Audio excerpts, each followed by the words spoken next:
v3.2.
The wild wind carries with it the scent of rust.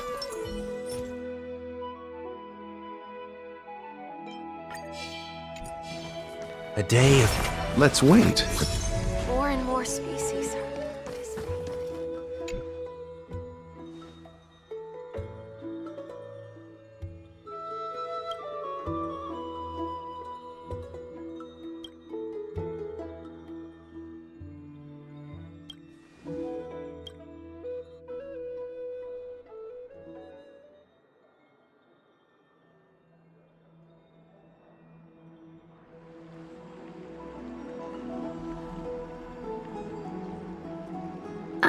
It's you, Cass. I finished the anthology of poems you lent me. Here it is. I thought you'd be too preoccupied to find time for reading. Precisely because of these obligations, I felt compelled to read it swiftly. Wouldn't all these preoccupations slow your pace? On the contrary. Knowing that time is limited can push one to overcome their limitations. The weight of these responsibilities seems to have enhanced my reading efficiency. I understand completely. During my time at the Grove, the closer exams drew, the more efficient I became at tackling everyday mundane tasks. Anything but my actual studies. Precisely. As I remember, you and Finon were both disciples of the new Sporists. I assume that Anaxa's exams were as unreasonable as the man himself. Correct. The courses Professor Anaxa taught were Introduction to Alchemy and History of Mythology. And to be perfectly honest, those two courses were the students' greatest nightmares. The history of mythology taught by the blasphemous great performer himself. I can imagine their fear. Now that I think about it, students would often rush to the podium during class to challenge him on those blasphemous ideas. May I ask, Lady Aglaya, has your relationship with Professor Anaxa always been like this? He openly dismisses people's faith and questions the very justification of the Flame Chase journey. Our positions have been destined to be at odds. While you were studying there, I assume you must have heard of his nickname. A Dromus draped in finery? As I see it, this nickname is more of an insult to the Dromas. Despite his insufferable arrogance, I do hold a certain respect for his nature as a scholar. To remain true to his principles, he is unafraid to stand opposed to the world, and that requires considerable resolve. Anaxagoras' life is almost like a satire. As a Chrysos heir, he refuses to heed the prophecy, while he disrespects the gods. The gods have chosen him. He was indeed chosen by Circes. Is something weighing on you, Cass? The golden thread is quivering. I sense there's more to this exchange than idle chatter. With all due respect, I'd like to know what you plan to do with him. In light of his assistance in the battle against the Flame Reaver, I am willing to grant him some time to find a way to remove the core flame. However, if Anaxa decides to make any move that places us in danger, I will not hesitate to take extreme measures. Just as I feared. The Flame Chase journey is the destined path for the Chrysos heirs. Yet he now seems more like an empty shell. Given his strong sense of self-respect, I trust that Anaxagoras will make the right decision. Still, I can't help but hope for another possibility. Perhaps Anaxa will also overcome his limitations, now that he knows time is limited. I understand your stance. Let's continue this discussion another time. But now, let's greet our guest. You're here. Does this mean you're ready to take on Orynyx's trial? It seems that this sacred beast is just as indispensable, given their intricate ties to the Titan. Memmy mem, memmy mem mem mem mem, memmy mem memmy mem. Surrendering the core flame is a Chrysos heir's duty. Your selfless assistance is deeply appreciated. However, I urge you to carefully consider the risks of accepting the trial. Becoming a demigod means forsaking your humanity. You will inherit Orynyx's divinity and bear the time of Amphorius, all on your own. From that point onward, your fate will be forever intertwined with ours, never to be separated again, until the end of Genesis.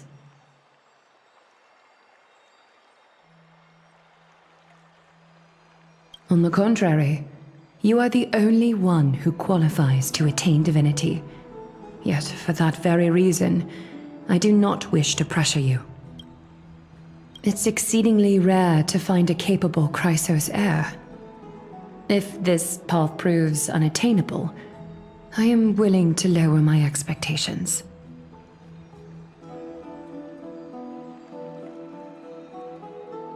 There are still many priests of Yanisopolis and their descendants in the city. If I'm left with no other option, I'll try to find someone worthy among them.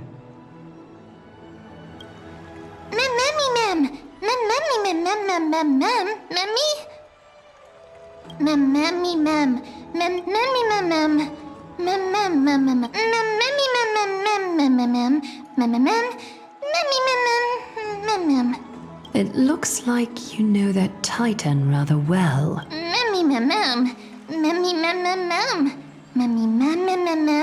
Memories that exist outside of your own experiences. I can't explain why, but I can vouch for Mem's words. When I was in the abyss, I heard the Titan's groans, full of pain and grievances, yet without any ill will.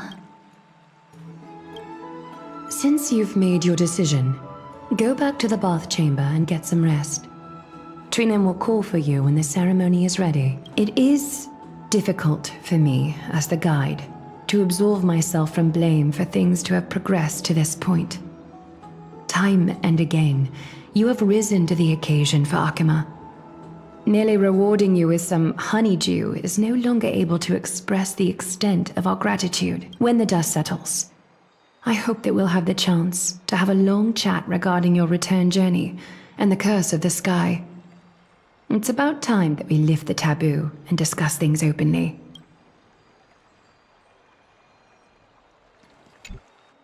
Mister, may everything go well for you and Mem. It's nothing. I only came to discuss some matters with Lady Aglaia. Previously, I lent her an anthology of poems that Lady Trianne had gifted to me.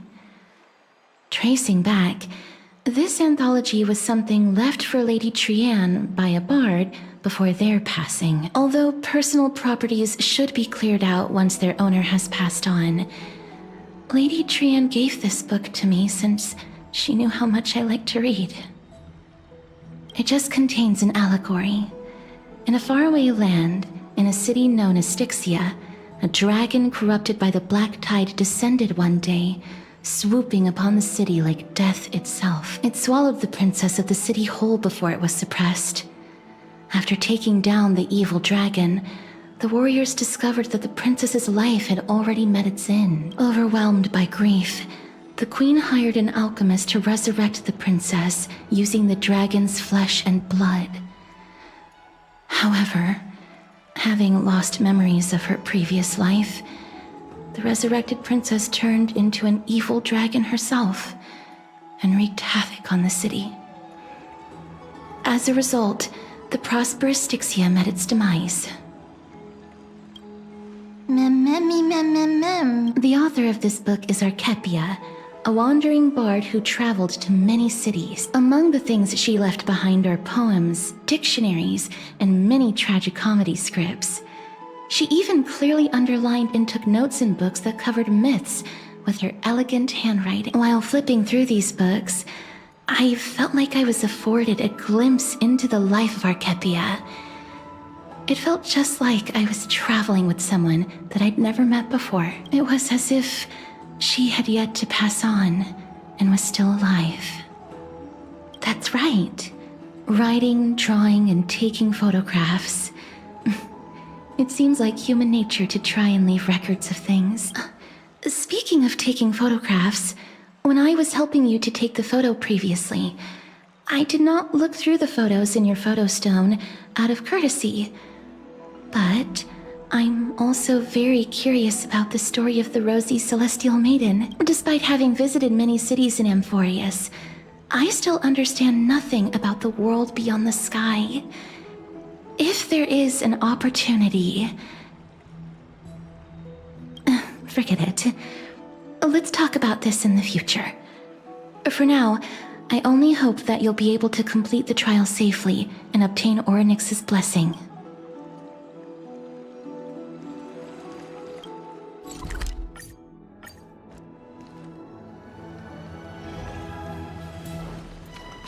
I'd love to go in and take a look.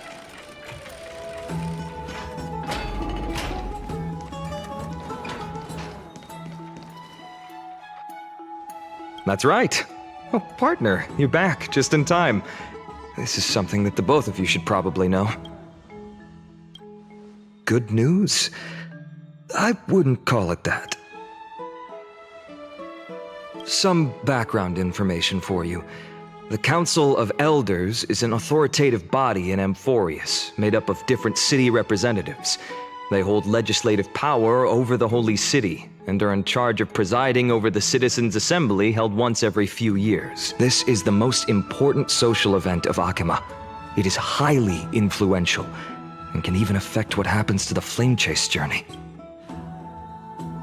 Every 5 to 10 years, the Council of Elders organizes a Citizens' Assembly at Dawncloud. During the assembly, the representatives will vote on major issues, such as whether the Chrysos heirs led by Aglaia should still hold the right to govern the Holy City, and whether the Titan's conquest should continue.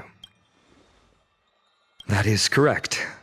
However, the problem lies in the fact that there are ill-intentioned extremists in the Council of Elders.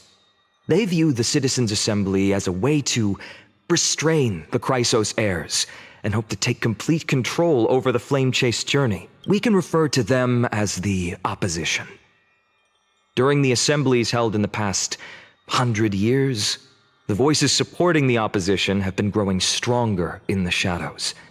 It's only thanks to Aglaia that the Flame Chase journey has been able to continue to this day. The Citizens' Assembly is just around the corner, but this time, there seems to be a new variable to the situation. I'm afraid that the Council of Elders might want to take advantage of Professor Anaxa. Aglaia will surely take back Circe's core flame, but with Anaxa's current condition, it's so unique that nobody knows how taking the core flame away from him will affect him. He has always been someone that is only concerned about his own research. I'm certain that he must want to escape from the monitoring of the Golden Thread and protect himself. If the opposition were to offer an olive branch at this time. Anaxa has never believed in the prophecy, so technically it cannot be considered a betrayal. However, he has taught many Chrysos heirs, and has long been considered an important ally of Akuma. I truly do not wish to see comrades turning on one another. As I believe in his character, I plan to plead with Aglaya and try to buy more time for him. Then, the greatest way in which you can help is for you to know what I am fighting for.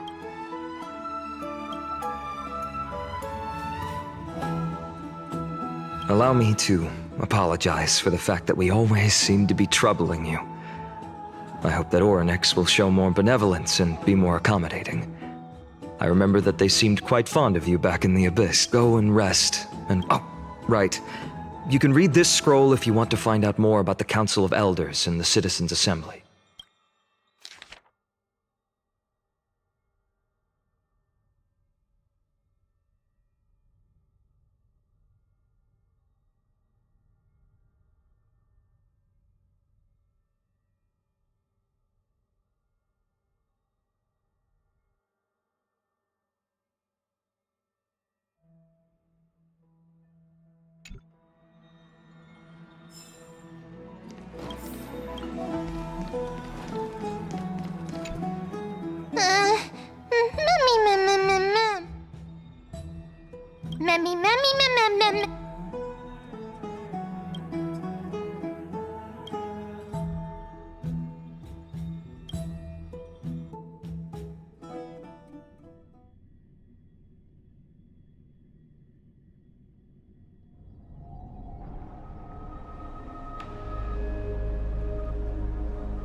Esteemed one, Orynyx's vacant totem awaits. If you have already made your preparations to become a pillar of Amphorius, please, step forward.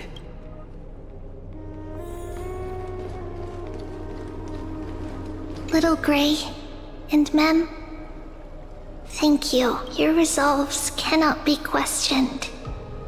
We praise your pure selflessness and courage. May Kefali light your path forward. Get ready to assume Orynyx's divinity, Trailblazer.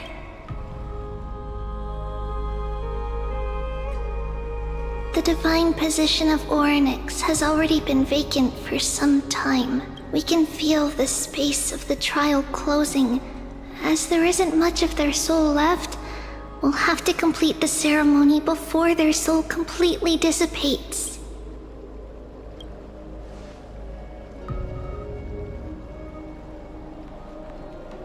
The 8th core flame coveted by the miracle that once belonged to the great Vale of Evernight, Orynyx.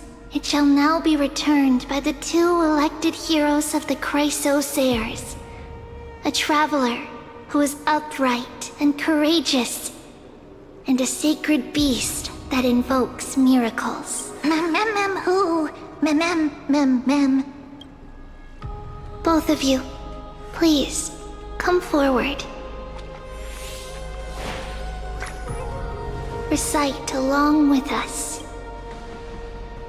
O Majesty of the 12 Titans, pillars of the world, we seek your divinity to mend the rifts of the world. Fill our bodies with blood of gold, till we wither in willing service to the prophecy.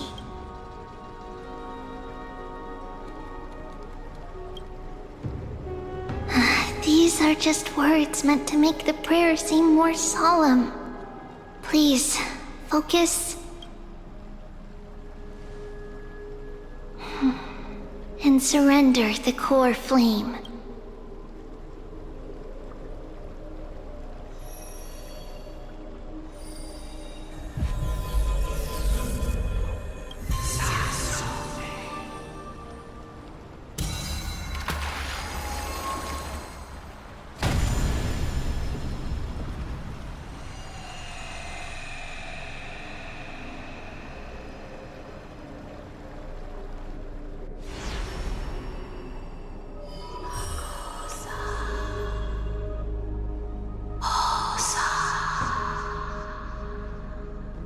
Orynyx. Their soul has been waiting for a long time. Perhaps they're also quietly waiting for the arrival of their successor.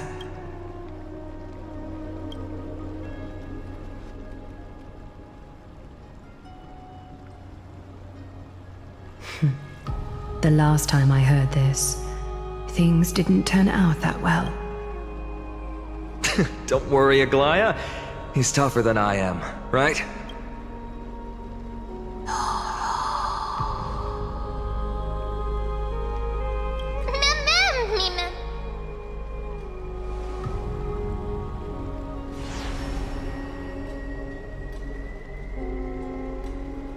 Traveler from beyond the sky, let us pray that the Titan acknowledges your worthiness. Although he loves cracking jokes at inopportune times, his determination is as strong as the Chrysos heirs. He will definitely succeed. While he's away, I would like to have a chat with you, Aglaya. Speak. I'm listening.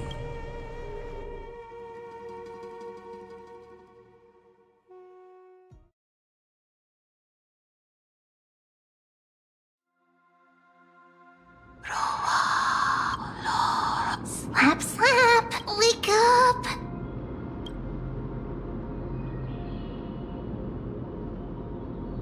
How is it? How do you feel? Right? I think that it's amazing, too! Testing, testing, 1, 2, 3! Testing, testing, 1, 2, 3! I have such a cute voice!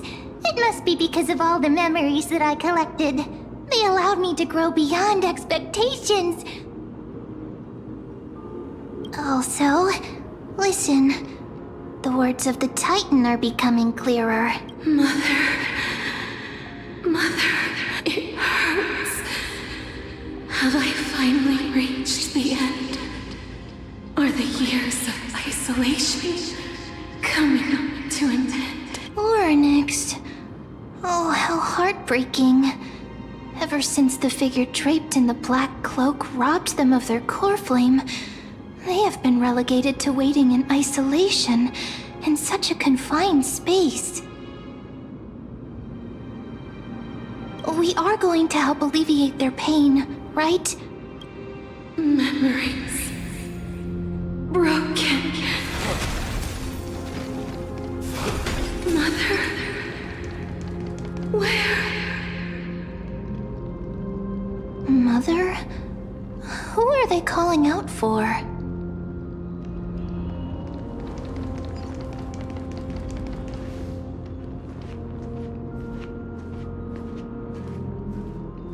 You. It's you. I remember you. Skyfather has gazed upon you. Mother is calling for you.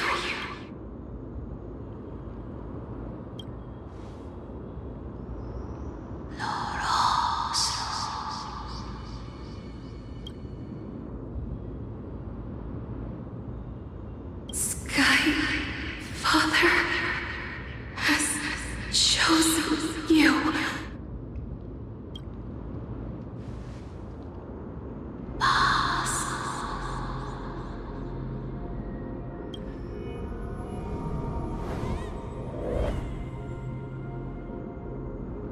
Mother is no longer responding.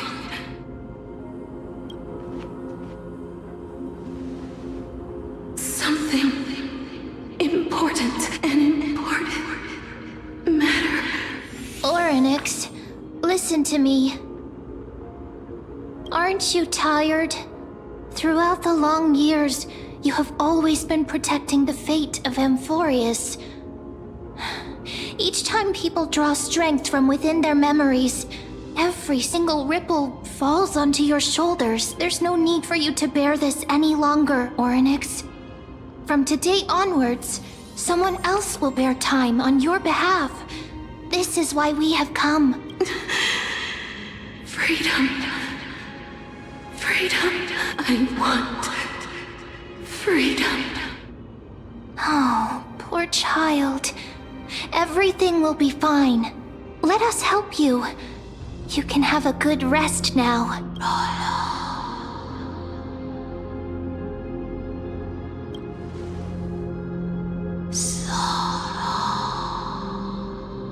You have potential, strength, willpower, powerful, and tenacious. But you lack something, just one thing.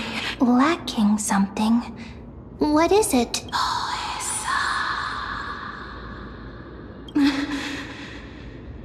What you lack is a future.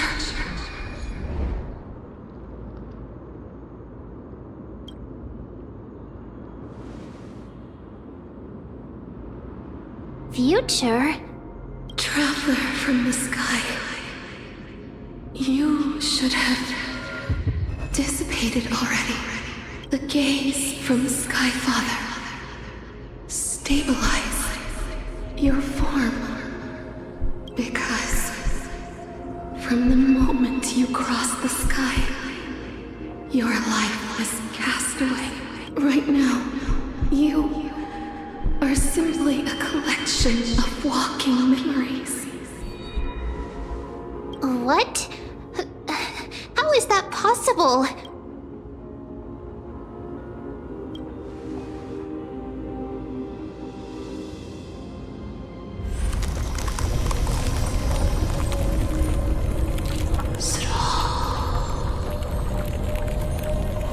The space is collapsing. Someone must inherit the authority of time. If the pillar is lost, the laws of time will collapse. Amphorius will succumb to eternal disorder.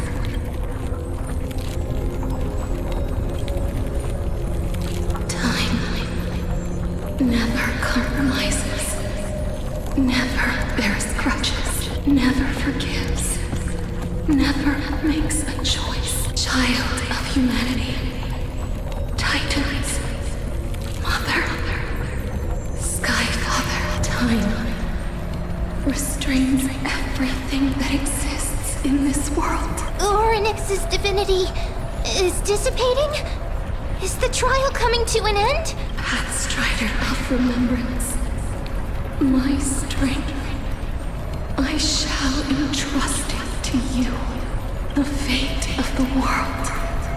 If you wish to, save it. Go and find your future that has been stolen. Even if that means you'll have to cheat death. You'll have to challenge that. Hand of shadow, clasped with unyielding fingers.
Are you alright? I heard you two talking about Thanatos. Cass is also very concerned about the warning. She has left the vortex and returned to the garden. Shall we go and look for her? Thanatos is the titan that Cass has always been looking for. Regardless of whether there are any clues, there's probably no one else that understands death better than her. Oh, right. There's something that I have to tell you. The Chrysosairs already know everything that has happened to you. I was too worried, so I told them everything. Please don't hate me, okay?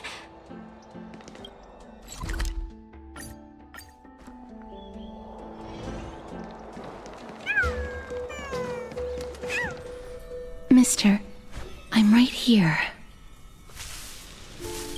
Please stay there and slowly turn around.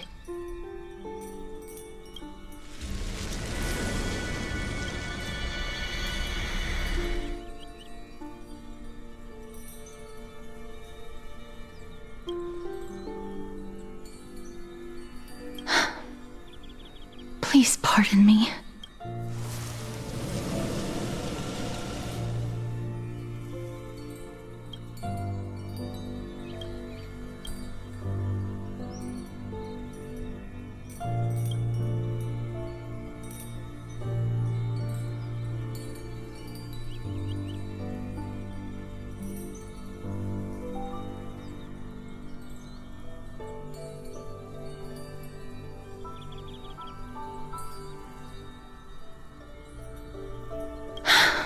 Just as I expected.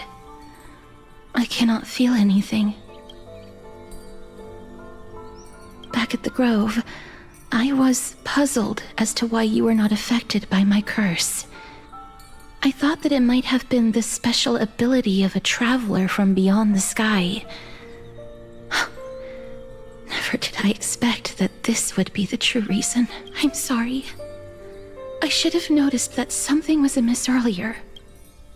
Mister, if my abrupt behavior just now offended you, I hope that you can forgive me. I'm just thinking, if your soul has really left your body, as a mortician, I might be able to trace where it has gone to. Cass, did you find anything? My apologies. Not as of yet. Perhaps I have overestimated my capabilities. But, Mister, would you be willing to let me try again? This time, I'll increase the area of contact slightly. Perhaps the result might be different this time. I have never touched the living in this way before. If my actions are in any way disrespectful, I hope that you can forgive me.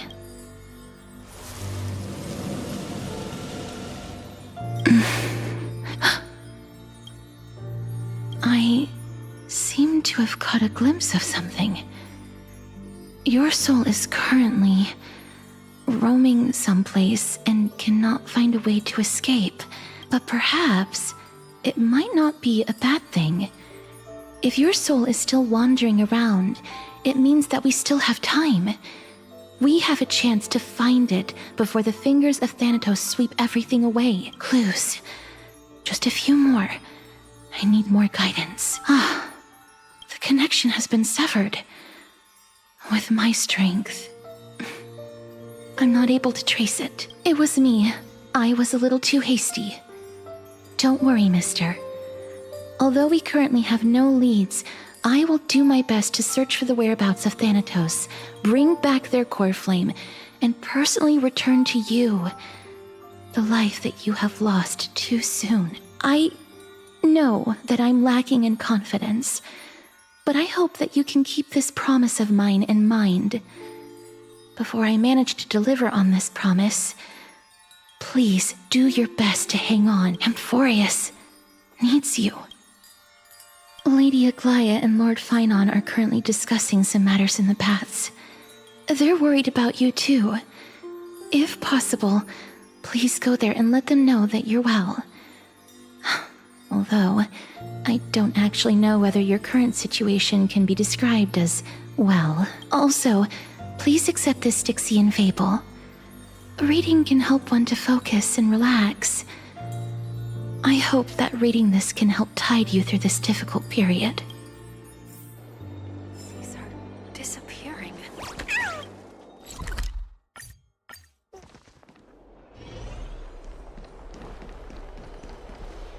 They're here. That partner! Hyacinth said you definitely wake up. How do you feel?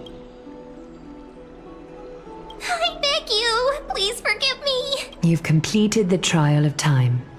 And I have to admit that the process went better than I expected.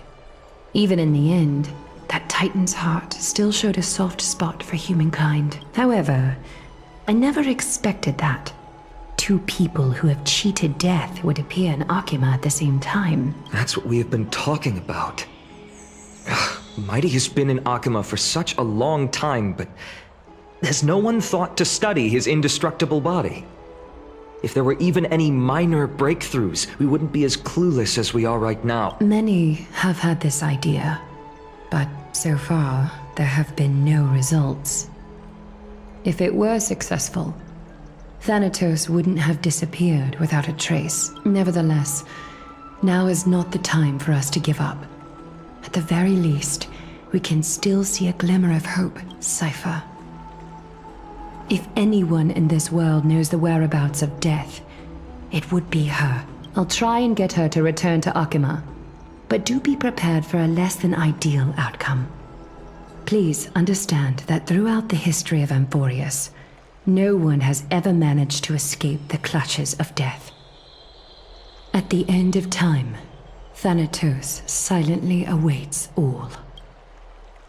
It is my duty. We too require you to bear the divine position of time. But before that, just... What's wrong, Aglaya? Omens always come in pairs. A tiny air current will eventually brew into a storm that tears the sky apart. It's Anaxagoras. He has initiated contact with the Council of Elders. In the end, it has still come down to this. I earnestly hope that your assessment of him is accurate, Finan. Otherwise, the efforts of my teacher and I of the past millennium might be reduced to dust because of that great performer.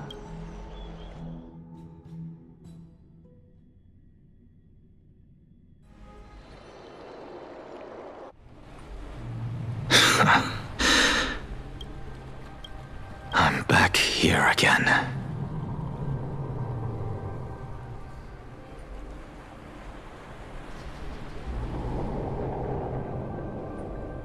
I remember this dream.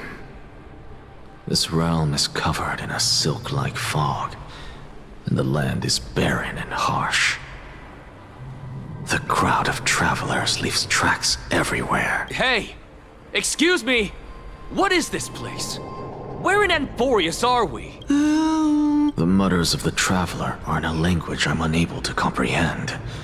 Or perhaps they're just distracted and ignored my question. Tell me, which Titan reigns over this land? And how do I find them? Hand of Shadow. Hand of Shadow Thanatos. Could this possibly be the Netherrealm? Not Netherrealm. Then where is this? River of Souls? The outskirts of the Netherrealm? Are you heading downstream toward the Netherrealm? The Netherrealm. Nothing but an illusion. Titan rejects you. Me. Listen. What? The traveler lifts their wrinkled fingers and remains silent. I look in the direction they are pointing and listen closely. There. A massive shadow brought the sound of rushing tide. The sound of tides. I can hear it. I hear it. Deep within the tides. Beyond the closed gates of the void world. A voice. About to recount something. Child of humanity, is it death's embrace you yearn for with such urgency? Oh, you have awoken. Welcome back to the mortal realm. Your consciousness is dissipating much faster than I expected. Ultimately, it seems like the Titan's core flame is incompatible with a mortal body. How much longer can my consciousness remain in the mortal realm? In my estimation, at best, you'll see 15 more entry hours. 15 days and nights. What is it? Are you finally starting to become attached to the mortal world now? On the contrary, 15 days feels a little too long for solving a singular problem. Stop giggling. It's time for us to go. The messenger from the Council of Elders is almost here. Let me ask you one more question. Are you really planning to betray Aglaya's will? What betrayal is there to speak of when I was never loyal to her to begin with? What about that white-haired student of yours? Acting so recklessly, do you not care about what might happen to him? There will be a price to pay for blind faith. This is also a lesson for Finan. You truly are a strict teacher. Of course. This is how I've always been.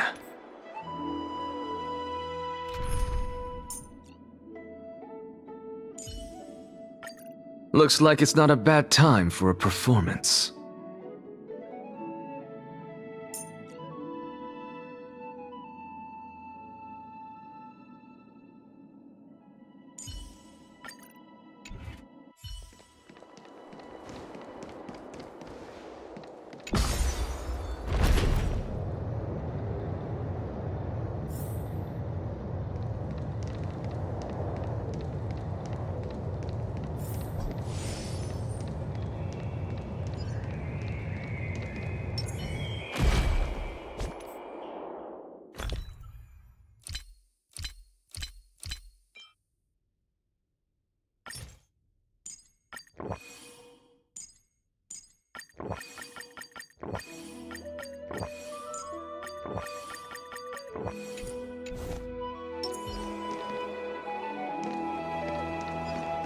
Sorry to keep you waiting, Lord Enexagoras.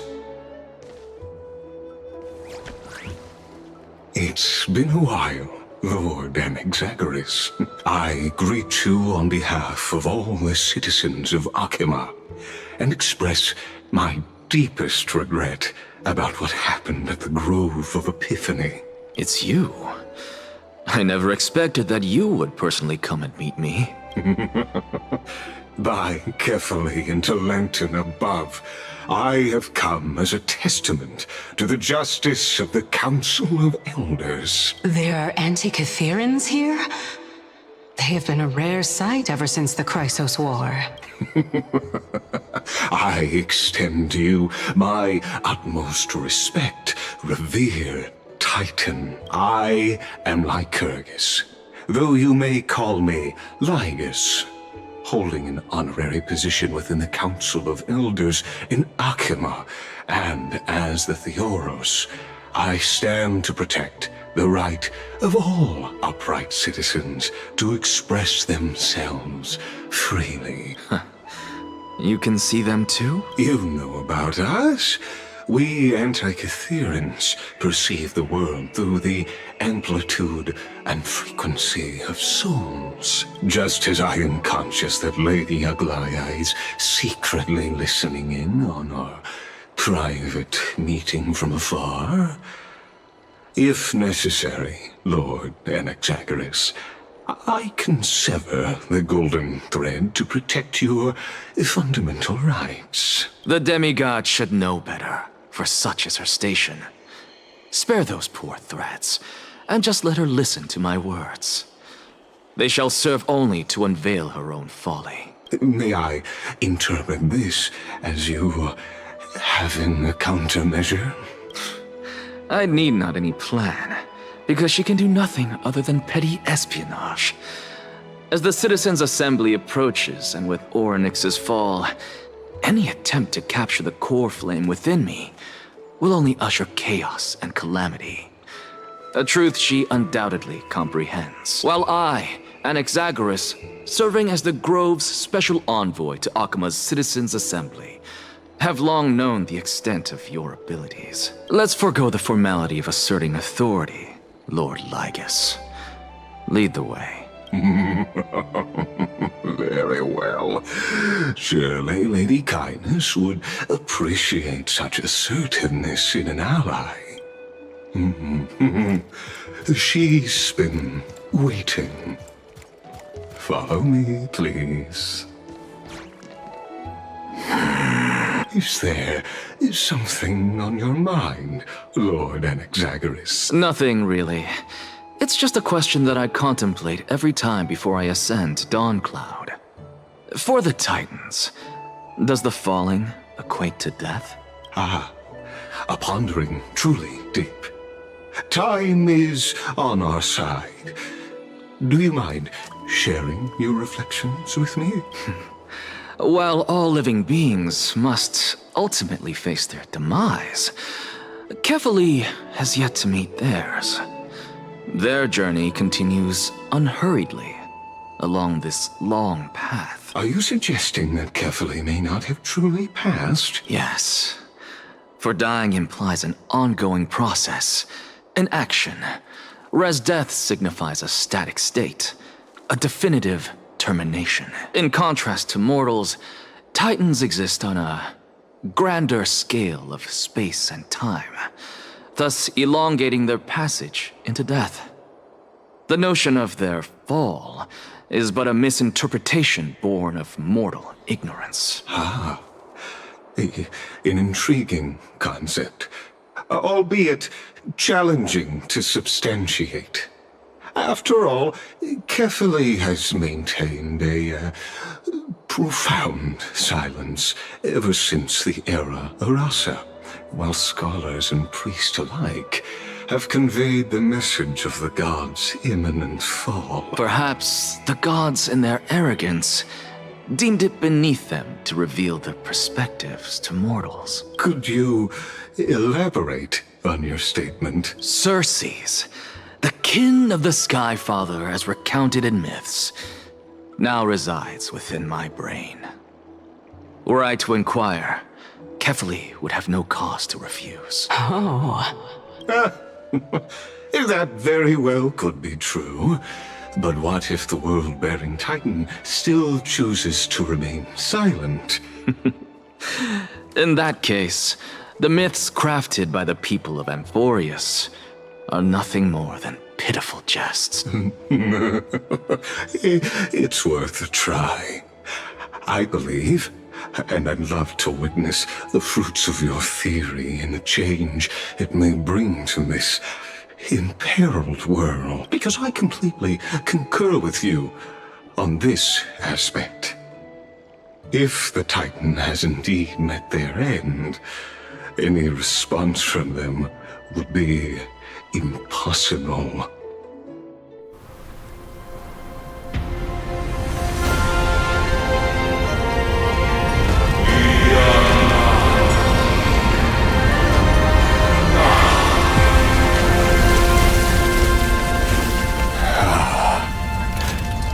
Please, Professor.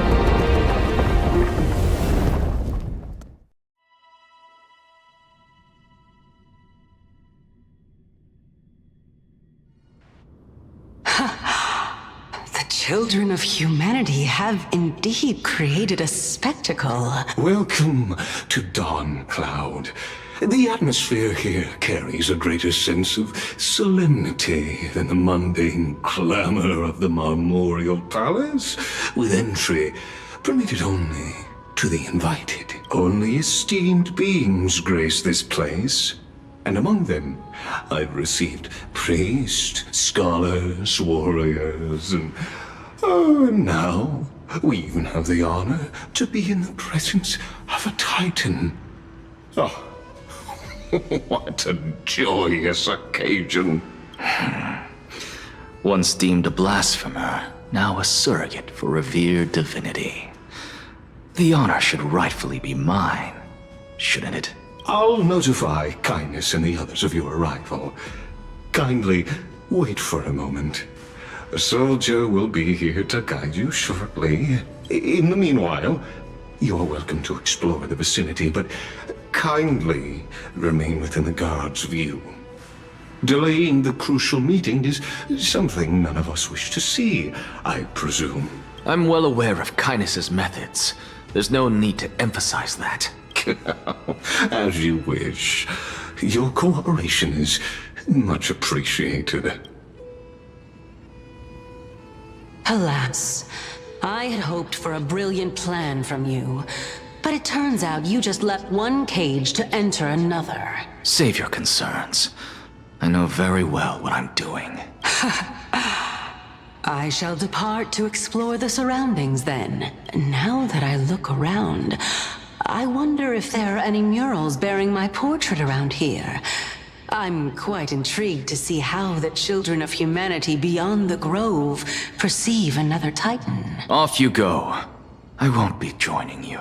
This Titan appears to be quite at ease. I should investigate the Council of Elders' recent activities first. Be aware, I can hear you perfectly well from here.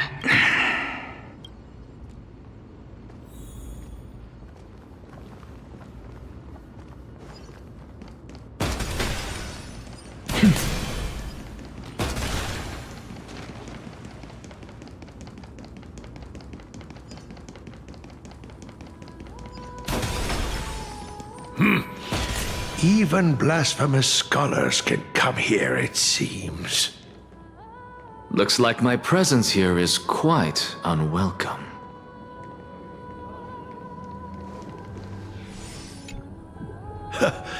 Anaxagoras, I thought that you had died to the Black Tide, just like the other scholars. As Kephales's priest, are you not aware of the decorum of respecting the dead? Surely you jest. You blasphemous heretics are not worthy of respect from the Supreme Being. Let me remind you that you're currently in Dawn Cloud, so you'd better keep your deranged language to yourself. I am no longer that altar servant from years ago who could only acquiesce to the commands of others. Now, I have plenty of ways to deal with people like you. I'm not sure whether I should laugh or cry right now. I can't believe that a follower such as you could have been made by a creation titan. As I see it, a dead titan can't provide you with this level of confidence, right? Then who is it exactly? Could it be Kindness? You. Seeing how fond of you Elder Kindness is, I shall let that slide for now. Leave immediately, and don't impede us from receiving the Supreme Being's blessings. Seeing as we were able to hear of this matter from the mouths of others, it seems that Kindness is indeed quite sincere toward us. Perhaps this affair will proceed smoother than I had anticipated. Oh my, what a thrilling confrontation. As expected of one of Kephales's followers. Are you praising or insulting him? Praising him, of course. As a believer of the God of Deliverance, it is only natural that he detests evil. Didn't you hear me? I asked you to leave. Go as far away from here as possible. Don't mutter to yourself like some sort of madman and disturb my meditation.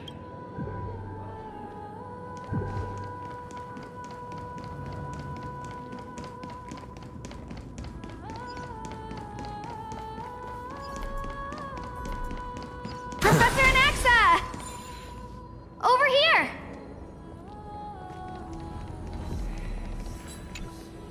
Professor Anaxa? Word has it that the scholars of the Grove valiantly perished resisting the Black Tide. To find you here safe and sound, thank the Fates. You could say it's the Fates toying with us.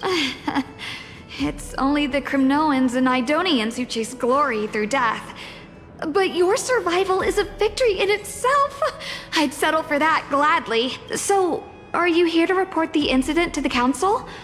I heard that after the Black Tide devoured the Grove, Akama would be next in line, even with the demigod of strife standing alongside humankind. Tell me, How much does the Council of Elders know about the Black Tide? Once Kindness and her followers learned of Circe's and Orynyx's fall, they proclaimed in the council that the Flame Chasers could no longer stand against the calamity alone. Yet, when the Crown Prince ascended to godhood and repelled the Black Tide, she immediately altered her tune, declaring that all was resolved beyond Akama, with the only remaining menace now being Aglaya and her adherents.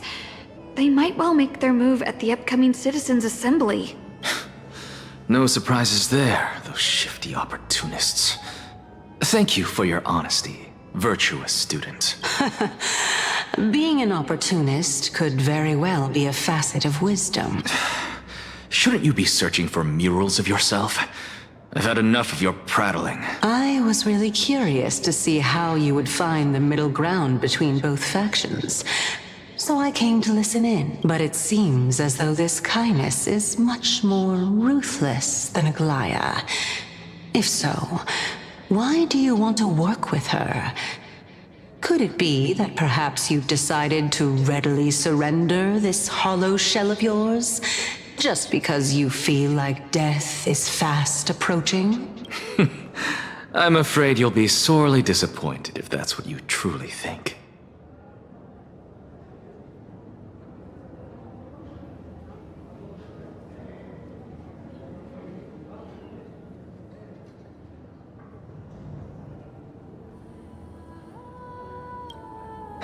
I've had enough of this. Could the 15th entry hour arrive any faster?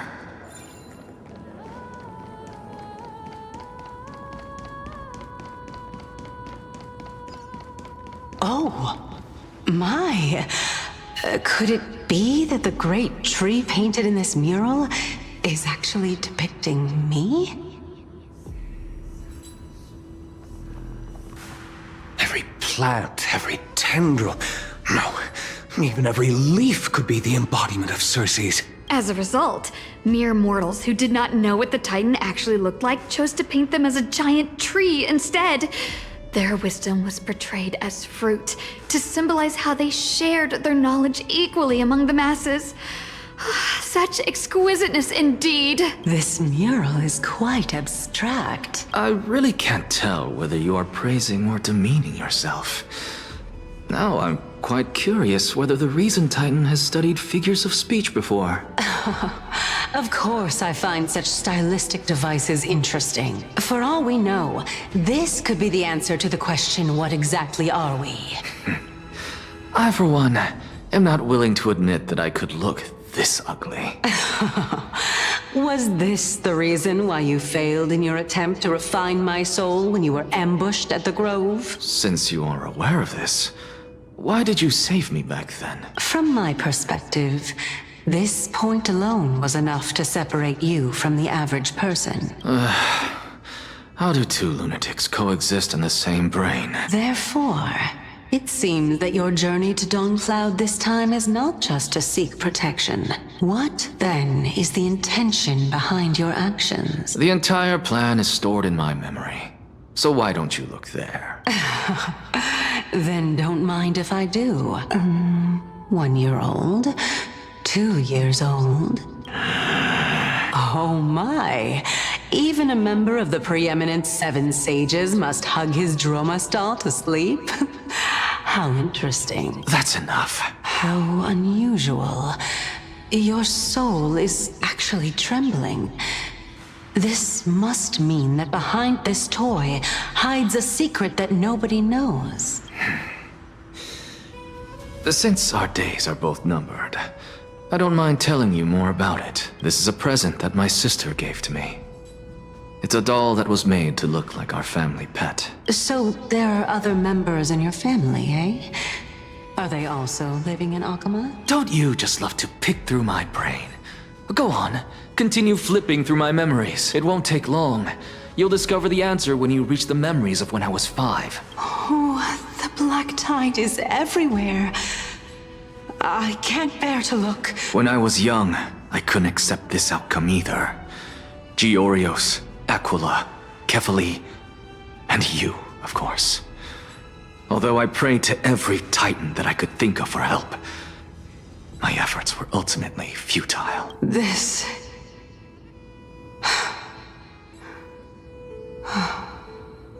Could this be the inception of your research into alchemy? Indeed it was.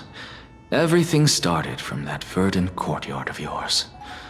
When I was pursuing my education there, I naturally also came to learn of Thelesis' theory as well. Oh, I remember that person.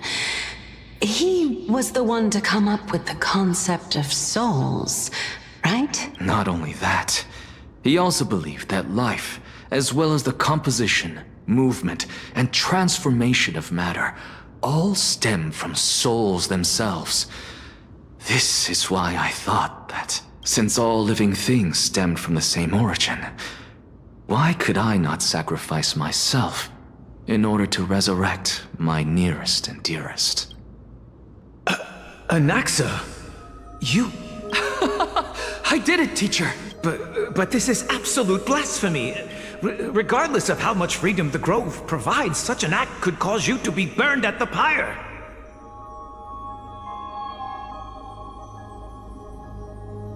Your beloved, where is she now?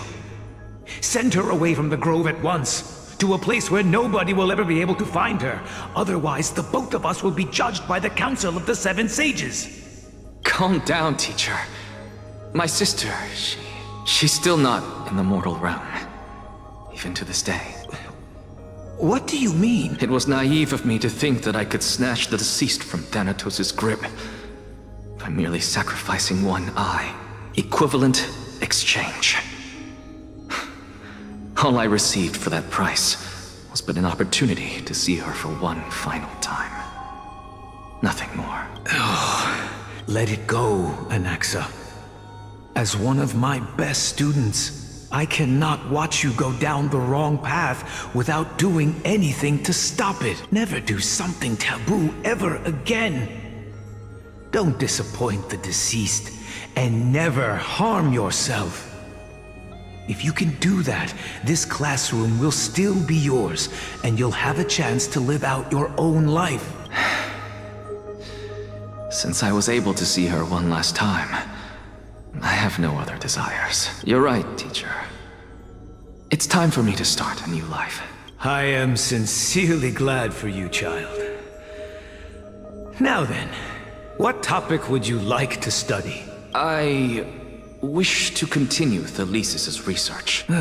Continue the research into souls, but you know that the Grove has long since understood his philosophy like the back of their hands.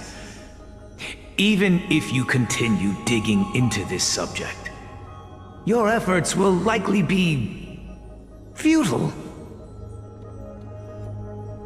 No, teacher.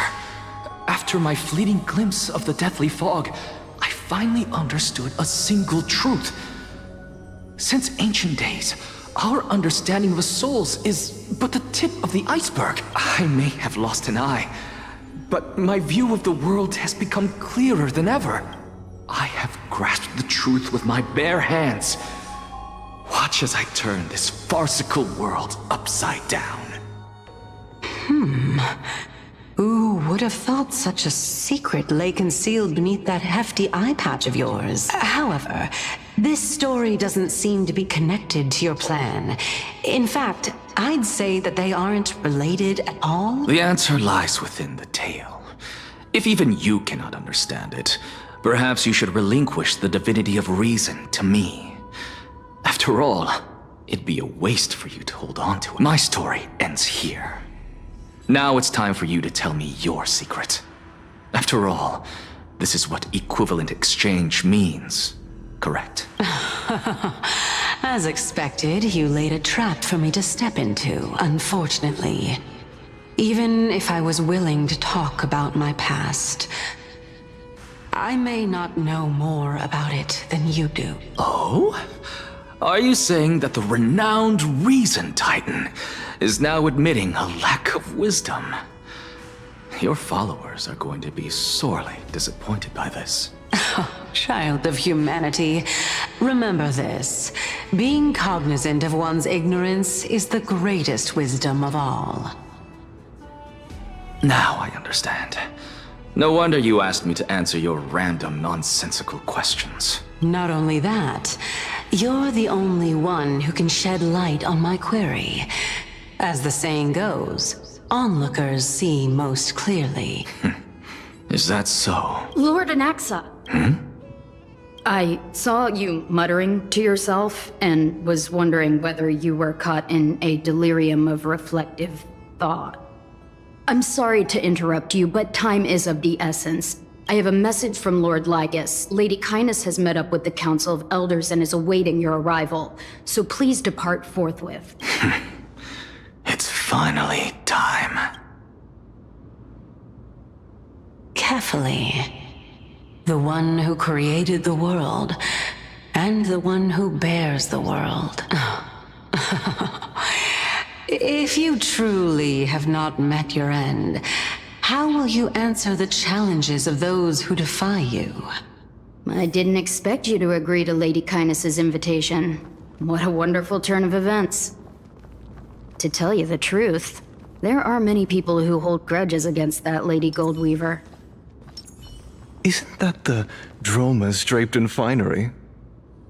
Avoid his gaze.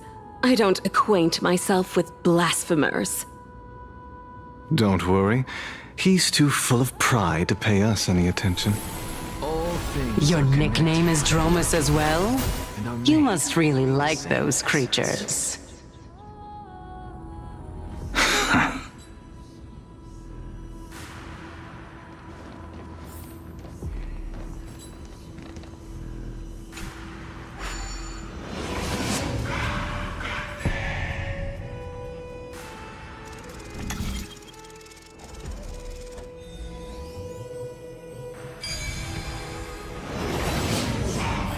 A student of Empedocles? I hear that his views run counter to the Venerationists. This is what being a scholar is about.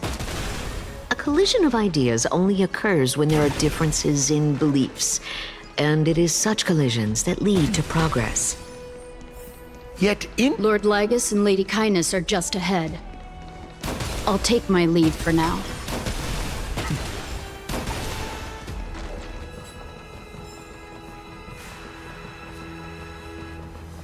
Welcome to the Demigod Council, esteemed guests.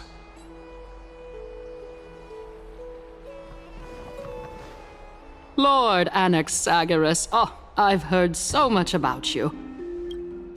Head of the Nusporists of the Grove of Epiphany, notorious blasphemer, a Chrysos heir who bears Circe's core flame, a survivor of the Grove calamity.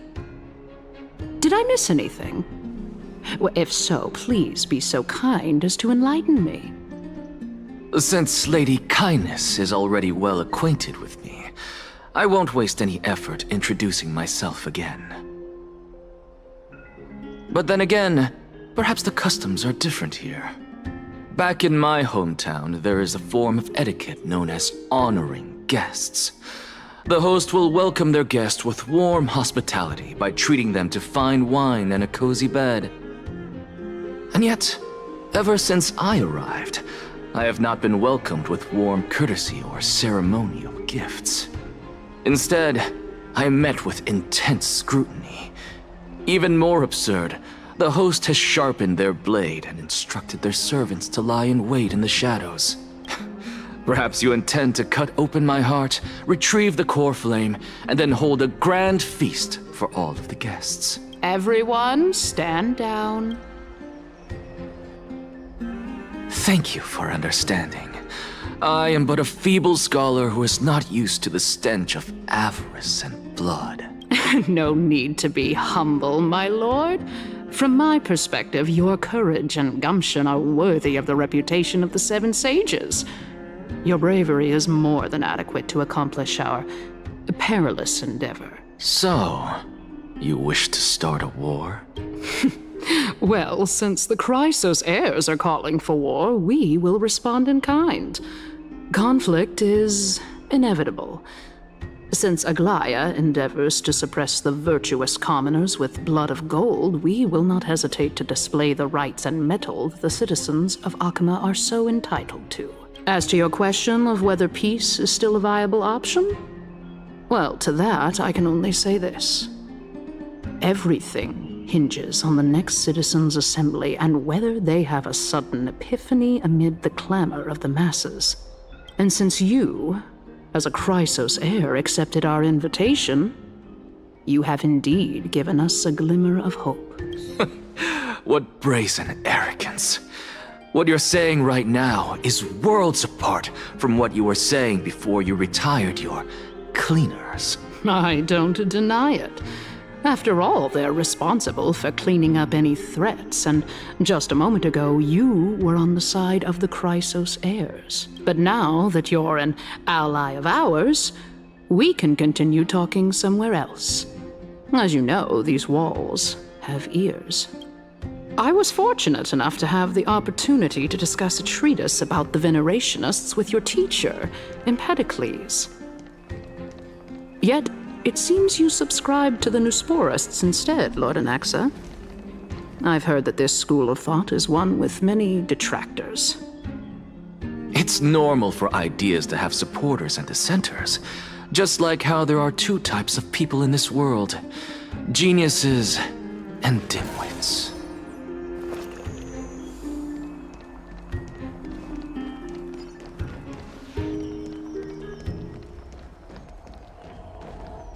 Welcome back to the hub of the Demigod Council, Lord Anaxagoras. Surely you remember that countless eloquent orators have stood in this spot before and emerged victorious by stoking public sentiment with their words. And yet there have also been innumerable blasphemous philosophers who set themselves up for failure because they refused to defend their actions. This tiny stage is the most profound embodiment of Akama in centuries. In 15 days, this site shall also become the most important, as well as the final turning point in Akama's history. May the both of us carry out our duties with honor and lead the masses back toward the Erechrysia, a golden age with no death, strife, or trickery. Oh my, 15 days and nights. That aligns perfectly with the date of your demise.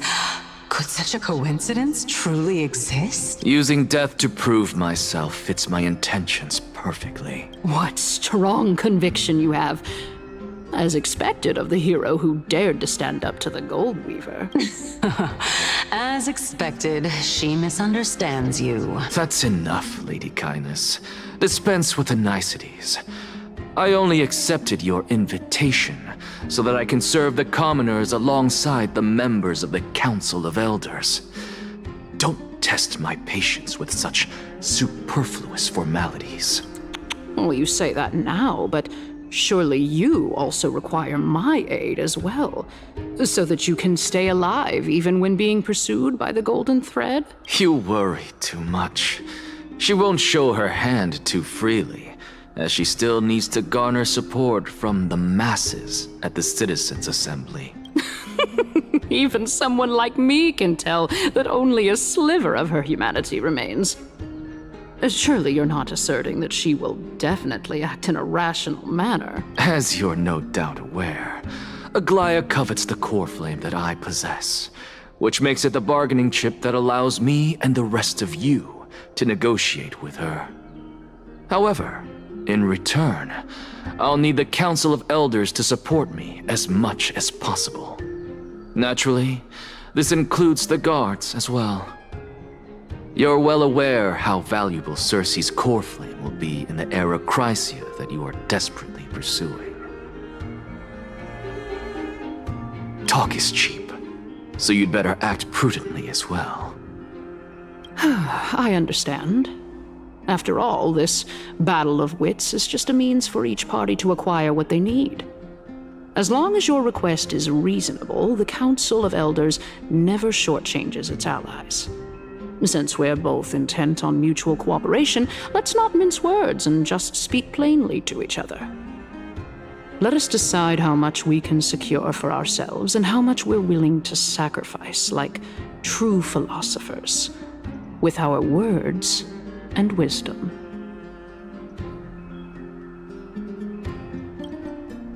Continuing from the earlier topic, let us discuss our common enemy, Aglaya.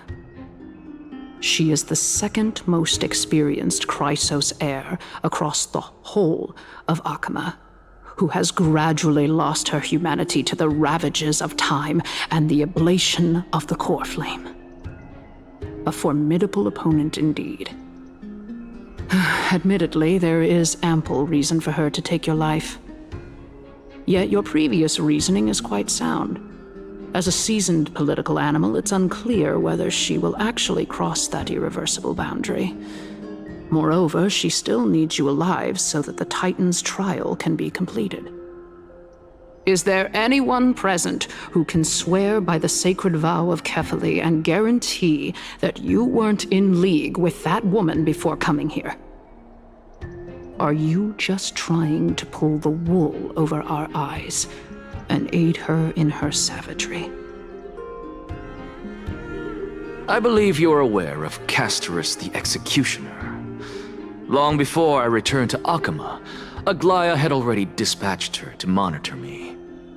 If I weren't able to reach this place in time, I would have been forced to meet Thanatos first. As compared to a comprehensive plan with uncertain results, if you decide to cut open my chest and remove the core flame, wouldn't that settle her nerves even more? Everything is in place. She just needs the right timing. I understand what you mean. At the very least, the both of us agree that this tyrant who wallows in extravagance and greed is the greatest threat to achieving peace in Akama. The Council of Elders is willing to defend your right to live, just as we defend every oppressed citizen. However, I regret to say that sentiments in favor of the Chrysos heirs and Aglaya are only growing in magnitude. The peace that we are aspiring toward, as well as everything that we hold dear, will be destroyed completely. The city will be burned to ashes, and the citizens' blood will be shed. Tell me, what are you willing to do for our esteemed citizens so that they can vanquish the enemies of our fine city? Although the circumstances are rather unfortunate from an objective point of view, it is an undeniable fact that ever since the Grove was attacked, I have become the de facto leader of the Grove. The Council of Elders needs more backing if it wishes to topple Aglaya, and it's evident that the Academy wields considerable influence. At the very least, I have served as the Grove's special envoy to Akama for a significant amount of time. Of course, this also means that I will hold a crucial vote at the Citizens' Assembly. In the name of Kefali, Akama thanks you for your sincere and valuable thoughts. At this stage, it's clear that you and I understand the benefits to be won from this discussion. Let me put it plainly. The Council of Elders has always been renowned for its fairness, and that fairness is built on a foundation of sincerity. The Council of Elders has vowed to all citizens of Akama that it will always remain loyal to them. As for you, my lord, how will you guarantee that you will be able to live up to such earnestness and will not betray Akama's indomitable citizens when the opportunity presents itself? Just as you now betray Aglaya when it suits you. Surely you jest. My loyalty does not need to be proven. The fact that the Council of Elders is asking for proof of my loyalty is itself akin to a form of betrayal. I am incredibly honored to have witnessed the both of you bury the hatchet in a civilized manner. However, I am afraid that I must interrupt for a brief moment. As the Theoros, I have observed the following. Lady Aglaya the Goldweaver is currently on her way to Dawncloud. Oh. Well, I do believe that we might have a slight overabundance of guests today. Feeling dissatisfied, Lady Kindness? Despite the Council of Elders' lofty residence on Dawncloud, it must still tolerate the whims of the Chrysos heirs. So you were holding back just now. Seems like you are better at playing this game than I. In any case, I'm glad that she's arriving here. So tell me, Anaxagoras, now that you're an ally of mine, if Aglaya were to demand that I hand you over, what should I do? You can do as she says. Tell her that the Council of Elders merely wished to chat with me and had no intention of offending her. However, by doing so, the authority of the Council of Elders will be as thin as papyrus that has been soaked in blood. Not only can it be destroyed at the slightest touch, but the Council will also lose possession of a valuable core flame. No, more like 2 core flames. After all, at the next Citizens' Assembly, that young lady who is synonymous with death will also be standing on our side. Oh? How can you be sure of that?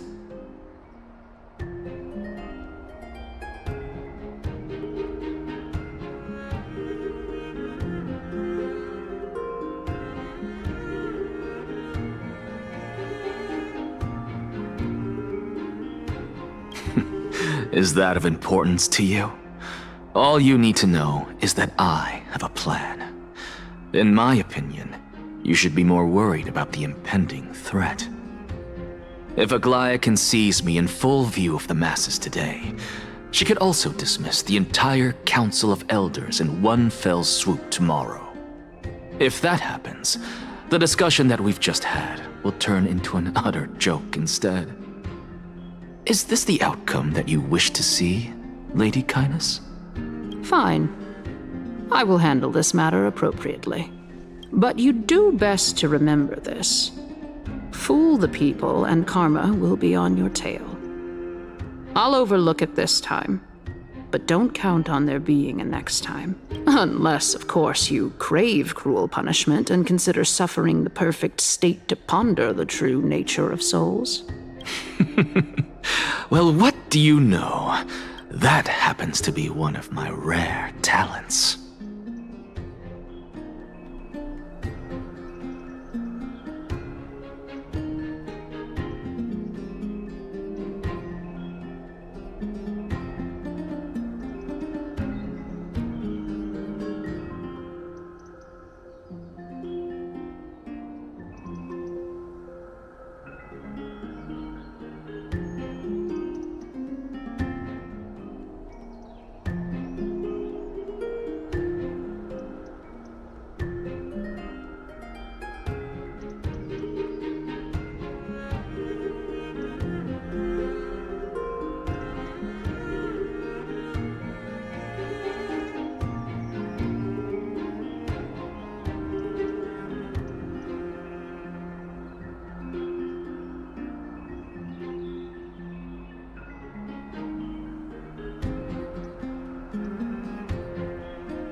We shall see, then. I've got to say that you've managed to really impress me again. But shouldn't you be going after more? Dying to know what I'm after, hmm? I mean, I'm the reason Titan after all. It is in me to ask and seek answers. Easy there. You'll learn the answer soon enough. I didn't bring it up with her purely because she doesn't have the means to give me what I truly want. It's as they say, onlookers see most clearly. The true masters of Dawncloud have always been the Theoros, who watches over everything.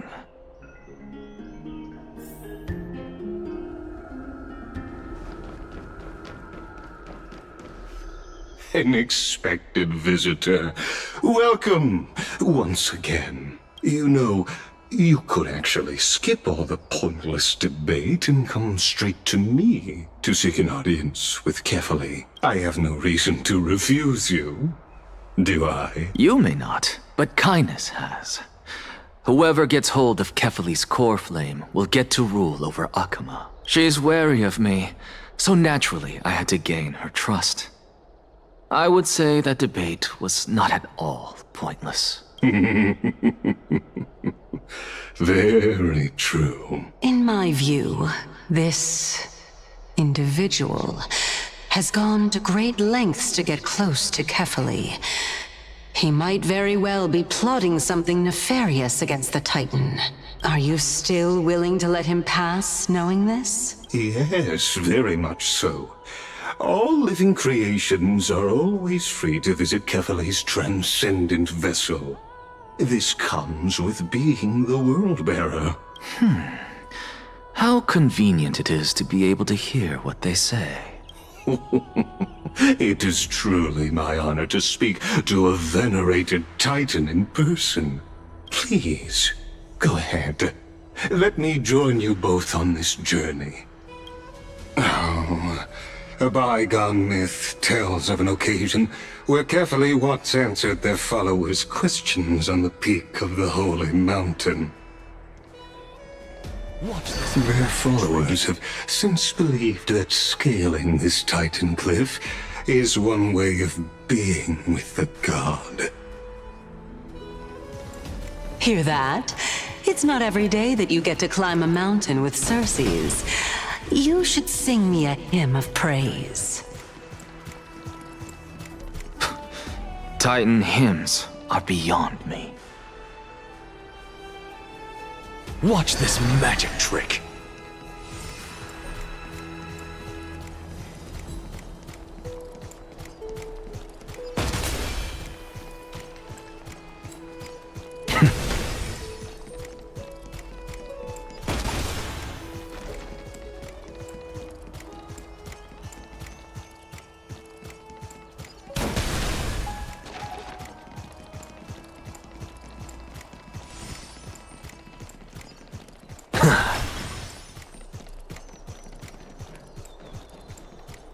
Go on ahead. Take this Yanis shortcut, and the long pilgrimage stairway will be waiting for you at its end. I have to admit, I never expected you to not ask me anything. Not even my motive. Because I know very well what it is you are after. As the saying goes, a gentleman helps others achieve their goals. I have a feeling that your theory will be validated at the end of this journey. I believe Kefali will not deprive you of your right to ask your question, especially now that you're on the brink of death. You must be closer to Kefali than anyone else. Wouldn't you agree? I hope things go as you say, then. Putting a child of justice into a farcical world is bound to turn it upside down. It is my hope that you bring a much-needed change to this world which is on the brink of destruction.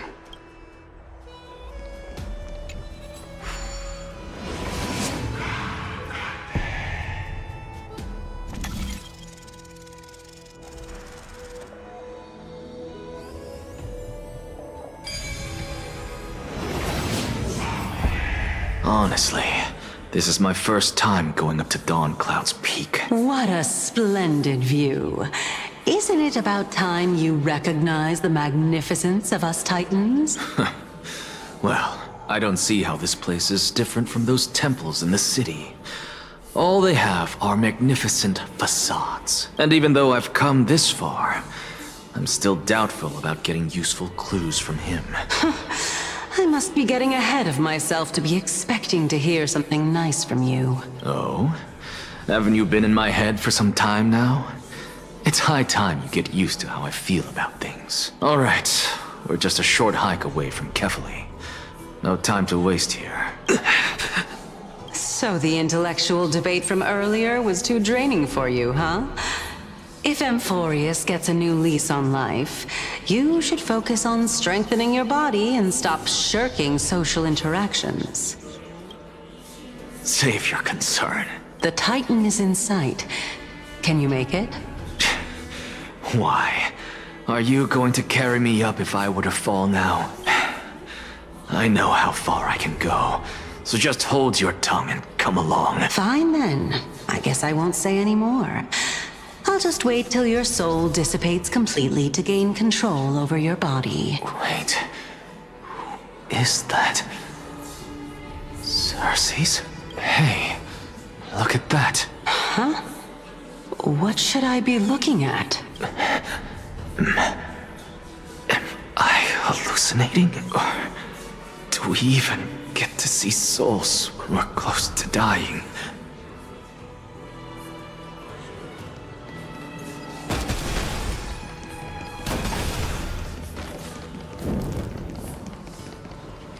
Oh? Why didn't you bring your favorite spear with you on this trip, Nias? Nias? I know I've heard this name somewhere. It's unfortunate. The Black Tide destroyed every last inch of my calyx. How could that be? Even a creation of Georios, from their prized ores and molten fire, couldn't escape the fate of destruction? Hey, Cersei's. Do you know a certain Nias? Nias? No, not that I remember. How did you even think up such a strange name? I just saw him. Nias. A warrior-like figure who was just chatting with you here. No, I have no such memory. Could you be hallucinating?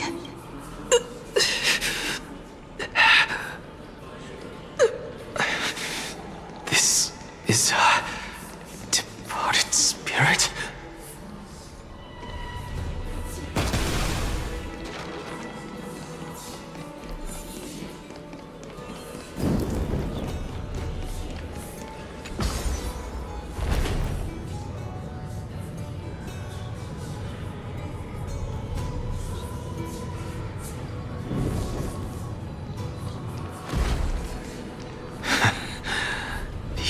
Again.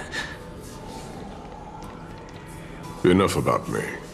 Did Kaos ever reply to you? Well, regrettably. Seems like the price of becoming a demigod is a lot heftier than we thought. Kaos. Demigod? I've never heard of this person. Which Titan's authority did he inherit? Look on the bright side, Nias. Since we've come all this way, I doubt he'd snub his old friends, would he? Let's just hope we mean as much as the world to him. Hey! Are you seeing that same hallucination again? Yes. It's still you and Nias, but you're now talking about a certain Kaos. I'm guessing he's one of your companions? Kaos? This name sounds just as strange to me. Never mind. I think I know what this is about. If things are as I thought, then they aren't hallucinations, but the souls of people. What? But if those are the souls of the dead, then what am I? Beats me. For all I know, you're just an illusion I conjured up in my dying moments. Let's just keep going. As long as I take in more sights and hear more stories. Know your limits. Wander too far among the dead, and even I might not be able to save you. I'm fine. this is indeed as I thought, then this will be very amusing. So... Can you keep going? Of course. I'm just... If I knew we had to climb a mountain, I wouldn't have come along with you. I guess this also counts as one aspect of the world-bearing burden. If Amphorius does have a next life, you may want to get your body in shape. Keep your sarcasm to yourself. I'm not getting anything of value from them. I would sooner throw myself off this cliff and hit rock bottom than exercise even a little. I am Calypso of the eminent Seven Sages, after all. Training would make me no different from those Helcalithist barbarians. Calypso? She's one of the Seven Sages. A member of the Grove? No, she can't be. I would know her name if she really were one of the Seven Sages. Hey, Circes. Does the name Calypso ring a bell? Circes? They're gone. Doesn't matter. I can do this myself. Looks like I'm nearly there now. The land of the dead. Oh, beautiful old world. Where are you now? Oh, legendary era Chrysia, return to the mortal realm. Splendid gods once walked the paths we walk. Alas, all that's left of that warmth is a hazy mirage. All things are connected. Why are you chanting that too?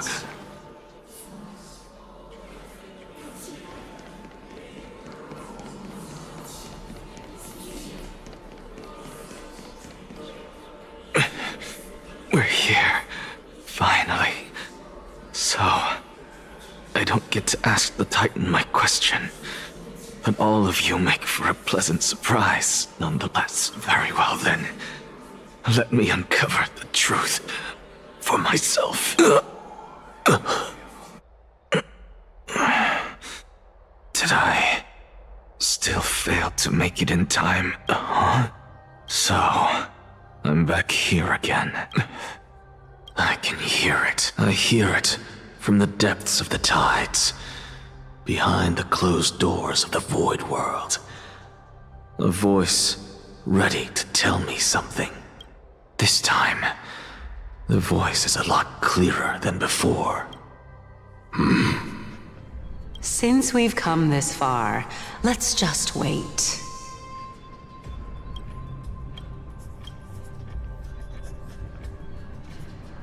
Lord Nias and Miss Calypso, are you both here to visit Chaos too?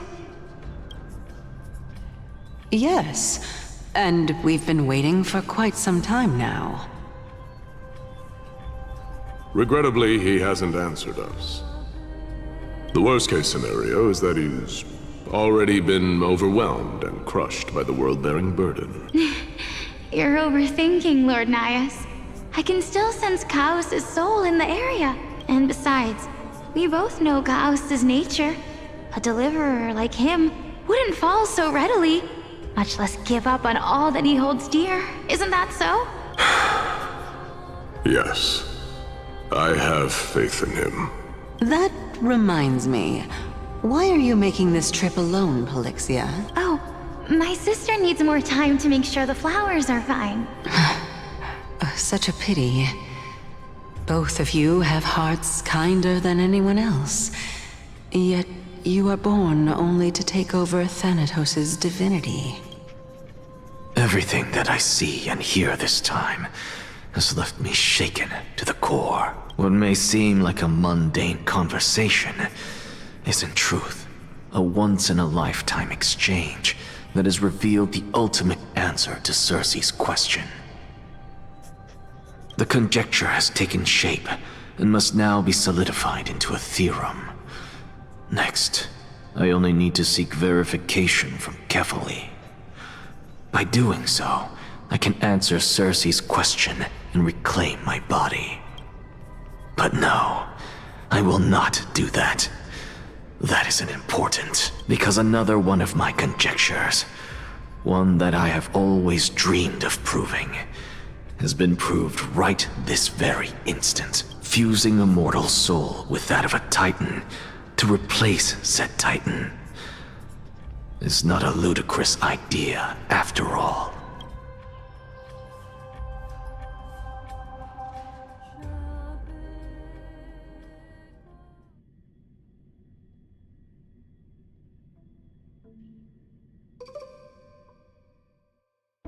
What are you thinking about?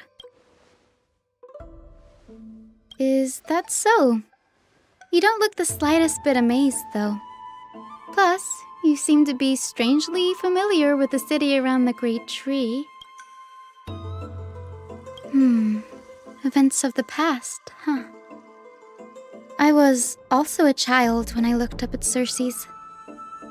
Their leaves and branches reflected the sparkling stars, and their trunk was like a pillar that supported the sky and ground. I stood at this very spot back then, imagining the day when I could climb to the top of this tree, because I would be the closest I can be to the sky at that spot.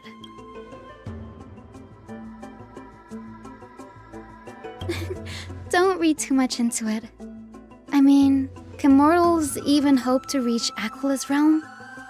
They're a strict and draconian god, nothing like Cersei's. Reason is willing to share what is theirs with others, but Sky only expects people to revere them. You get what I'm saying, right, Denny? After all, the Titan that imprisoned you and Grey here in Amphorius is none other than Aquila themselves. But there will always be people who dream of soaring towards the sky. The Grove has a wealth of research on Aquila, and that is exactly what we are here for. It's just, I never thought Grey would meet with something like that before we set off. As a physician, I should have been there by his side. Yeah, there's no rest for the weary, huh? In any case, what we're looking for could be anywhere in this enormous grove. Let's split up to cover more ground. Danny, with your skills, I'm sure those monsters born of the Black Tide will pose no threat to you anyway. Have you forgotten that you're talking to the chief physician of the Twilight Courtyard? Have more faith in me. I'll be just fine.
Really now? This is way more trouble than I could have asked for.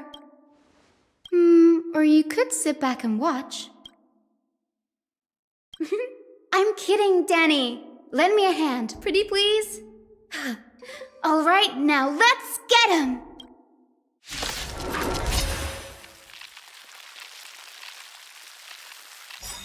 Repay! I will watch over you and guide you on your path. Serenity is before me. Burn it all! Forever doomed! Now accept your punishment.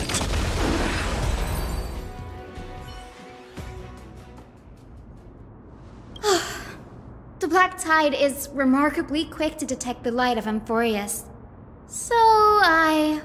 Or rather, the blessings of the Sky Priest in me, might have unknowingly called them to me. Anyway, never mind that for now. Here, you might want to have a look at this. I found it around here and thought it might be of interest to you.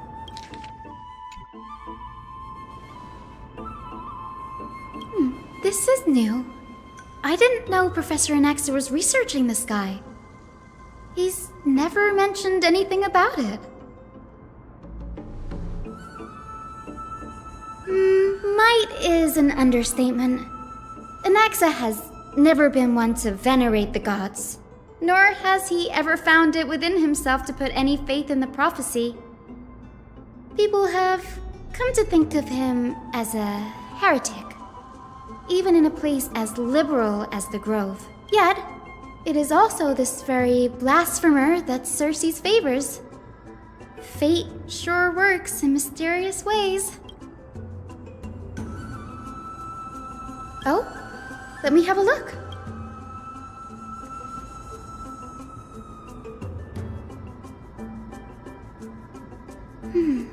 By the looks of them, these scrolls are records of two conversations that took place in the same setting, one after the other. Sure, go ahead. Anaxa often says that every failure brings us one step closer to the truth. Perhaps, to him, the crash of the skyship carries a different interpretation. The firmament is not impenetrable. On the contrary, it was precisely because the skyship represented the first step toward breaking free from the shackles of the earth that it provoked the wrath of the Sky Titan and brought divine punishment upon itself. It's a shame that the majority of the Grove's research on Aquila was headed by the Venerationists, with sacrificial rituals making up a predominant part of their findings. Discourse about more esoteric subject matters in relation to Aquila dwindled even further after the skyship incident. So much so that even this scroll is completely new to me.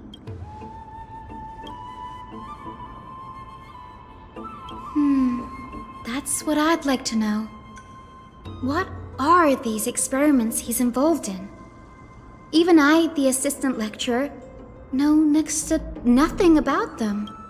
I have a bad feeling about this. Could there be more to what happened at the Grove? The day of peak. Let's wait and see.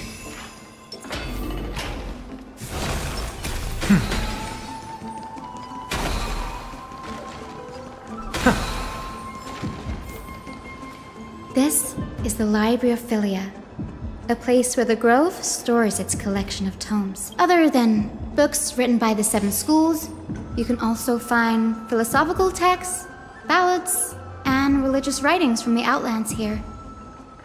Cities that desire to learn from the Grove were apparently expected to contribute knowledge of equal value to what they sought. We've had more than our fair share of hilarious episodes over the years. For instance, it's said that the Erythrocheramists once borrowed a manuscript from a certain author, but ended up returning a copy instead of the original. What's more, the original manuscript was supposedly then hidden here. Nice? No need to hold yourself back, Danny. You can just tell it like it is. Their behavior was no different from bandits. Whew. You've got me there. Some said you couldn't even find a dictionary in Castrum Kremnos, so I guess they were spared. There are too many books in the Library of Philia. Flipping through them all will take too long. Why don't we use the biblioslate to search for the texts we need? We can bring them back to Akama for reading after that.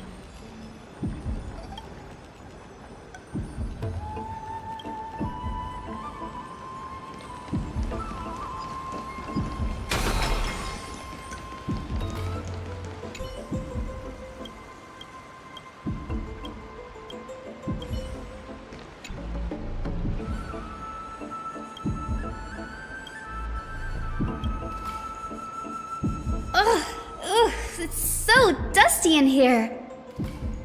Whoa.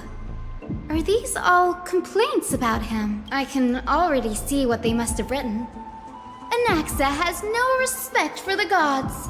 His very existence undermines order in our society. Why else would they call him the Great Performer? When Anaxa established his school of thought, the first thing he apparently did was read his own work to everyone. Are the Titans truly an accurate reflection of what humans think gods should be? Worlds created by gods are indubitably perfect, but what of Amphorius? Only foolishness and insensitivity everywhere you turn. They marched him straight to the seat of judgment before he could finish. Though what he took on in the end was more of a debate than an actual trial. He had to address every one of the scholar's allegations, or face expulsion from the Grove. The first allegation was... Do you agree that since the Titans created the heavens and earth, so the mountains, rivers, and seas must likewise be their creations?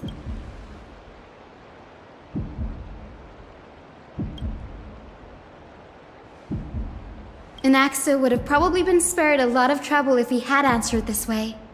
Instead, he quoted past instances of the flame-chase journey and posited that humans have the potential to take over the divinity of Titans. Needless to say, his critics didn't take kindly to his answer, so they followed up with a second allegation. You claim to be studying souls, yet you are, in fact, defiling them and committing acts condemned by the gods. Do you admit it? Anaxa always wears an eye patch, never removing it, even when alone. Some say he used one of his eyes as an alchemical ingredient. Every being in the world owes their safekeeping to Kifili, and this is even more so for the Chrysos heirs who have divine blood coursing through them. If he has really done something of that nature, then it'd indeed be sacrilegious. Thankfully, they had no way to prove it, so it amounted to nothing more than an allegation in the end. One by one, Anaxa engaged in wars of words against those who would challenge him. Toward the end, a scholar asked him, Anaxagoras, have you any respect for the gods? It was only after a brief silence that he answered, I have never denied that Titans are meant to be noble constructs. Yes, I'm not sure how that controversy was eventually resolved. But what's for certain, at least, is that Anaxa was allowed to stay in the Grove where he continued his research, despite being regarded as a heretic. By the way, this stack of complaint letters has reminded me of a place in the Grove. We may find clues there that aren't on the teleslate. I'm talking about Anaxa's alchemy lab, hidden between the cornerstones. It's a well-kept secret. Among the 7 sages, excluding the nominal chief sage, each has a private sanctuary where they can conduct research undisturbed in their free time. Even the administrators of the Library of Philia are restricted from accessing those places and documenting the sages' research. But with the Grove in this state, I'm sure Anaxa won't be mad even if we sneak into the lab for a short while, right?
this is the place. But where is everything? Materials for alchemical experiments, matrix diagrams, and even the seal to the lab. They're all gone. Did the black tide destroy it all? No, not even close. Not only are alchemy experiments high-risk activities, but Professor Anaxa also has a penchant for using bizarre materials. Students often saw him walk in looking right as rain, but come out covered in soap with his hair singed. Naturally, no one dared to come near this place. Huh? That bookshelf over there seems to be the only thing still in...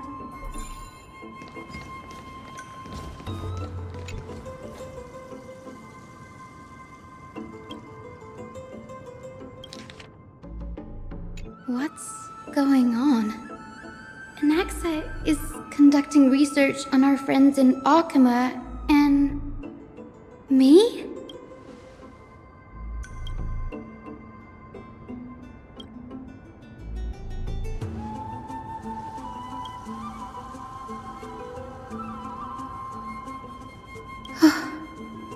Danny, look at this. I have a bad feeling about this.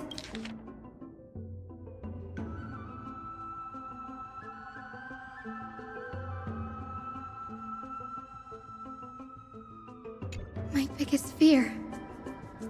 It's come true. After going through his notes, I think I can piece it all together now.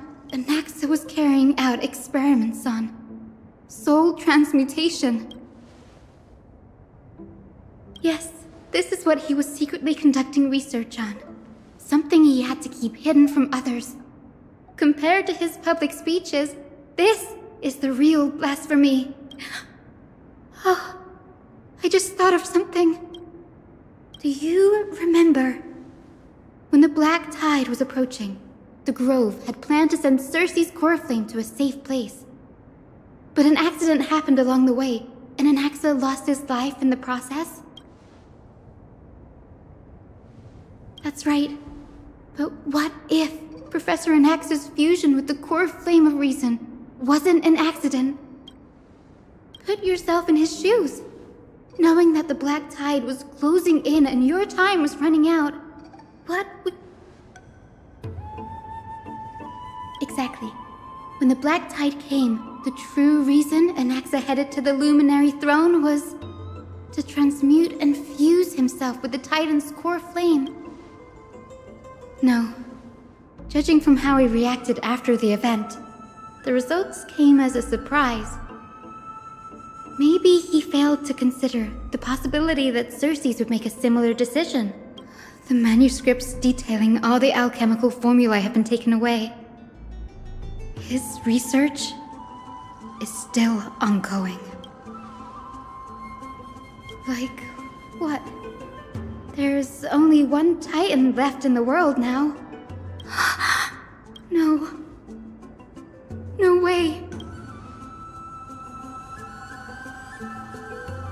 He's after Kefali.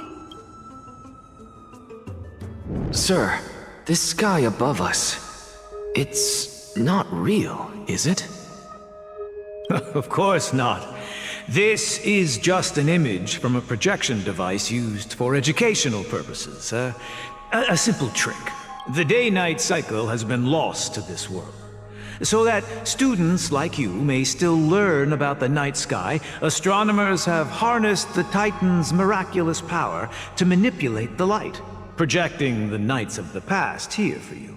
Much like how the sky above the holy city is also illuminated by Kefali's dawn device. So, the skies of Akama are fake too. You mustn't conclude that, Anaxa.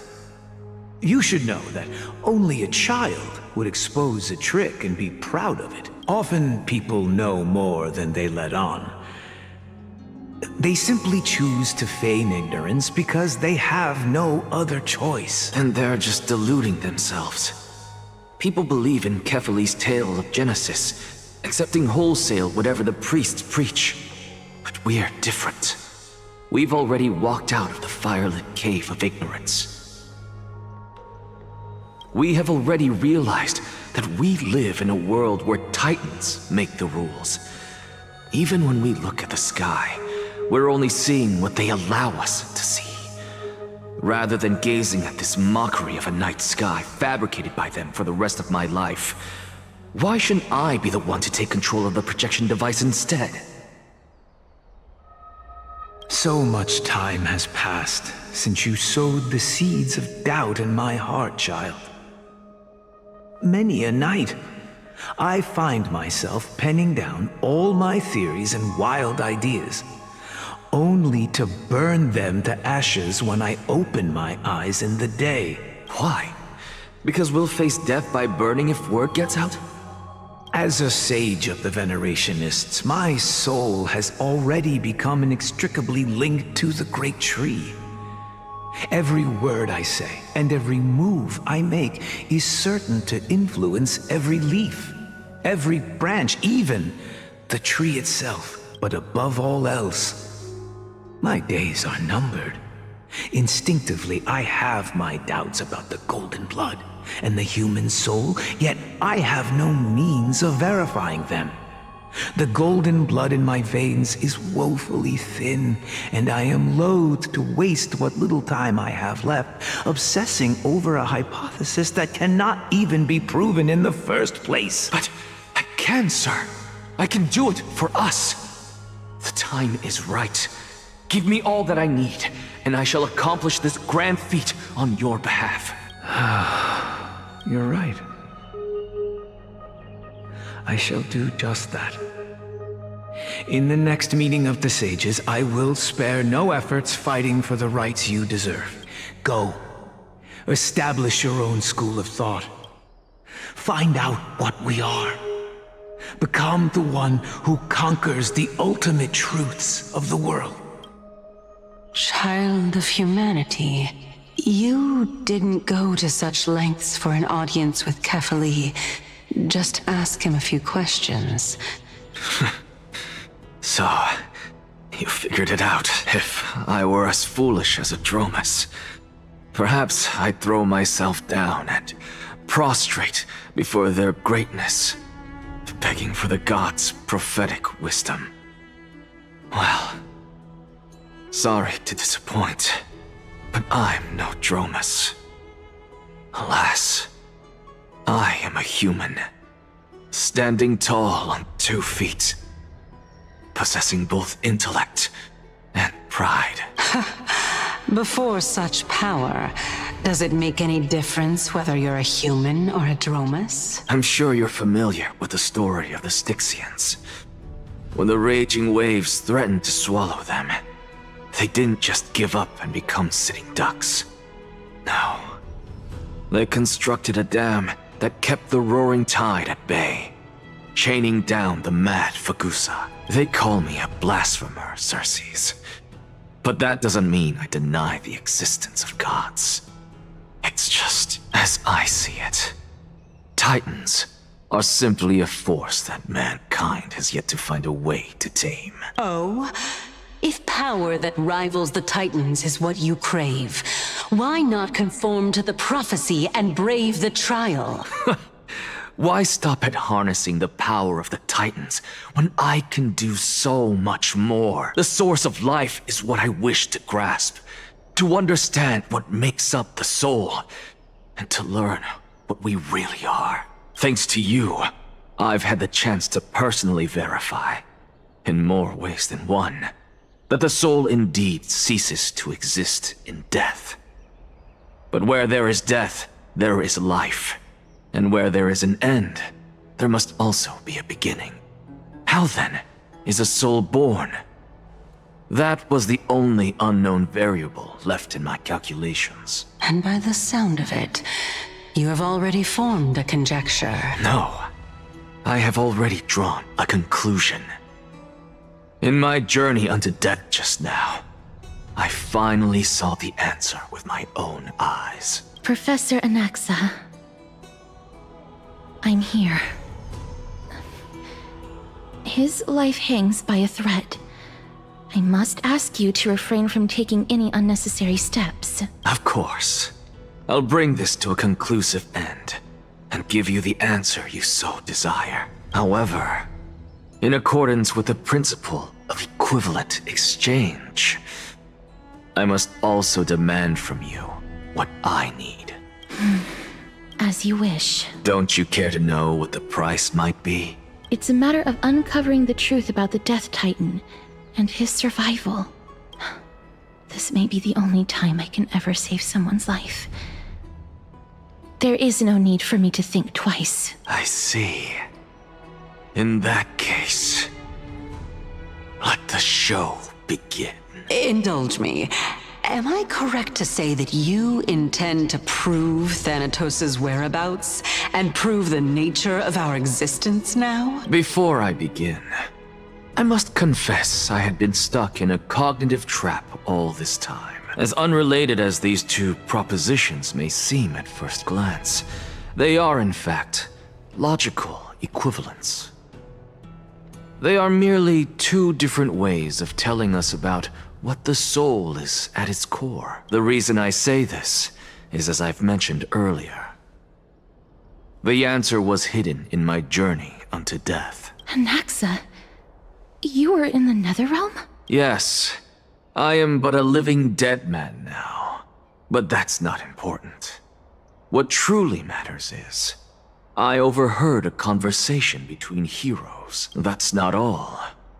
Remember how I said you were a part of that conversation too, Circes? And I've told you that I have no recollection of such an event.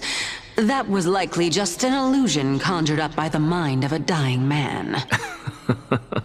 Of course you would remember, because that wasn't you. That was Calypso, one of the 7 sages of the Grove. Calypso? Huh?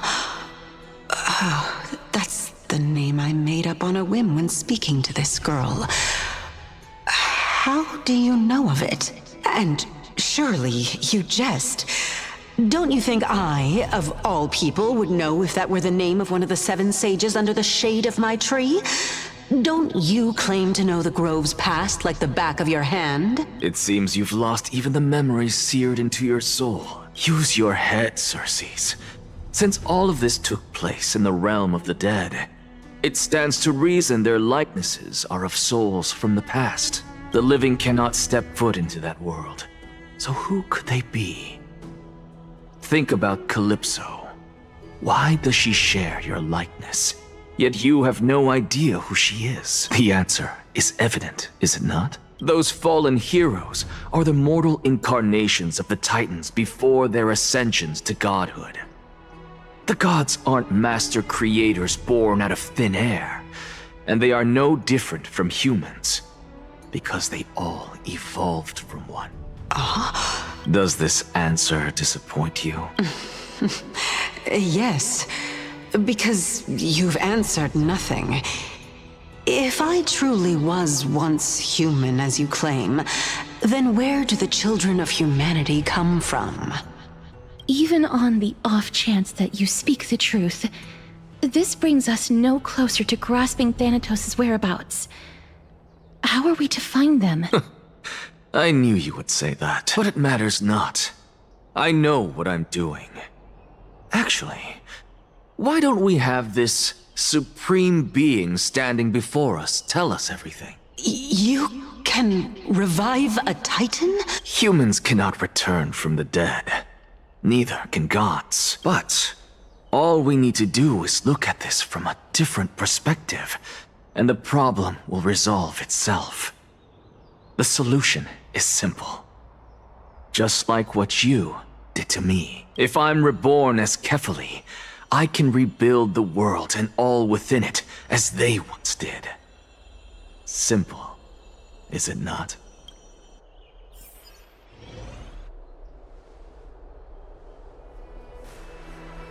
I have news from Hyacinth and Dan Heng. Anaxa might be trying to do something with Kefali's divine body. Kefali? But what could Anaxa want? Is the Council of Elders going to sit around and let such a sacrilegious act unfold? That is not possible. He is indeed the great performer, capable of fooling anyone and everyone with his tricks. I'm sorry. No need for guilt, for this is good news to us. The Council of Elders has found themselves a traitorous ally. Anaxa's ambitious desires will be something we can exploit. What we should be doing now is to keep our eyes peeled for whichever trickery Kainis is up to, and react accordingly to thwart her plans. Being Akima's political center, the Demigod Council holds just as much significance as the Vortex of Genesis. Someday, after my duty is over, this site will take the place of the battlefield where you hunt gods. Become the next challenge you ought to overcome. Till then, it's best to get used to this place as soon as possible.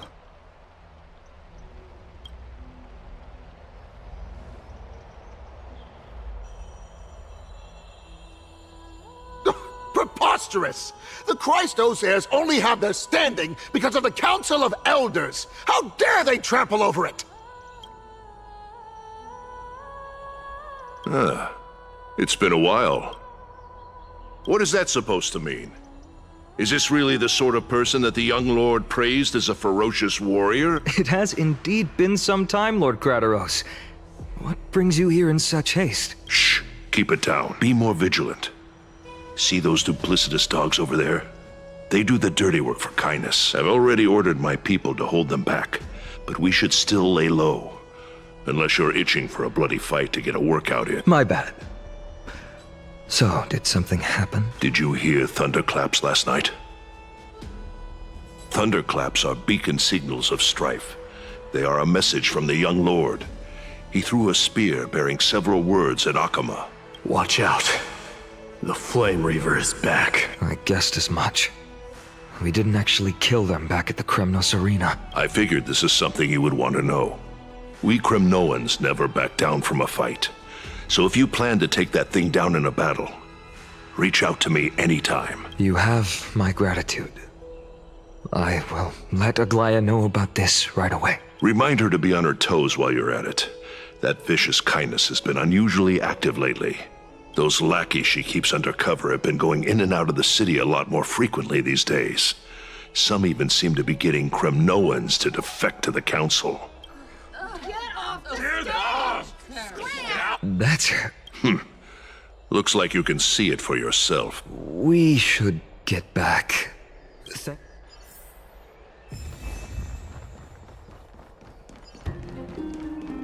By Catholic into Lenten above, as the Theoros I have observed. Virtuous citizens of Akama, fine Navides, Elysiae, and the Outlander are heading toward us.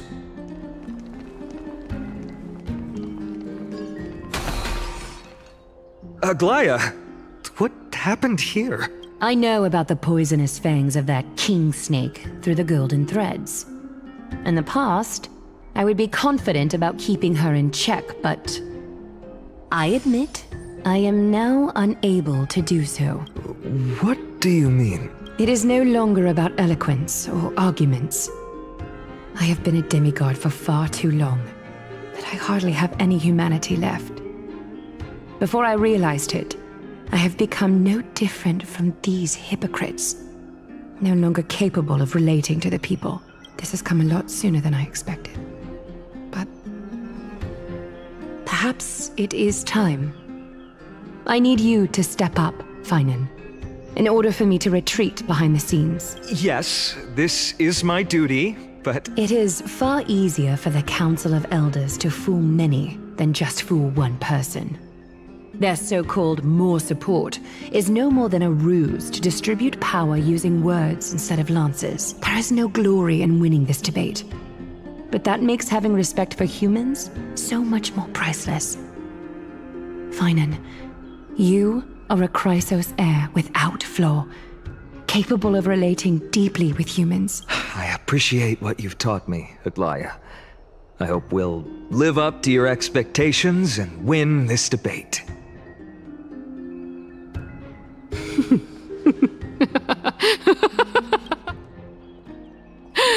Oh, you've done well, Lord Calictus. Let me take over and personally close this debate for today. Dearest counselors, let it be known that I sorely miss the blissful times portrayed in lyrical poems. Back then, Amphorius was home to nearly 1,000 cities, each with their own local faith, while gods walked the earth and shared close bonds with humans. Yet, in the present, people from all over are forced to leave their homeland to seek refuge in the holy city, where they hope to rest under Kephales's protection. All of us have long been in the same boat, with no way out of this plight.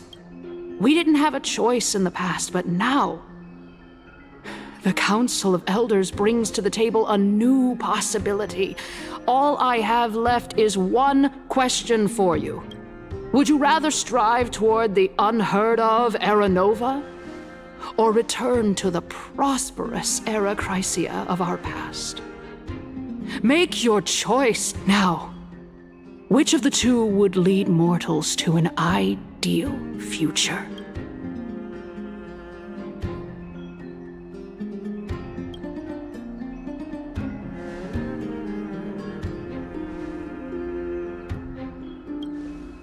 We all know that Era Chrysia is a thing of the past, Lady Cainus.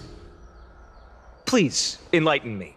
How does the Council of Elders plan to turn back time? Let the 3 Titans of Calamity be born, and Era Chrysia is nevermore. But bring demise to those Titans, and Era Chrysia will descend upon us again.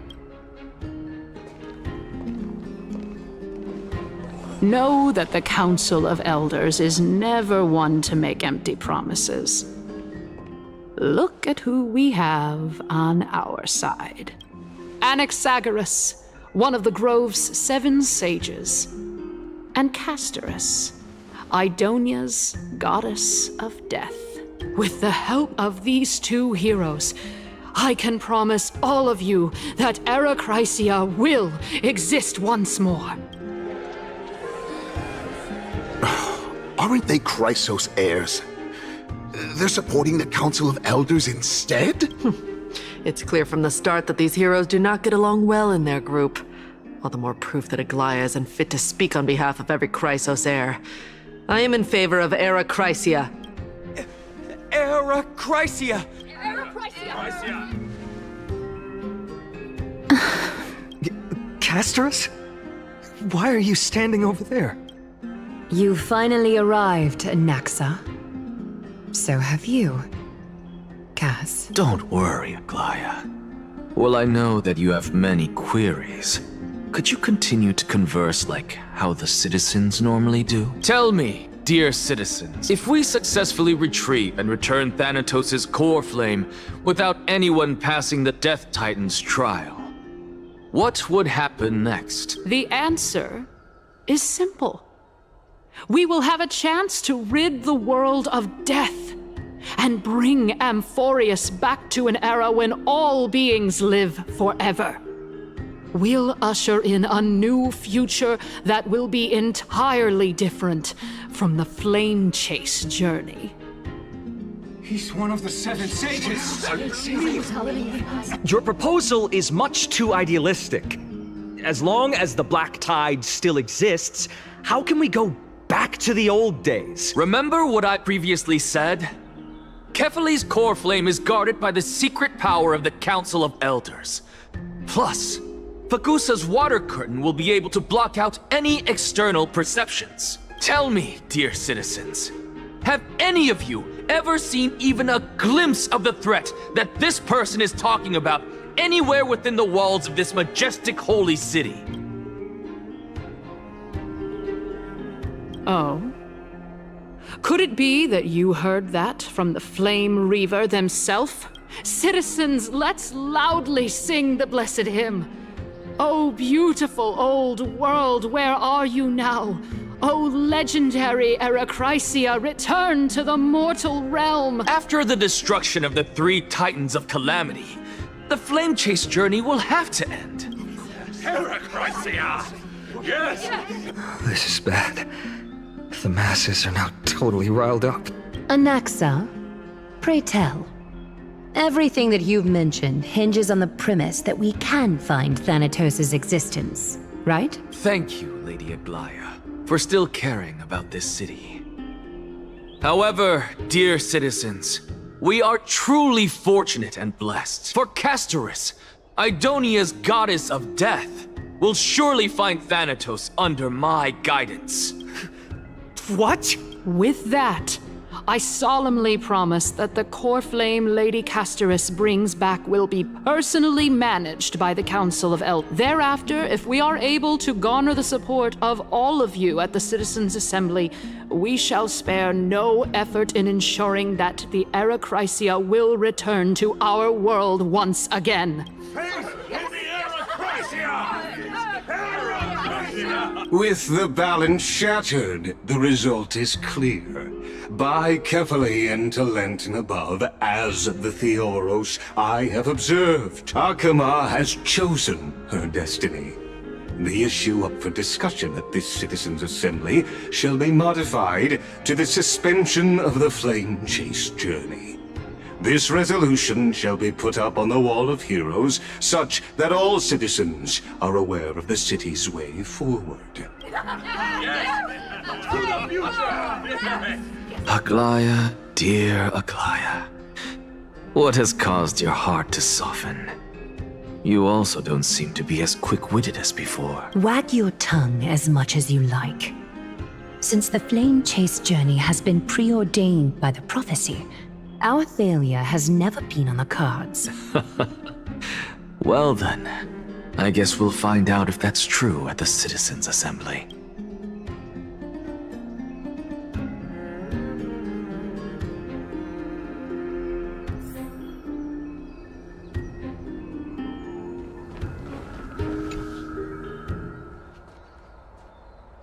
Well, it seems that when I sent you to look for Anaxa, I unintentionally facilitated your partnership with him instead. My apologies, everyone. I know that you have many questions to ask me. I will answer them to the best of my knowledge. In that case, please tell us as much as you can. In actuality, he showed me a past that was both long and heavy. The reason I say this is as I've mentioned earlier. The answer was hidden in my journey unto death. Anaxa, you were in the Netherrealm? Yes, I am but a living dead man now. But that's not important. What truly matters is, I overheard a conversation between heroes.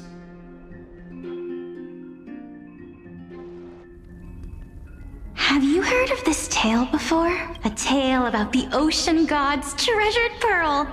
Our hometown. It was a seaside town which enjoyed the ocean breeze and glorious, peaceful times, thanks to the wisdom of its ruling queen, until one day, an evil dragon descended upon the town. Its wings were large enough to blot out the sun, while its claws were sharp enough to rip the waves apart. It barged into the tall tower and devoured the queen's beloved daughter. It even settled itself in her bedroom. Like a tyrant king, the queen assembled 300 warriors who managed to subdue the evil dragon by chaining it up.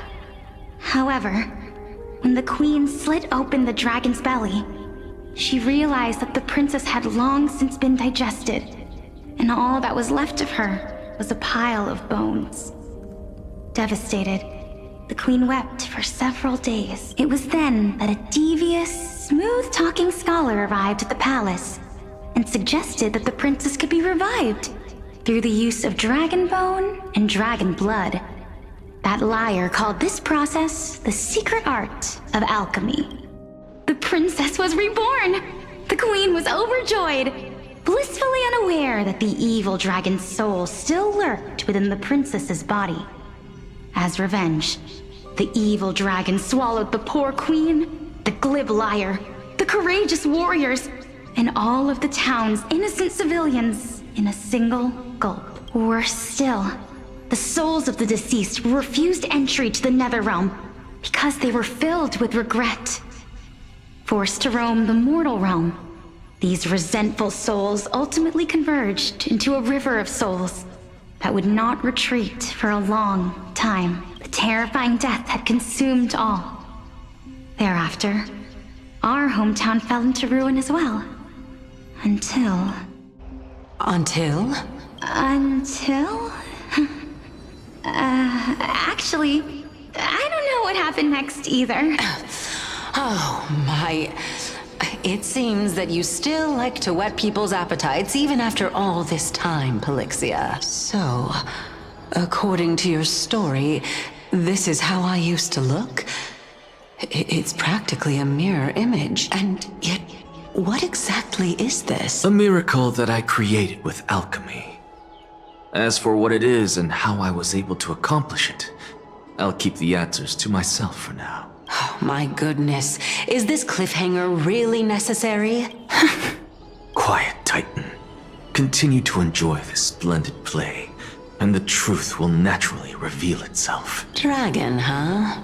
I've heard this legend before. In that case, what do you think of it? I think that this so-called alchemy was a tenuous analogy added to the story by future generations. After all, you've never heard of a tradition of alchemy in your hometown before, have you? Indeed.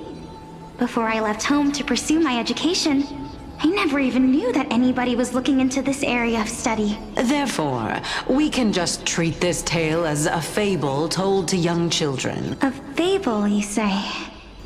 If so, what moral is it trying to impart to the kids? I guess it might be the concept of equivalent exchange? Oh? I thought the moral might be closer to something like honor the dead. Huh. What? At a loss for words? No. I merely realized that we're both thinking of the same principle.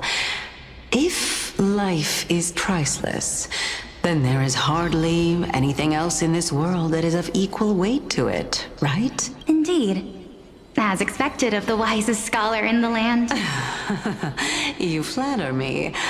Why don't I ask you a question as well, as a form of equivalent exchange? Of course.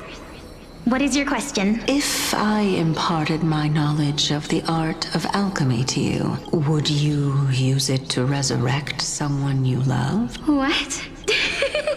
What kind of strange question is this? I got it. You're just trying to get me to tell you whether I like anyone, right? Let's just leave it at that. That was rude of me. Yes, I would. Oh? Death is inevitable.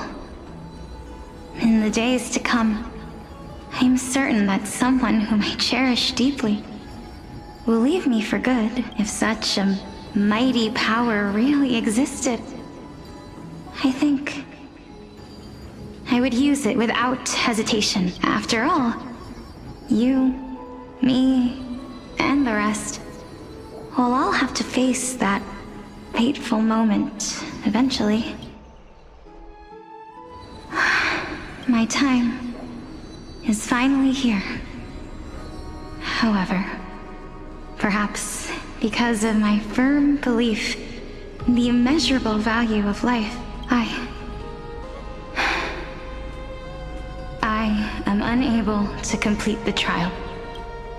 You shall wither, and through that, the dead will sprout again from the remains, and be reborn with the dead flame. It is a pity that fate is such a cruel mistress. Is there no other way of interpreting those words? I'm afraid that the meaning is clear. Between my sister and me, one must pay the price. Our trial can only be completed when the one chosen sacrifices her life. I'm afraid that the prophecy might even have selected a pair of twins for this exact purpose. Fortune makes fools of us all. My sister is prepared to sacrifice herself. And yet, I can't do the same. How absurd. My time is almost up, but I'm still afraid to welcome death. What should we do? If I'm ultimately not able to make up my mind... Since Chaos is willing to guide all of us and leave this trial to the end, there is still plenty of time for you to ponder. That's right. Don't allow the fog of an uncertain future to cloud your mind. Trial, prophecy... The topics that they're discussing seem familiar, but these three people must not have left their names in the epics. Otherwise, I would have some recollection of this. Amphorius' history before the Titans were born was complete chaos. Is that not strange by itself? I have long held 3 hypotheses about this. Calypso, Polixia, and this warrior. I seem to have met him somewhere before. Regarding this matter, Nias, are you confident that you'll complete your trial? Of course. Though, I am worried about what will happen once I've emerged victorious.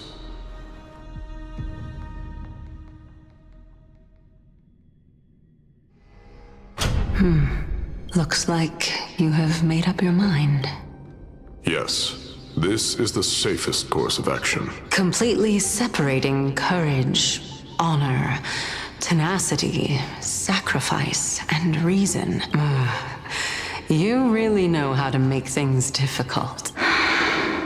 Please, young lady, witness my fall and demise. Lady Calypso, you shall host the soul-rending ceremony. I do not understand. Why would you dare to sacrifice yourself for a future that you won't get to witness? Because this is our destiny. The power that resides within me is so intense that I will one day be engulfed by it. Furthermore, a valorous death before glorious return has always been the path I chose to walk. A journey I began long ago. If your sister or Chaos were in my position, I believe they would make the same choice as well.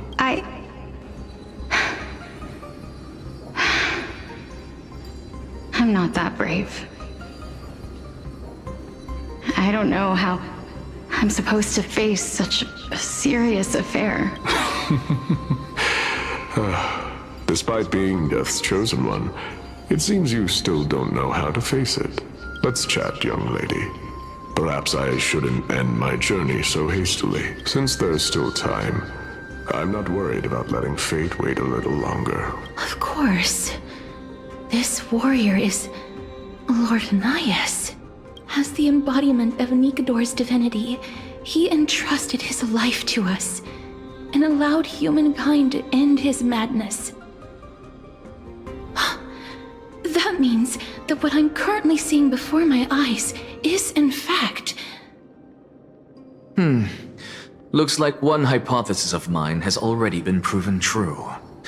These heroes are the true forms of the Titans, before they attained their divinity. If so, the chosen one of death that he speaks of is actually... Polixia? Is the previous form of Thanatos? But her appearance... If this is true, as long as we can find out where she went, we'll naturally be able to figure out the location of the Death Titan. But before that, we first need to witness what ultimately happened to Lord Nias.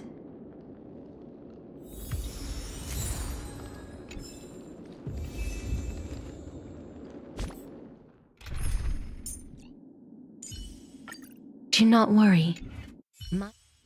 Nikador's... I've heard that these words are still in...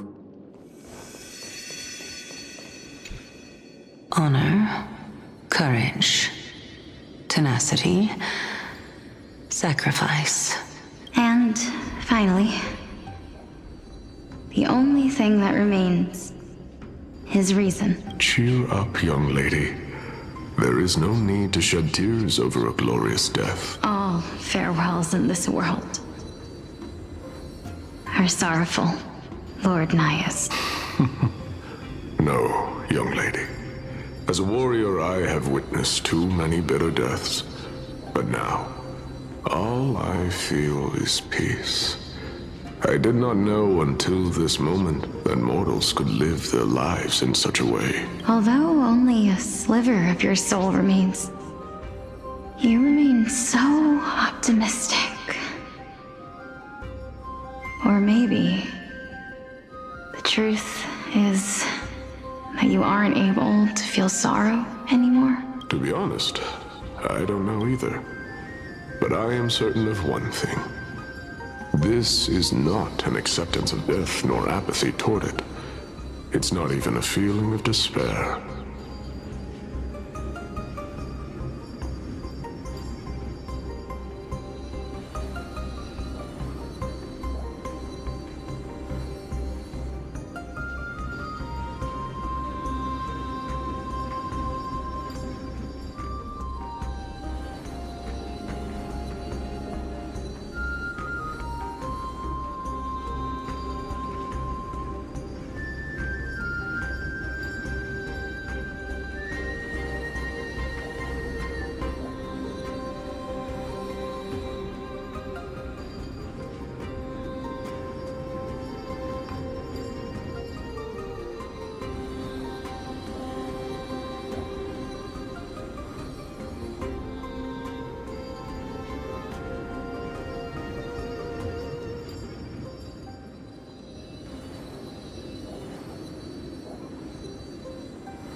I am just enjoying what remains of my life to the fullest.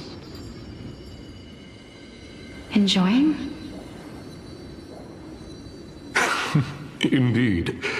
Along this journey that we've taken together, not only have I changed the world, I myself have also changed in the process. And now I have reached the journey's end. When I look back and see the grand epic that I've personally written, how could I not revel in that fact? But when you depart the mortal realm, won't all of your accomplishments be reduced to nothing? Separation and death are two sides of the same coin. Reconciling this doesn't come easily for a mortal.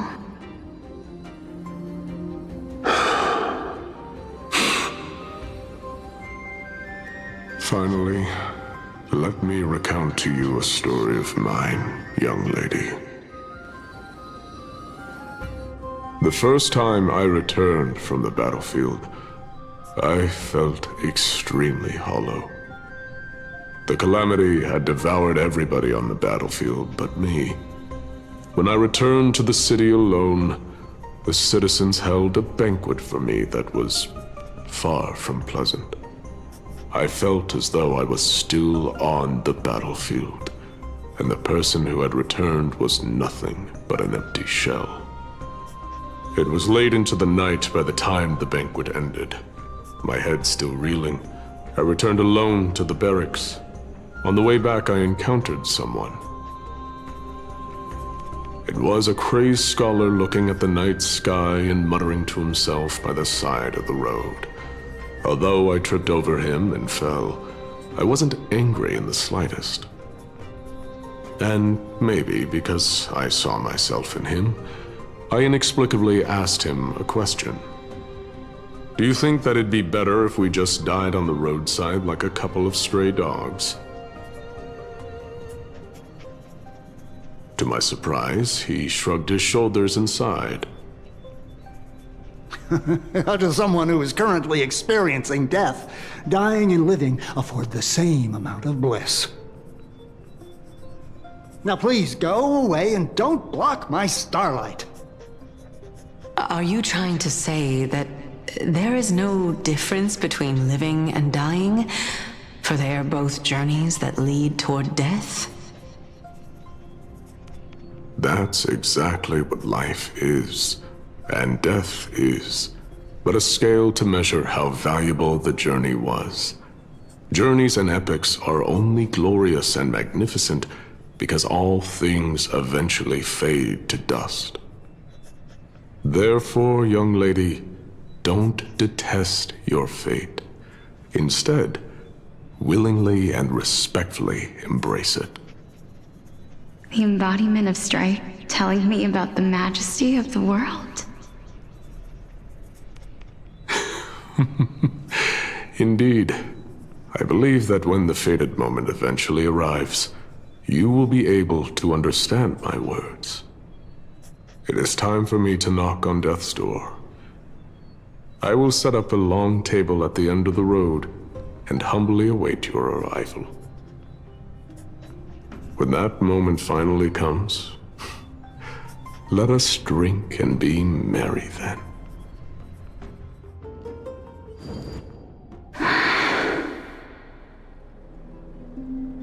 I knew this day would eventually come.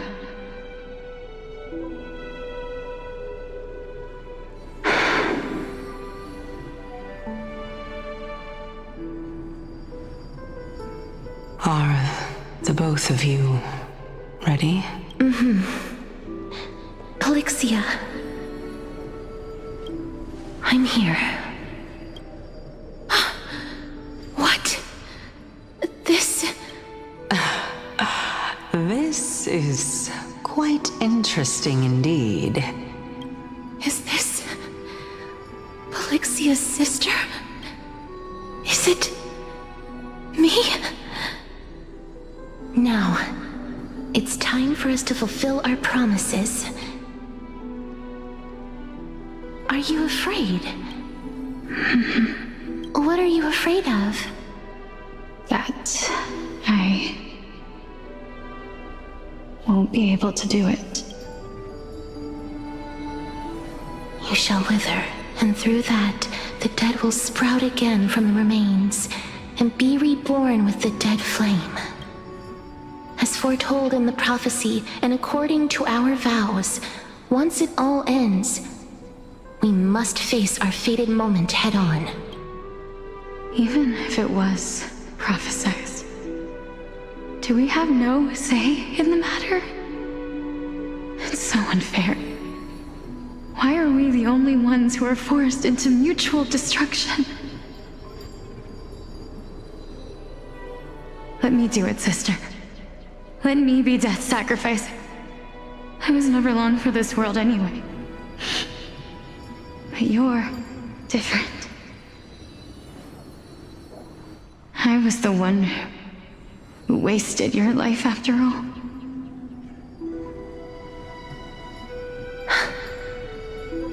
You're wrong, Polixia.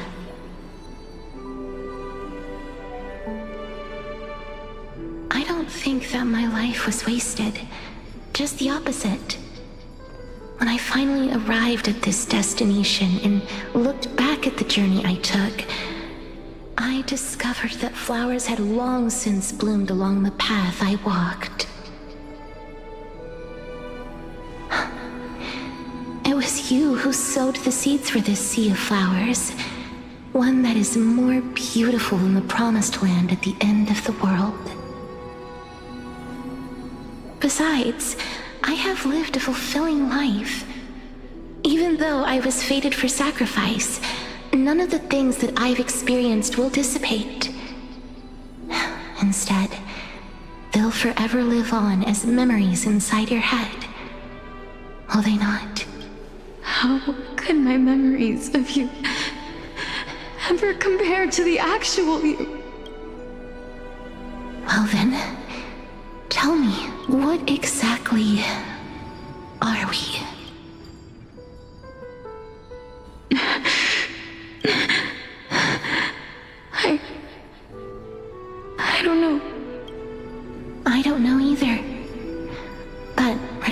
regardless of what the answer is, regardless of how we're shaped by others, or even by this world.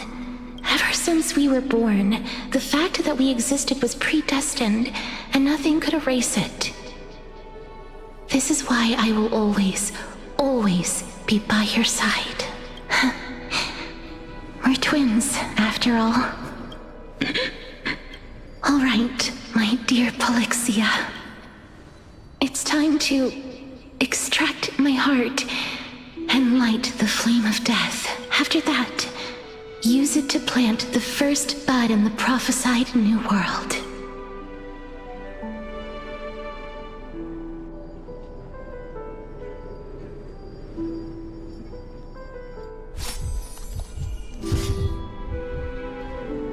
If I imparted my knowledge of the art of alchemy to you, would you use it to resurrect someone you loved?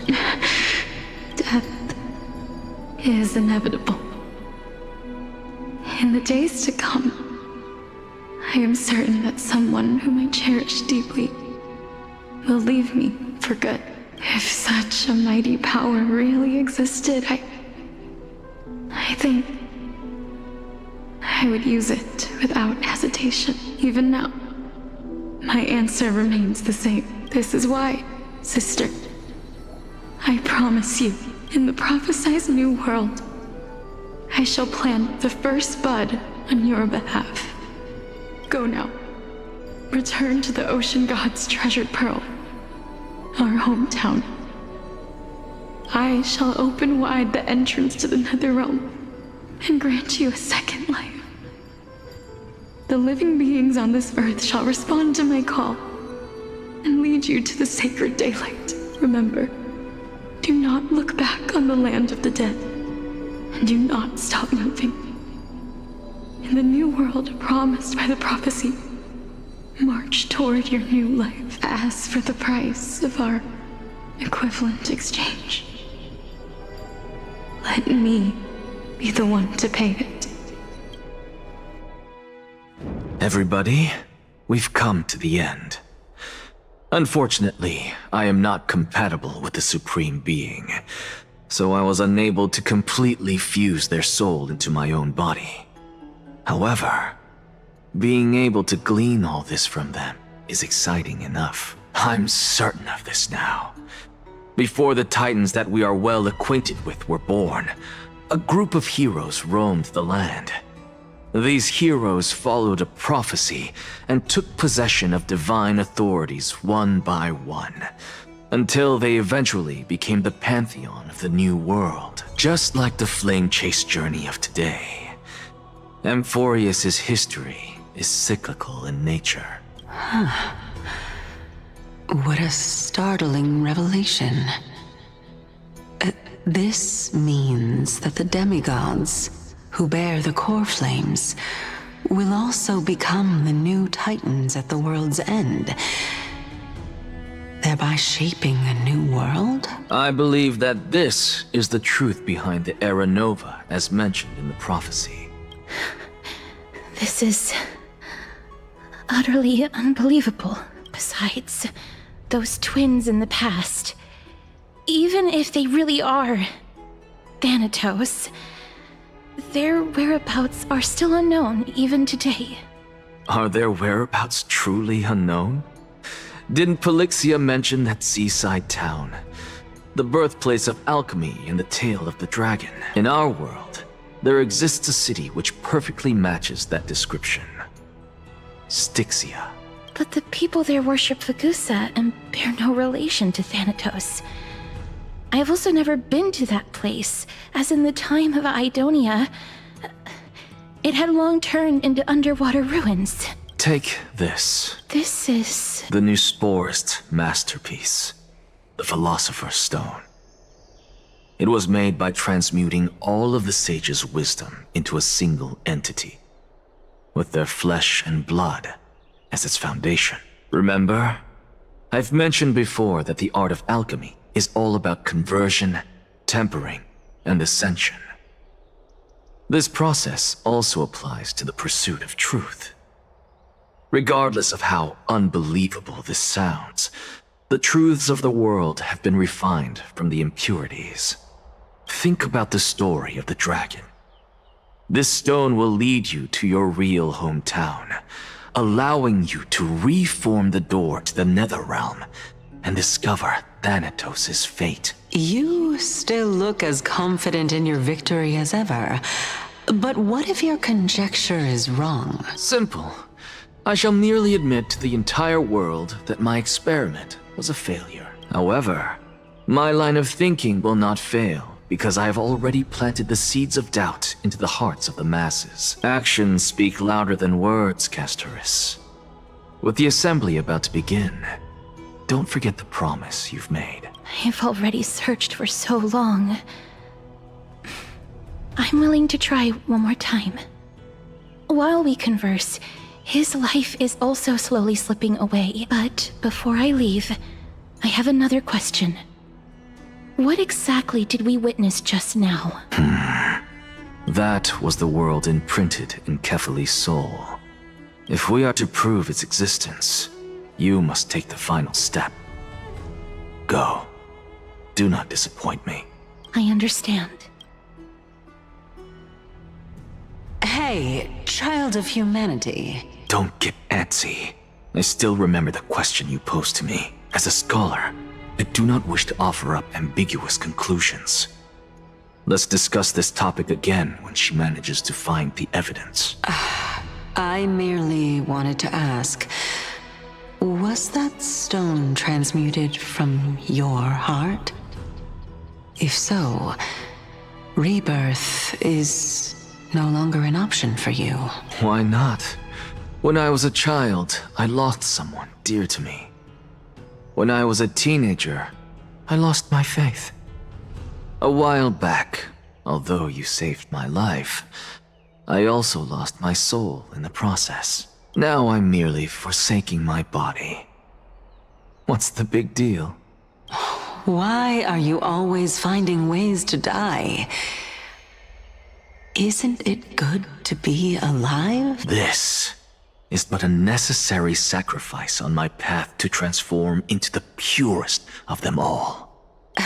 Can someone who's dead even claim to be the purest of them all?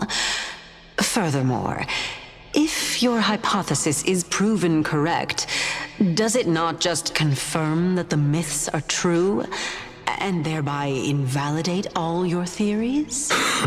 No, it's just the opposite.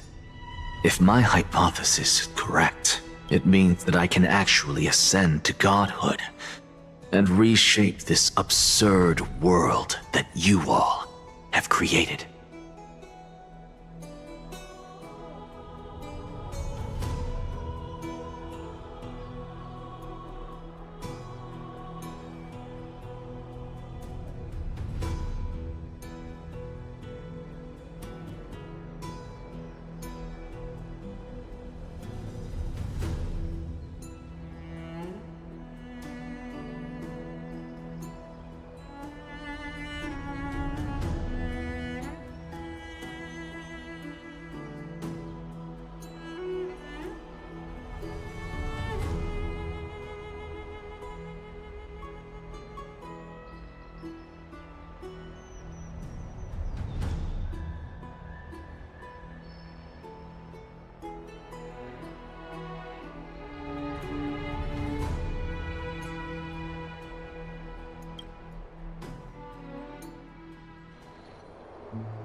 That's a lot to take in at once.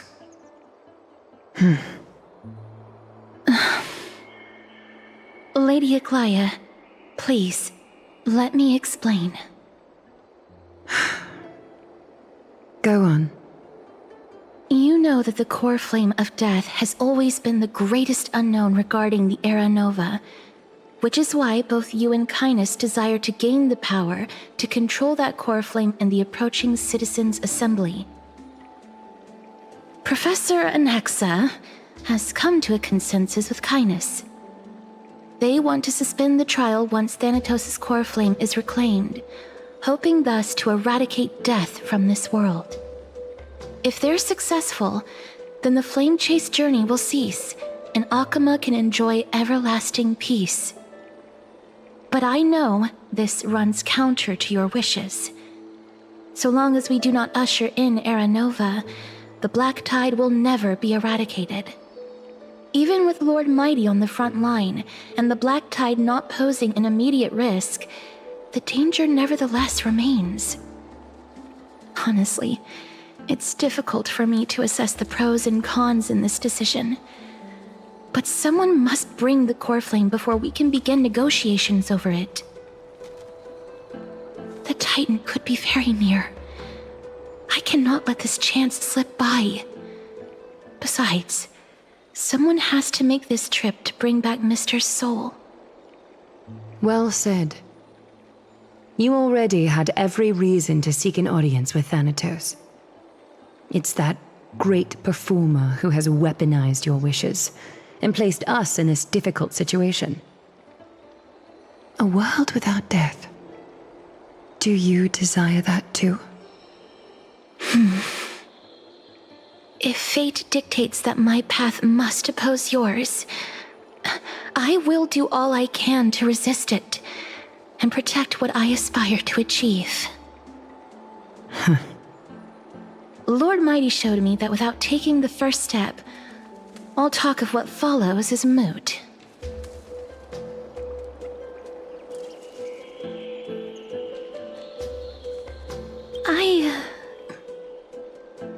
I have always hoped to hear you speak your mind, Cass. And I am glad to have heard your true thoughts. Styxia. I visited that place in the past. Though it is now an island surrounded by the river of Soul's torrents, it's not hard to see its former splendor. Go. I will not stand in your way. As for you, you are someone who has cheated death. I believe you have more than enough reason to make the trip with Castorus and meet the god of death himself. Castorus, I too look forward to your journey. I wonder what kinds of new interpretations your completed story will bring to the Flame Chase journey. Thank you, Lady Aglaia. I hate to put a damper on this heartwarming moment, but if Styxia is now an island surrounded by the river of Soul's torrents, then how do we find a way in? Lady Trebe is probably... The answer is quite simple. In the myths, Zagreus once made the domain of the dead their treasure vault. That is to say, they could enter and leave the nether realm as they pleased. And if they could do that, then it follows that the demigod who inherited their divinity must be capable of the same. I'll see you at Marmorial Palace at Action Hour tomorrow. Cypher shall be your guide to finding that ancient city.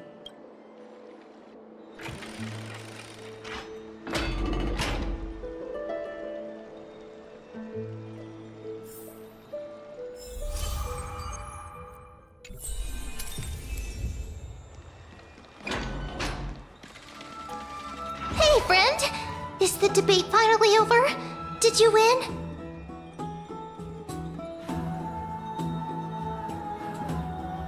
Oh, that means victory is around the corner. Well, moving on. I was hard at work even while you were at the debate. I borrowed a mountain of books from Cass to see if I could find a way to solve your problem. Let's see. I still have only 32 books to go. Really? Oh, that's fantastic news. I knew it. Hard work always pays off. Especially if you're as diligent as Mem. I feel like a huge burden has finally been lifted off my shoulders. Why are my eyelids so heavy all of a sudden? Oh, you're right. Then I'll go back to...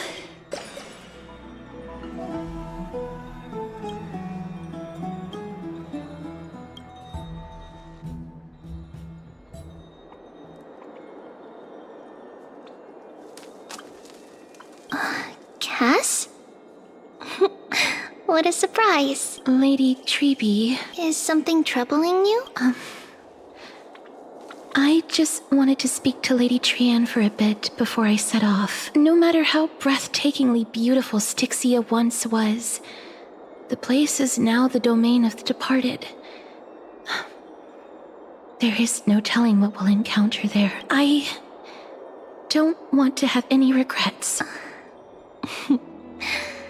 Has anyone told you that your eyes are sparkling today? Is that a figure of speech? In the past, when you did smile once in a while, all of us could see that your heart remained troubled even as you smiled. Lady Treby, you know perfectly well that see you tomorrow is nothing but a white lie. I hope your toughness is not a mask hiding a lonely heart. Cass, you hardly ever talked of your past. None of us knows what you went through, apart from Maggie. But we know it must have been filled with pain and hardships, as it is the fate every Chrysosaur is destined to live out. We are just happy for you that the core flame you're meant to inherit has finally surfaced. Isn't it a little too soon to say that? But you already know where tomorrow is. There's no need to rely on anyone else. Just give it your all and leave no regrets. We have always believed that your embrace is just as warm as everyone else because we embrace others to comfort them. And Cass, you're the kindest Chrysosaur we know. Thank you, Lady Treby. This feeling, it's hard to put into words. I suddenly found myself with so many wishes. So much I want to accomplish before setting off. Then go do it, Cass. Trian was actually working on a surprise gift for you. It's a pity she didn't get to finish it. But now Trinan and I are working on it, and we'll make sure to give it to you. So, let's meet back here when you return from Styxia. Safe travels. See you tomorrow!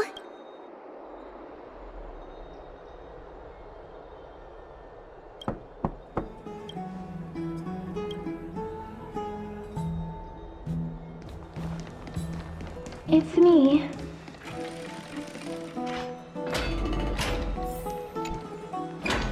I hope I didn't wake you. Huh? I'm here because of private matters, actually. If it isn't too much to ask, I'd really like it if you could come along with me to retrieve something. Aren't you going to ask me what it is? It isn't a long way from here. Shall we? I'd love to go in and take a look. Have you heard? Seems like all...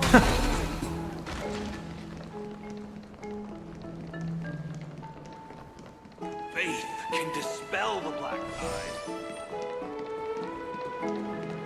The streets are packed. It seems the vote to pause the flame chase journey has begun.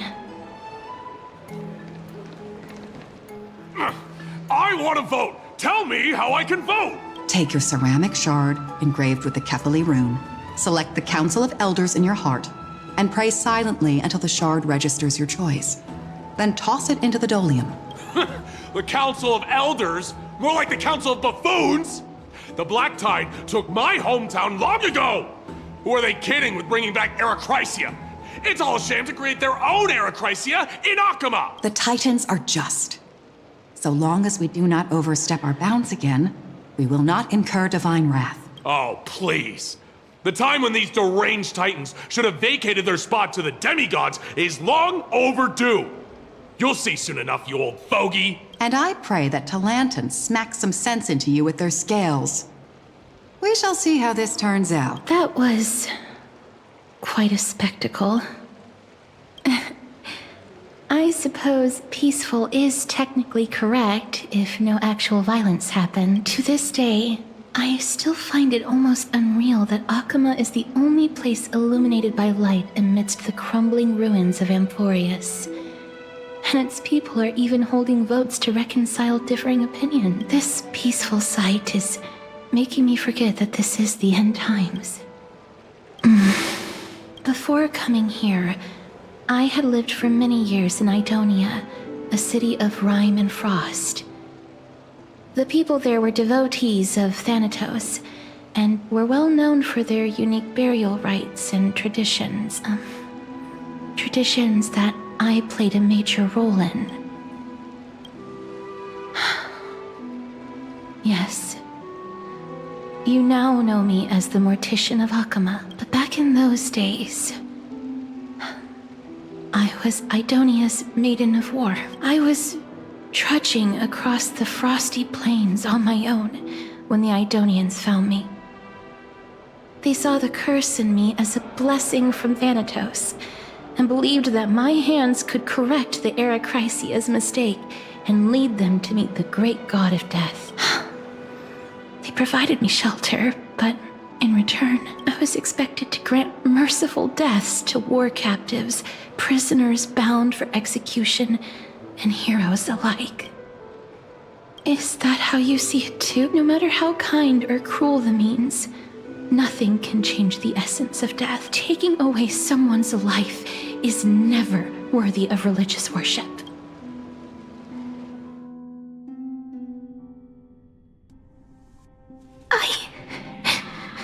I can't do it. Their voices, they pierce my ears. The pleading. The thanks. I know that feeling, child. I was once as lost as you are now, but you must respect those walking towards death, just like how you should respect yourself as the Holy Maiden granting humans glory and liberation. What you're asking me to do is no better than the task of an executioner. And yet you want me to respect myself. No matter the titles, I am still taking away human lives. This won't be the first time that Idonia's fanatical nether warriors have faced death.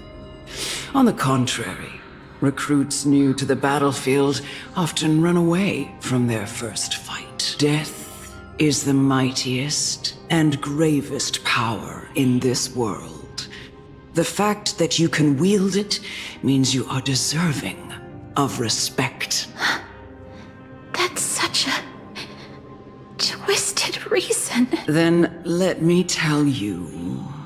In Idonia, the great swords commonly used by executioners are called Draconian, in memory of Drakon, an elderly executioner.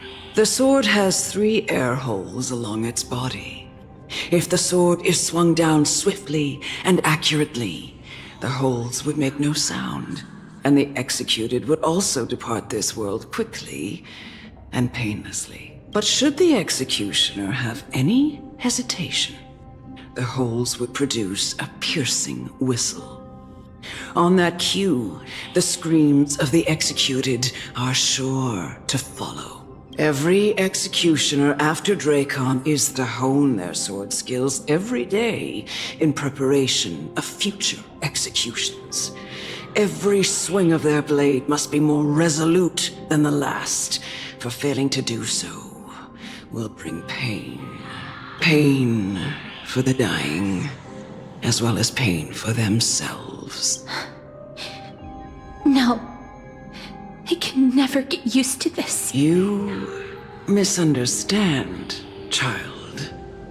I am not telling you to get used to it. I'm asking you to consider the source of the dead's suffering and use that knowledge to fortify your future touches with more. Go, walk with the dead and love them as you love life.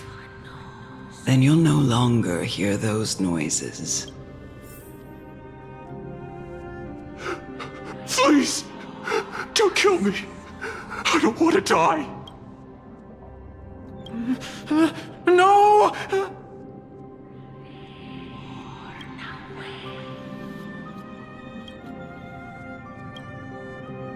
May you gain some insights through his sacrifice. Is this all? No. Come with me. This is just the beginning of your life as the Maiden of War. You executioner!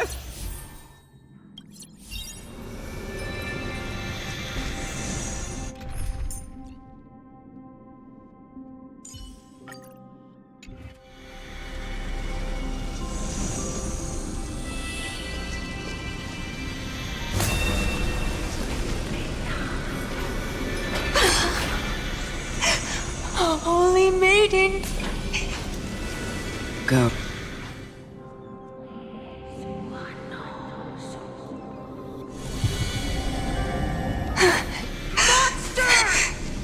Thank you. Do it then, executioner. You heard him.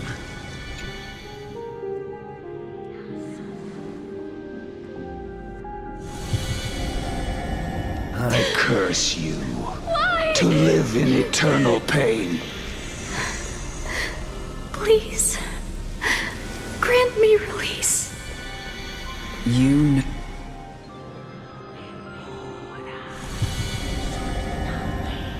When will this ever end? You murderer!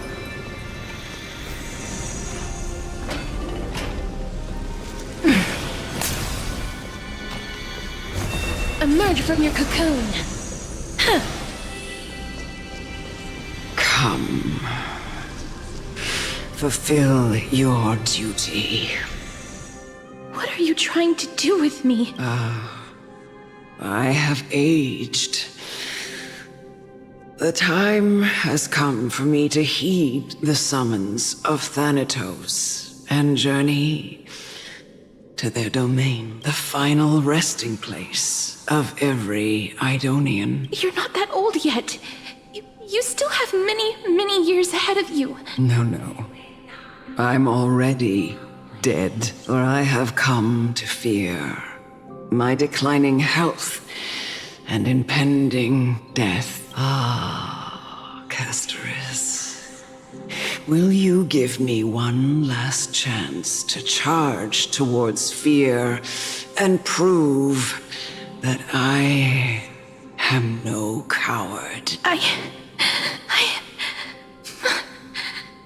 can't take this anymore! Child, it was I who brought you here from the frosty plains and set your farcical fate in motion. It was also I, Chief Executioner of Idonia, who forced the heavy duty of executing others onto you. I've always known that you have doubts and even anger about my faith and about me. I never had a choice. Indeed.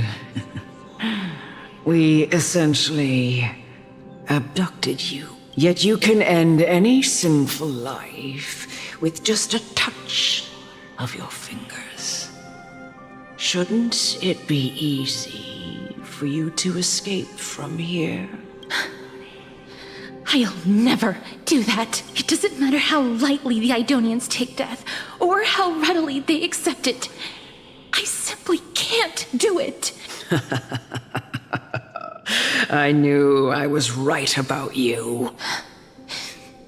What do you mean? I've taught you and cared for you as my own daughter all this time because of this blessing that's been with you since your birth. I know no one else in the world would understand the weight of life and death more than you do. In the eyes of an Idonian, death is the end of all life. A destination we will all eventually reach.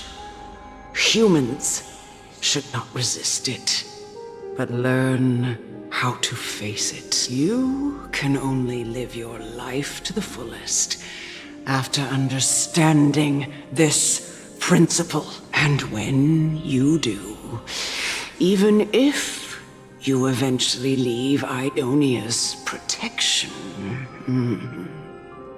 even if you must carry the curse forever, you can live with your head held high, like everyone else. No! How can I? Come now. It's time. I've already taught you all that I know. Show me that you are a fitting holy maiden. Or at least, that you possess the resolve to become one. Come now. It's time. I've already taught you all that I know. Show me that you are a fitting holy maiden. Or at least, that you possess the resolve to become one.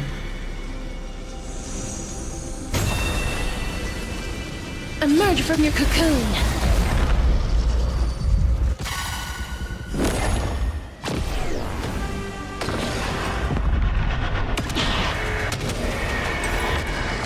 Bloom. Eternals. The dead return!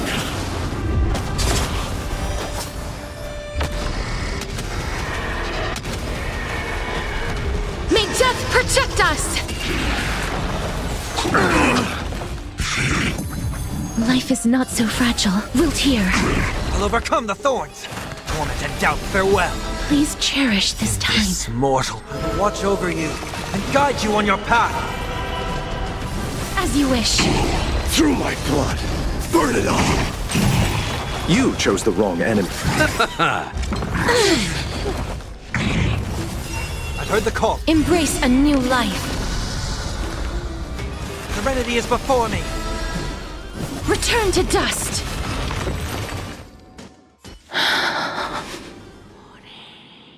This was the last time I followed her command. I gently touched the elderly woman before me.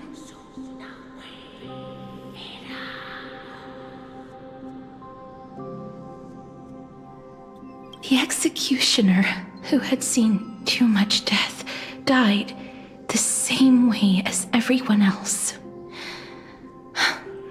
A gasp for air, a wistful look in her eyes, and a barely perceptible tremor in her fingertips. Elder Amunet, the person who tried to teach me about death, ultimately vanished like dew in the morning mist. She spent her life embodying the beliefs of the Idonians, and when death finally came, she embraced it exactly as their doctrine had taught. I have nothing but respect for her. I erected a cenotaph in her honor in the marshes outside Idonia's city walls with the others I had laid to rest. Then, I set out once more in search of Thanatos. It was a long, long journey. I heard so many discussions about death along the way. Life finds meaning in death. The world improves because there is an end. It seems the most terrible darkness in this world. Everyone talks about its heavy weight. Some resist it, some worship it, and some even revere it. How did a disappeared titan become the deepest fear of humankind? And why do they haunt my dreams? I continued my travels to seek an answer. Initially, I was running away. Then, I started searching for it. And now, at the end, I just want to know if my touch, if my embrace, can do more than taking things away. Can I make anything? Can I leave anything behind? I don't want to die. Please, I'm begging you, just let me go. I don't want to die, please. I don't want mercy like this. Just let me go. I need him. I don't.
The Reaper has blessed your hands.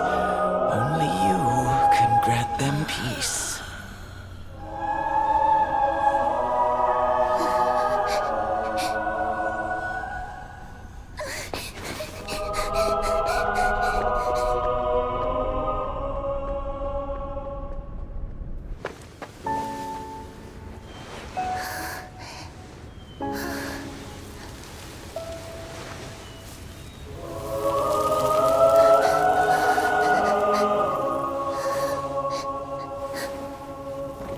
Embrace death. Walk alongside it.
Is that you, Castorus?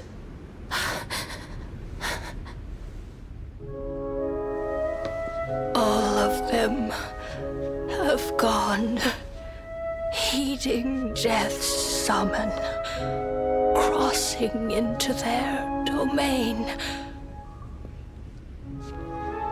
I must go too. I don't fear it, just I have some regrets. Watching people leave this world again and again, it must be lonely for you. You must want to desperately embrace them before they go. I can't. These hands, they're too cold.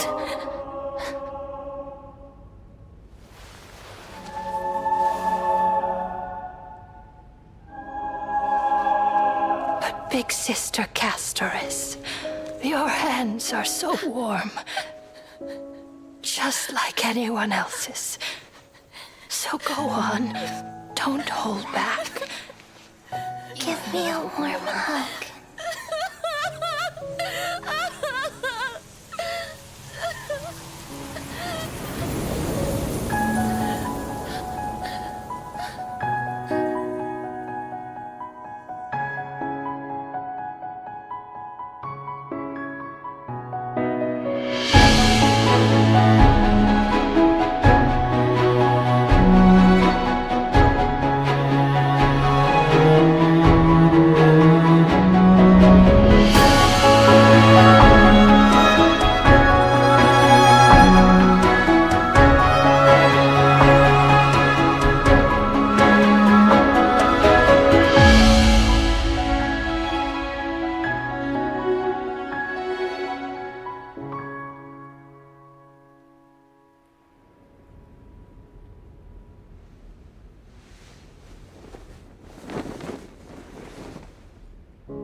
On the day that Oryx's trial ended, you must have had many questions. I felt just as confused. Why, as someone from beyond the sky, were you so cruelly dragged into Amphorius's fate? I wished I could take action, but no matter how hard I try, I cannot simply interact with the living as ordinary people do, even when we brushed against each other unintentionally in the grove. And it was obvious that nothing had happened when an almost unattainable hope finally welled up in my heart. When I thought that perhaps my touch would no longer bring sorrow, fate declared to me, it wasn't that the curse of death had finally been lifted, but that your soul no longer belonged to this world. And there was nothing left for my hands to take. Nothing. And did I really think this time would be any different? It's not that I don't understand this reality, just that I'm unwilling to accept it. Having walked such a long road, I am still unable to find the answer to life and death. I am resigned to eternal despair. Anything I wish to hold on to, death will inevitably wrest from my grasp. From that moment on, I lacked the courage to confirm it again. Until Oryx laid bare the cruel truth before us.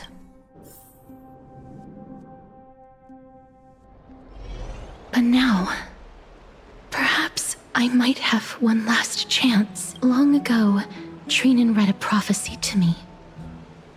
At the end of the Sea of Flowers, the souls of the living shall warm thy fingertips, and after an embrace, there shall be eternal separation. I found no surprise in it, for her words sounded not like a foretelling, but a perfect reflection of my past. Embraces in this world are born of reunions, yet my touch speaks only of farewells.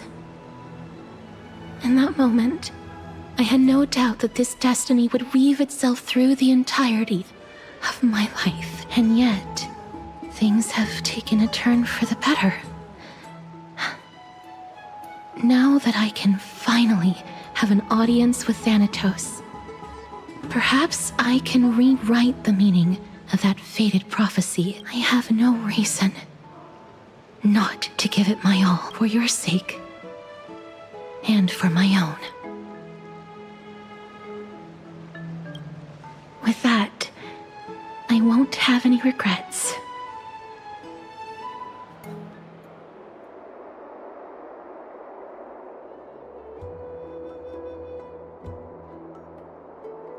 Let's put that aside for the moment. We've arrived. I want to retrieve a small gift I specially prepared for you. I made it myself, like the trinket I gave Lady Trian. I want to leave something for everyone, if possible. The journey to seek an audience with the Death Titan cannot be an easy one. I want to make full use of every moment I have before we depart, so that I don't have any regrets. No, it isn't. You'll know when you see it. Look, it's right there. Huh? Where did it go? What's going on? This is the coin of Zagreus and a slate. So it's her. It's Lady Cypher, the demigod of Zagreus whom Lady Aglaia had spoken of. She's a master thief who's left legendary tales all over Amphoria. So many years have passed, yet she's still announcing herself in such a crass manner. Let's just do as the slate says and look for Lady Cypher.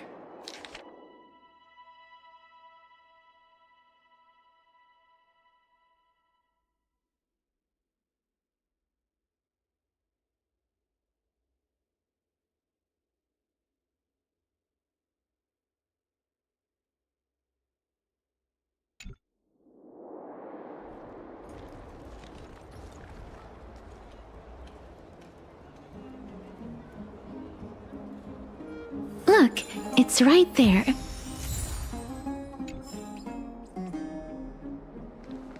There seems to be a new show at the Bats today. We must pursue her.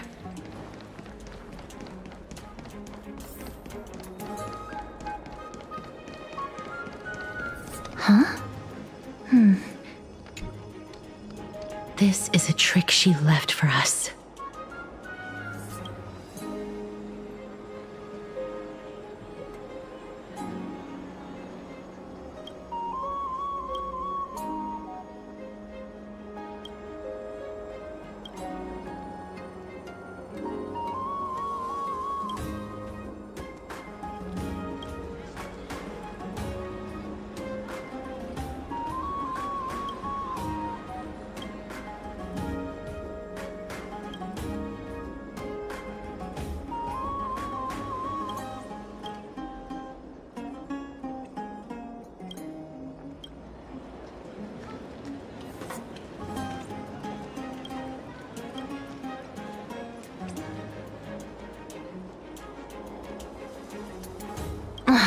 She's incorrigible. Follow me.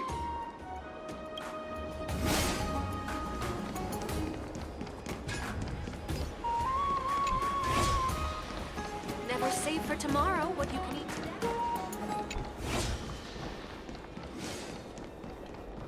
It's about time you do some exercise.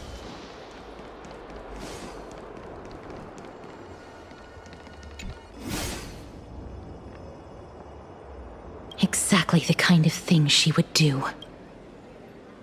This is how it should be.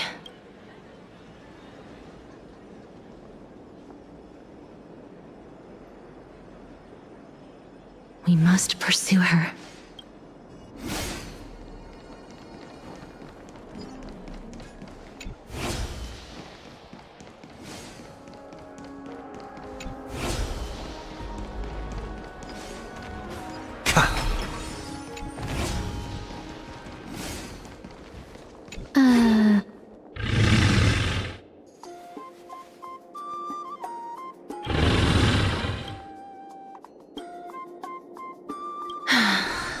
Lady Cypher, please come on out.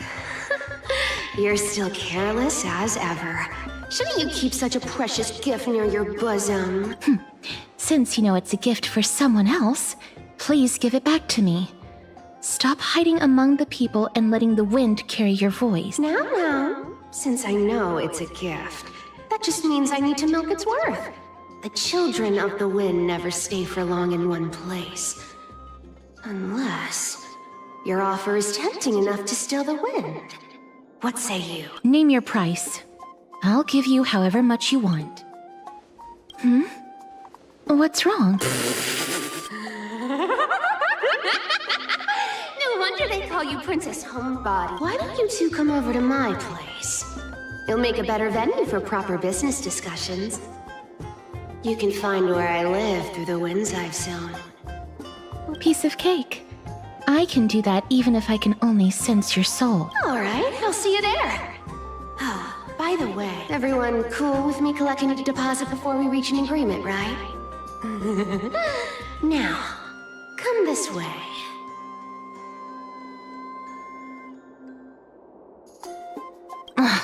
She's incorrigible. Follow me.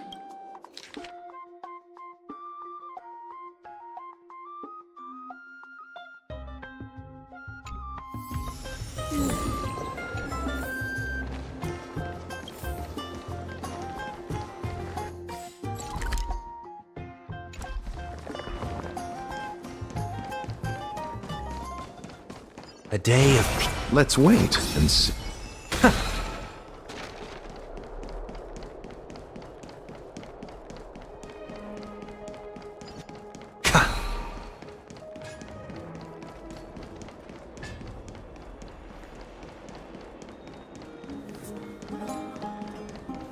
It's about time you do some exercise.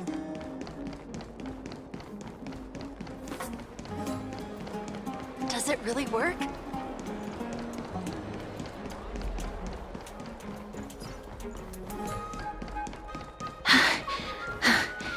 Here we are.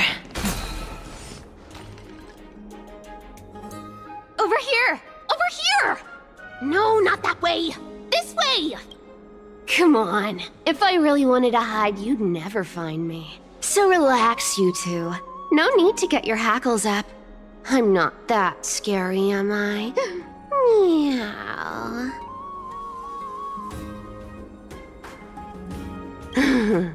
No way. Some people might have been into that a millennium ago, but it's long since gone out of style. Loosen up, buddy. Shall we get down to business?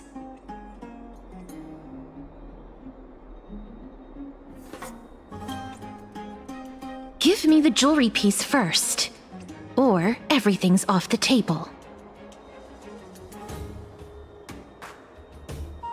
Oh, come now. Don't be so upset.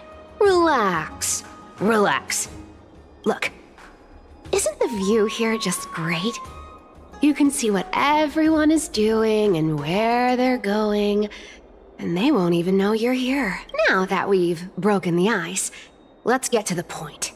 Everything I've said so far has been a joke.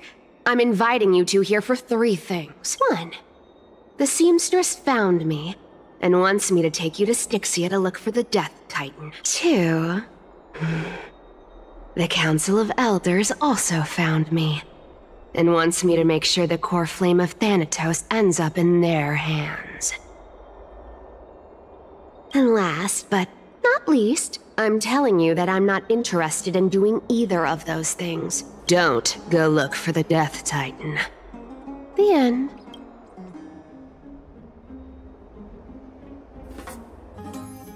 Whoa, this is some high-quality stuff. And this room is full of it. How much are these worth, Did you get all this through that Aranova gimmick?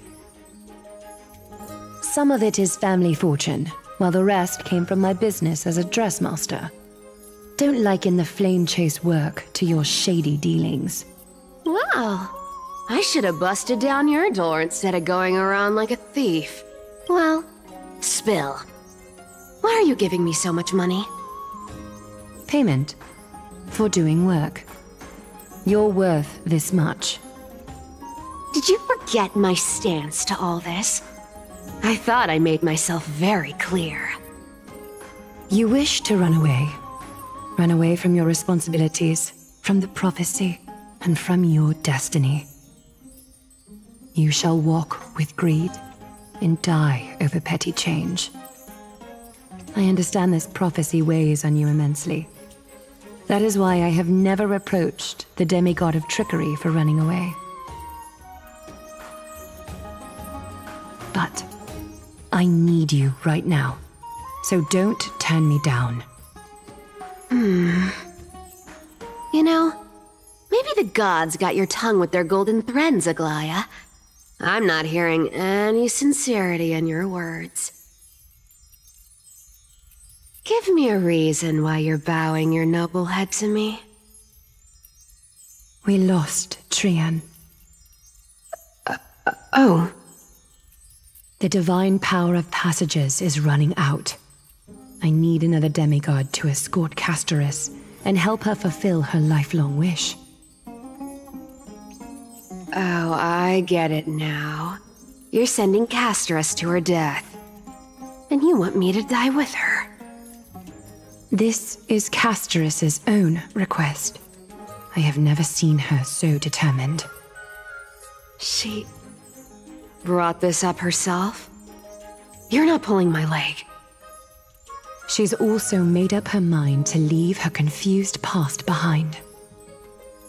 As will you, Cypher, when you finally make up your mind. Don't be so sure. Time is hard in the likes of you and I. But Castoris remains pure as driven snow. She can always turn back before the end, you know?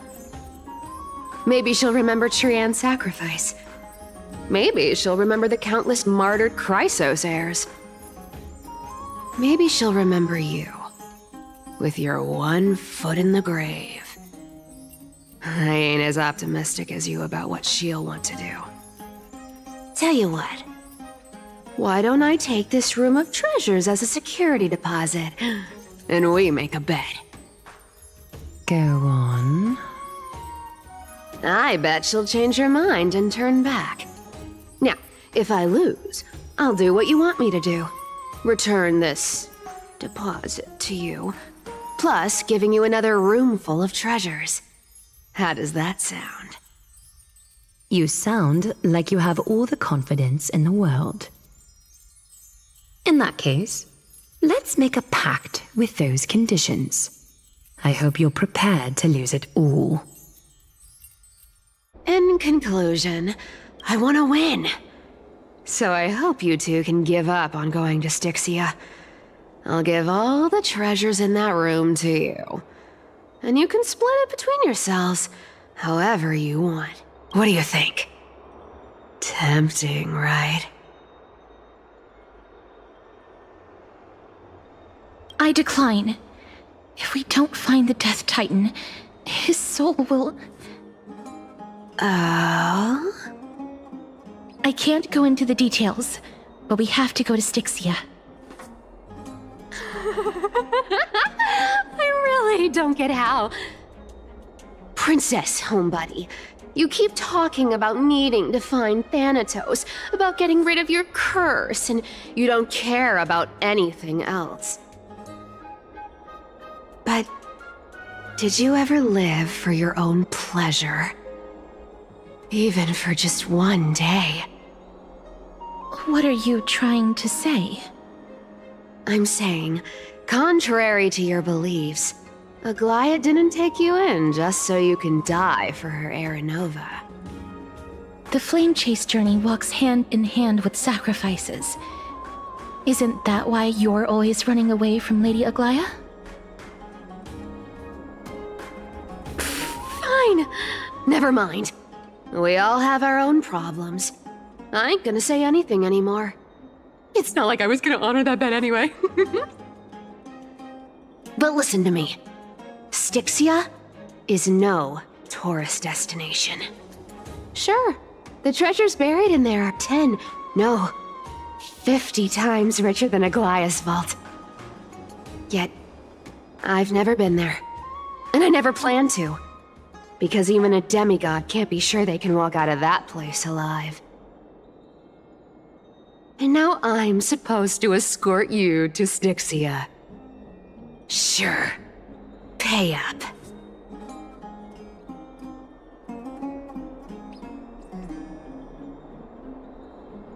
Me too. I have lived a longer life than most people. Though I'm not as good at doing business as Lady Aglaia, I still have some savings. I can give them all to you. Then how are you going to live the rest of your life? Then I'll give you 90. No, 80%. Well, don't mind if I do. 80% of Castrus's savings and a bottle of dew of divine blood. Not a bad trade. Okay. I didn't know you hold grudges, Gray Mystery. Here! Catch. Be careful with that! A minor change in plans, though. Don't go to the bath tomorrow. Come look for me at Akama's city gates instead. So, why are you changing the meeting place? Oh, nothing really. Just a bit scared of the seamstress's frosty face. I wouldn't stay a second longer in Akama if it were up to me. Well, now that we've struck a deal, why don't I give you guys a lift back? It's gonna be a long ride. So have a good rest.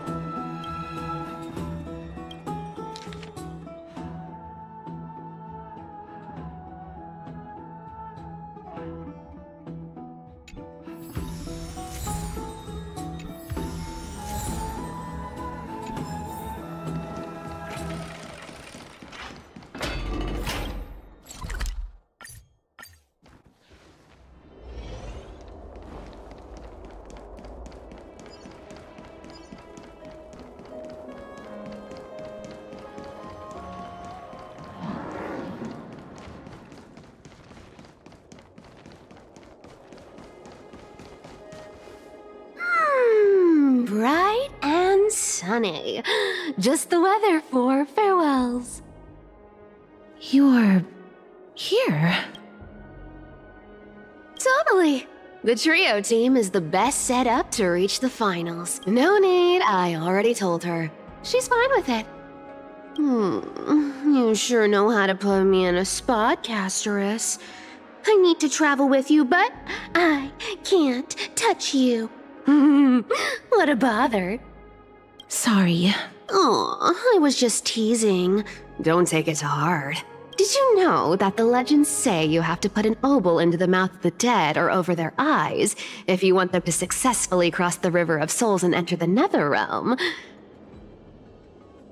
That's the fairy fare for entering the Netherrealm. However, I honestly won't ask you to pay this time. I'll pay. And then we'll just have to go through the motions.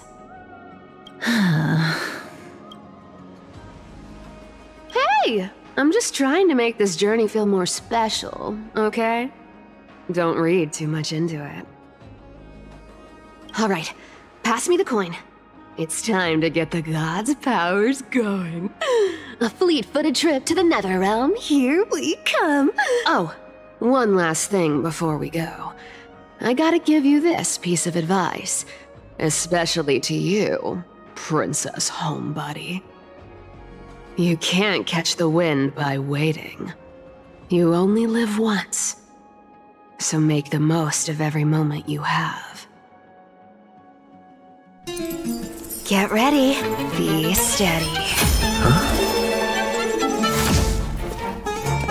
Hi, your turn.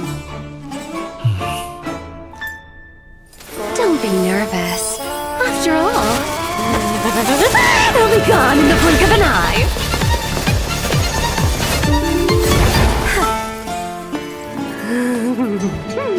All done. Bye-bye.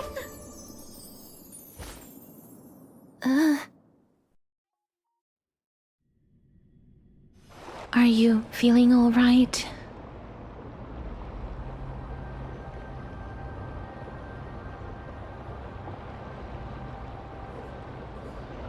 She's the demigod of trickery. When she flips the coin of whimsy into the air, she gains incredible speed that lets her travel anywhere in an instant. Just like how she clearly had no intention of lingering here for even a second longer. We can only depend on ourselves for the rest of the way. Don't worry, Mem's here to help. Being cute isn't my only forte. I'm strong too. This is Styxia, the city of dragons and waves. Anaxa hypothesizes that the missing Thanatos is somewhere in these ruins. This is the land of their birth. Or perhaps of their death. Anaxa had used a secret alchemical art to temporarily fuse his soul with Circe's and Kephae. And when he was on the verge of death, he was pulled by Thanatos and caught a glimpse of the flowing river of souls. This alchemy, considered a sacrilegious act, might actually make the souls of mortals and titans attract each other. Even though Thanatos has been missing for 1,000 years, and even their followers haven't been able to find them. Perhaps that special attraction could summon them here. Oh, so are we going to use that Philosopher's Stone to conjure the Titan? I guess that's the only way. The only leads we have now are the name of this city and the fairy tale about the dragon. Thanatos is even more mysterious than I am. Indeed. Even one as erudite as Anaxa could only point us to this place, and no further. We will be entering the unknown as soon as we take our first steps.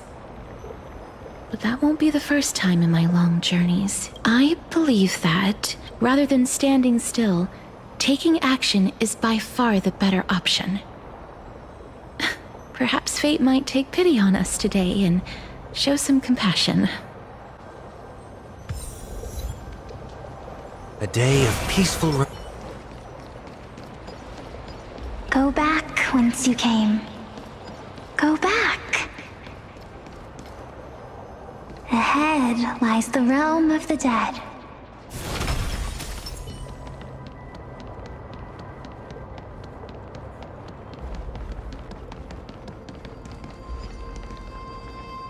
What a beautiful butterfly. Is it talking to us? This is a eulogistic butterfly. They are found in places where many have met their demise. In Idonia, some think of them as manifestations of Thanatos' benevolence. By turning the lingering obsessions of the deceased into these creatures, it is as if the Titan has made life into a specimen. Others think of them as Thanatos' messengers that guide the departed to the nether realm. The second theory sounds more believable. After all, the things they're saying are rather, direct. Perhaps. But the fact that we're able to hear their whispers proves that we're fast approaching the realm of the dead.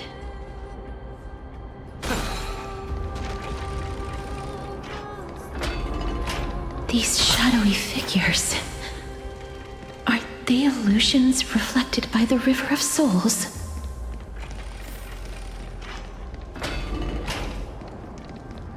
Do you want to buy any fish? Huh?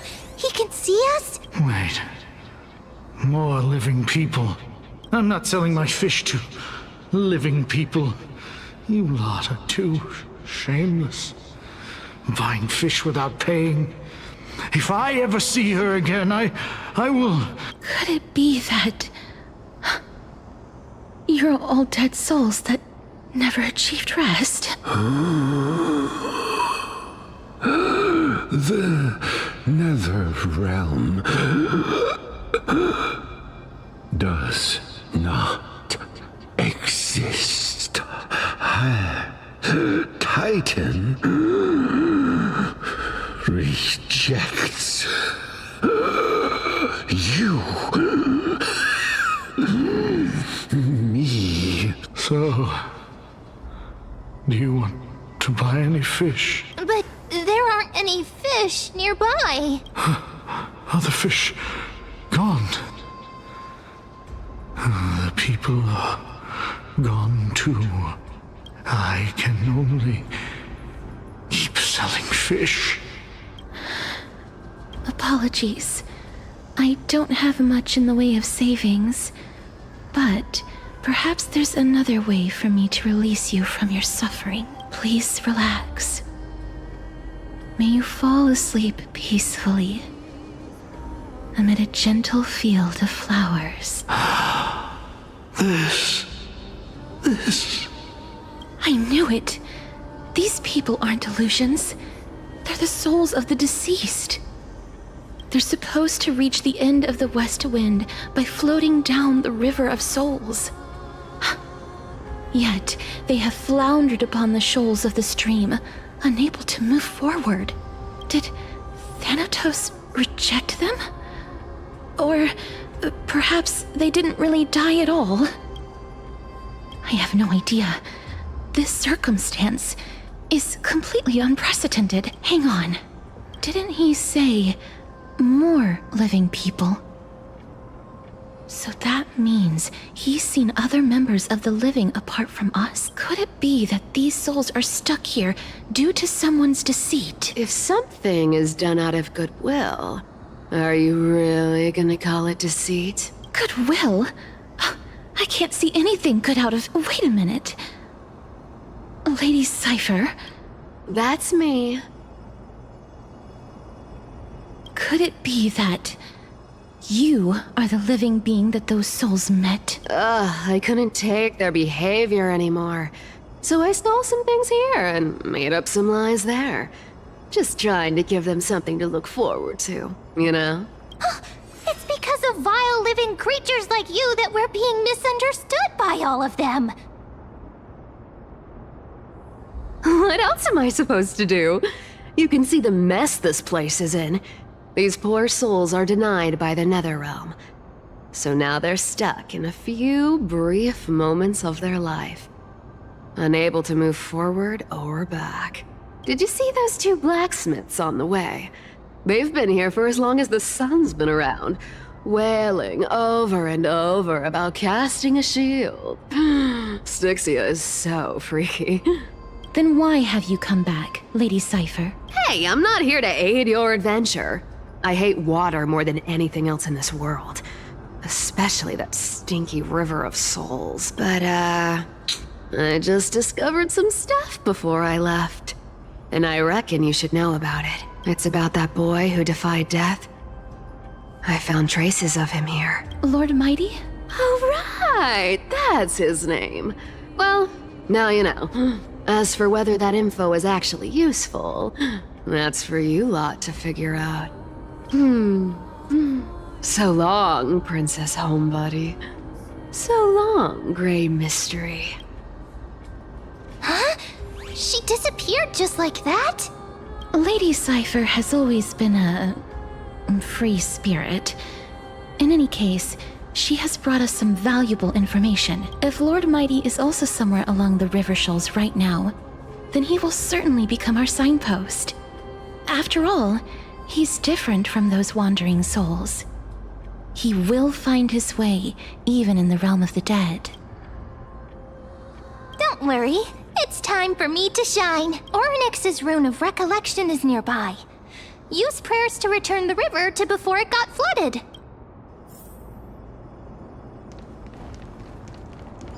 Hey, over here!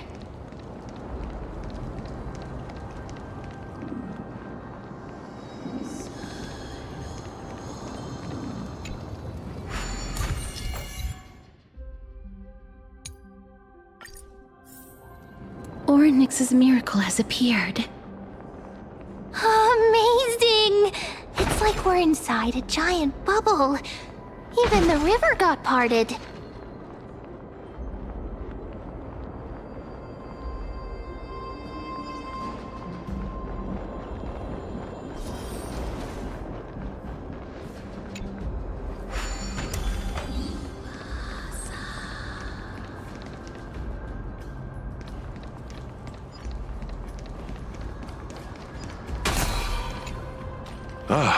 By the looks of it, you must be the foreign warriors that the Queen had mentioned, right?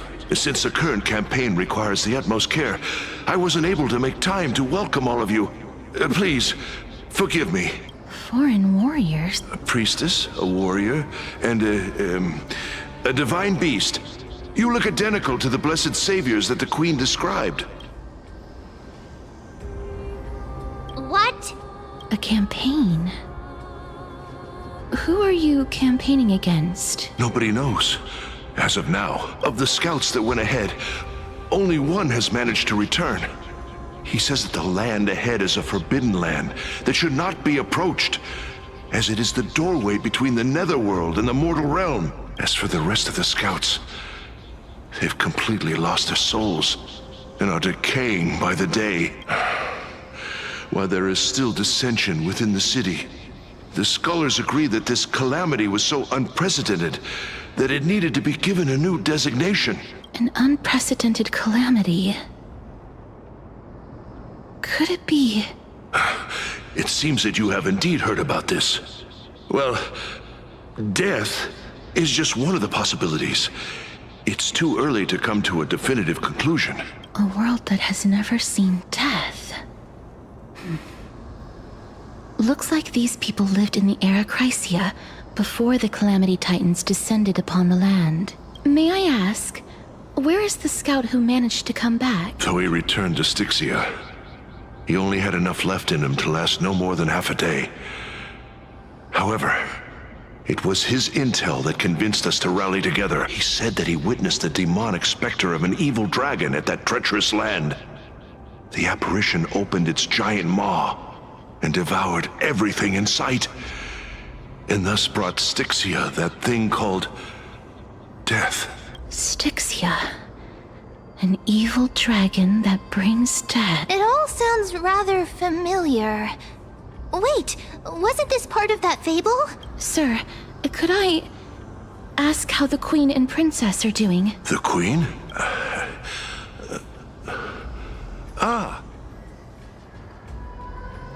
Oh, it's the same lines. Looks like he's still trapped in the moments before his death. Leave it to me. Sir, the war ended long ago. Styxia no longer exists. Styxia is no more? This cannot stand! Newcomers, hurry up and go take your positions! Oh, looks... Sir, I am the Maiden of War, sent here by the Queen herself. If you accept my blessing, then today's battle will be smooth sailing. Maiden of War? I've never heard of this. There's little time to waste. Please don't take too long. Don't worry. I'm typically unwilling to prolong such... Is it over? Have we... Cass! Oh, are you alright? I'm fine. I just didn't expect that I would still have to embalm others, even in the realm of the dead. Is this a remnant of his soul?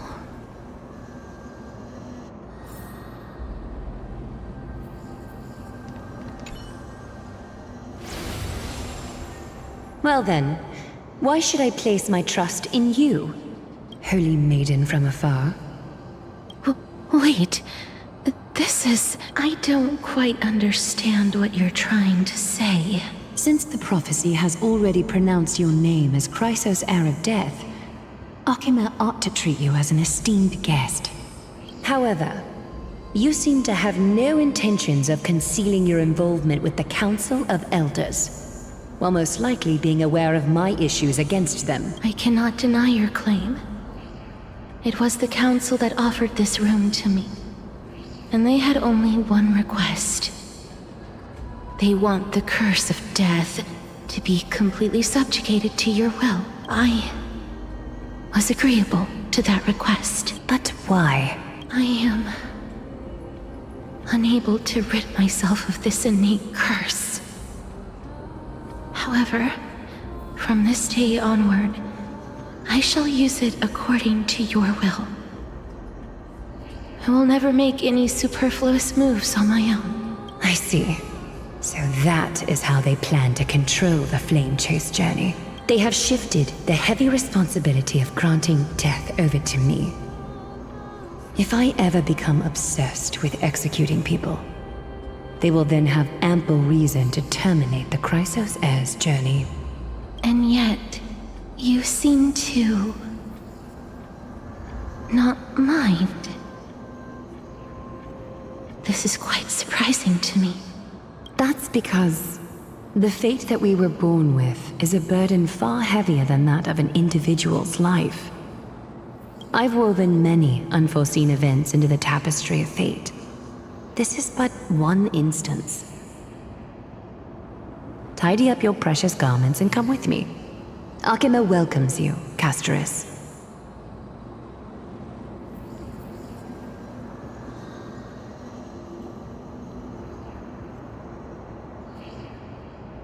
I didn't think we'd find vestiges of memory here. Maybe they've got something to do with Orynyx's rune?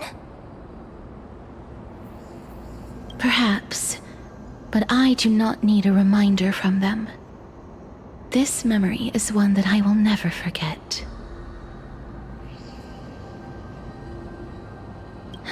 Indeed. While my relationship with the Council has always been quite ambiguous, Lady Aglaya has never taken any precautions against me. Instead, she's shown me nothing but complete trust. I really want to repay her for that trust. But why would this memory appear right now? Is this really Orynyx's power?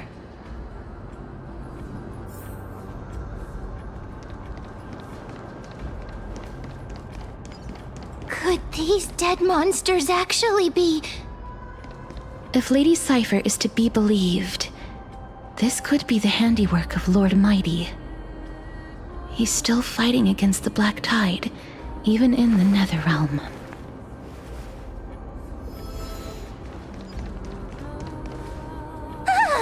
Why are the Black Tide monsters here too? Can they swim in the River of Souls? Even Thanatos wouldn't be able to accept Black Tide monsters into their realm. These traces seem to suggest that anybody who trespasses upon... Since the realm of the dead must remain peaceful, it's imperative that we rid the place of such discordant noise. Please stay back. Let me deal with these enemies. Repay! Torment and doubt, farewell. I will watch over you and guide you on your path. Burn it all! Now accept your punishment. A vast journey awaits. Venture and observe. The path ahead is blocked by the River of Souls again. In that case, let's go back to the past. This miracle sure is handy. This is yet another aspect of a Titan's divine power.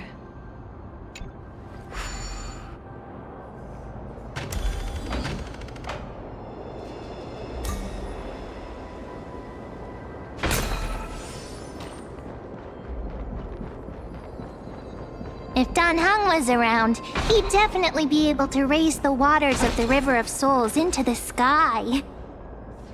If Lady Hycelens was still alive, I think she might be able to do that too.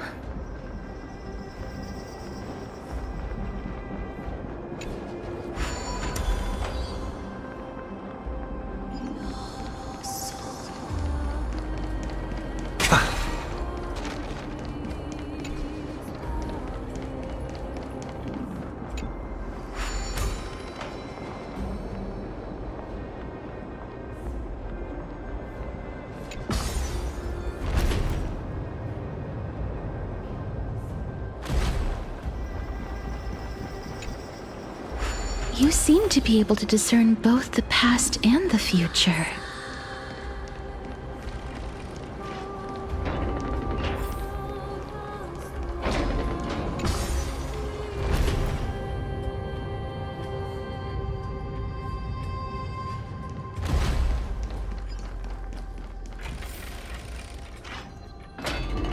Oh, this place must have been a beautiful courtyard in the past.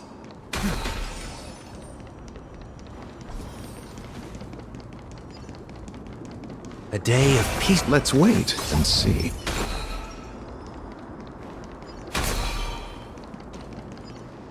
Please excuse me. I am but a scholar from a distant land who had the misfortune of falling into the River of Souls and turned into a member of the dead. Huh? This one seems to know that she's already dead. Oh, I was merely speculating. But it seems I was right. And you... I recognize you. You're the Holy Maiden of Death from Idonia, right? I'm sorry. I cannot bring you back to life. However, should you desire it, I can end your prolonged limbo. I'm well aware of that. Even if you were able to revive me, I would never choose that option. That's because I didn't fall into the River of Souls by accident. Instead, I leaped into it to seek my death. Why? If you could see the life I've led, then you would not reproach me so. My life was far too miserable, but I did not expect things to stay the same even in death. What a joke. In escaping my mortal life, I've entered a millennium of pain instead. Circe's above. What cowards humans are. For we fear both life and death simultaneously. I'm sorry. I'm also powerless to answer that question. That's all right, Holy Maiden. At least you are able to respond to me. Please, grant me death, Circes above. Does this count as thinking till the moment I die? I have seen too many farewells. Her distress is quite commonplace. There are those who will end their lives over what seems to be the smallest of worries. For some people, this power that I possess is a blessing rather than a curse. But I never managed to convince myself of that. Cass, are you still trying to create a world without death? Yes, because when placed under time's vast scales, there is no worry in this world that cannot be solved. This is a wish that I've held for almost a millennium. My mind might have changed once upon a time if people managed to strike up a friendship with me, but I've never been more firm in my conviction. Now that I've learned about your near-death state, it is my duty to wipe death from the face of this world.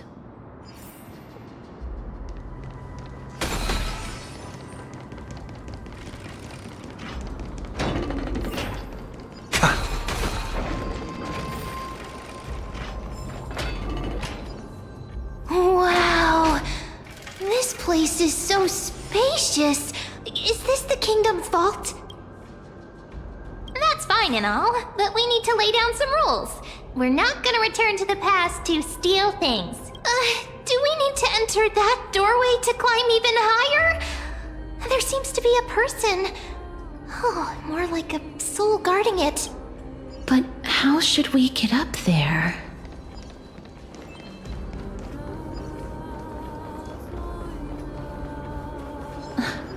The path is blocked yet again. Orynyx's 8 always appears in times like this. How convenient. Look, there's even a platform lift over there.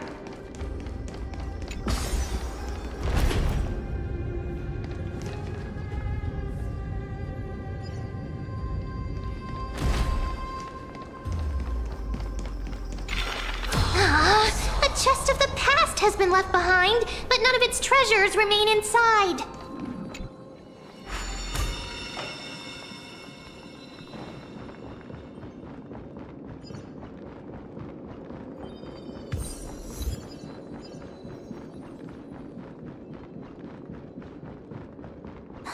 Wait, what if the miracle suddenly loses its effect?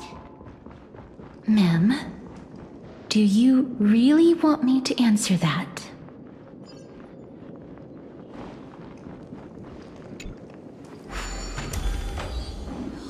Stay back.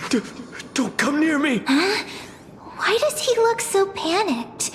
Did the black tide monsters frighten him? Or is he actually scared of his own extraordinary power?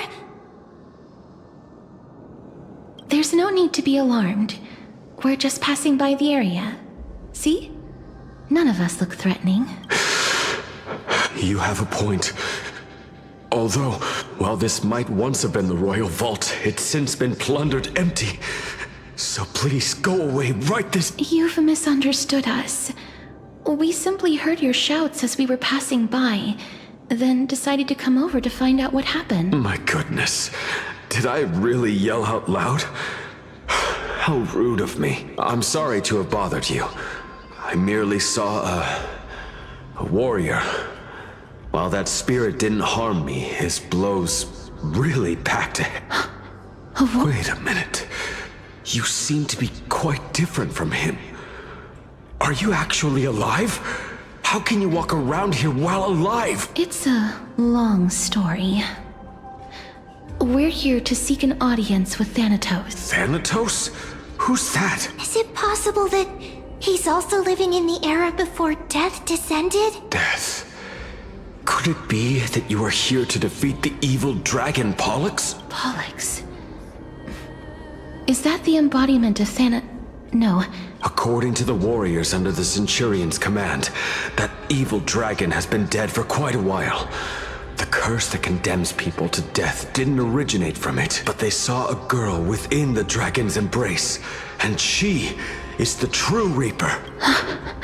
Pray tell, where is that girl right now? I've heard that the Queen spared no effort in bringing her back to the castle. Her Majesty intends to control all of Amphorius with this unprecedented power. As for whether this rumor is true, well, no one knows. You have my thanks for the invaluable insight that you've given us. Please, treat this touch as a token of my gratitude. You... Are you... Thank you. This is his...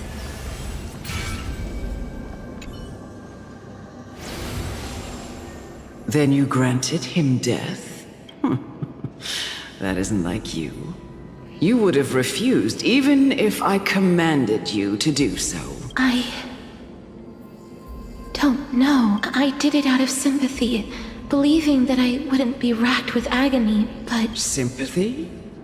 Sympathy for that youth who triumphed in every battle? That young man was favored by Talantin, who taught him a move that will defeat any mortal enemy with a single blow and emerge victorious every time. He could rely on that move to always achieve victory during Era Chrysia. However, now that death has descended upon the mortal realm, that divine swordplay also means he can send others to death at will. In other words...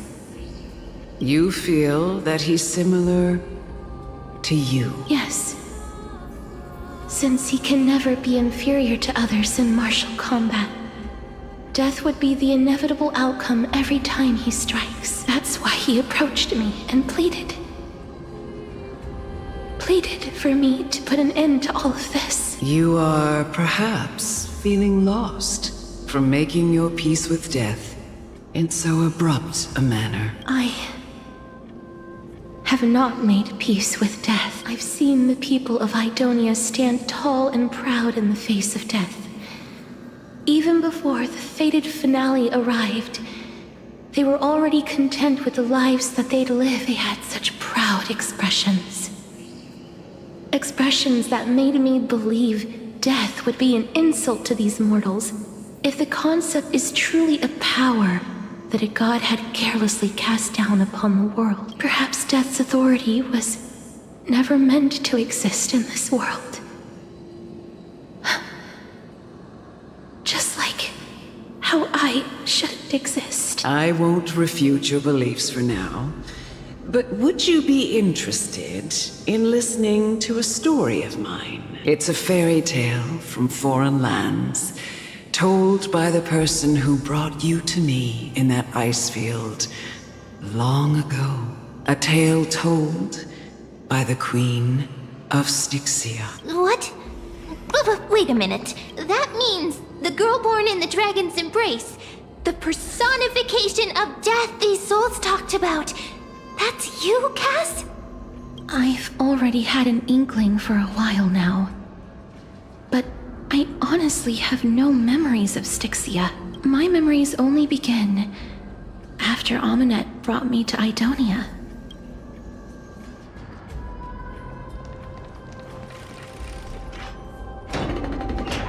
Don't look back. Keep moving forward. Always. It's yet another eulogistic butterfly. Are we getting closer to the Netherrealm? Ah, this is...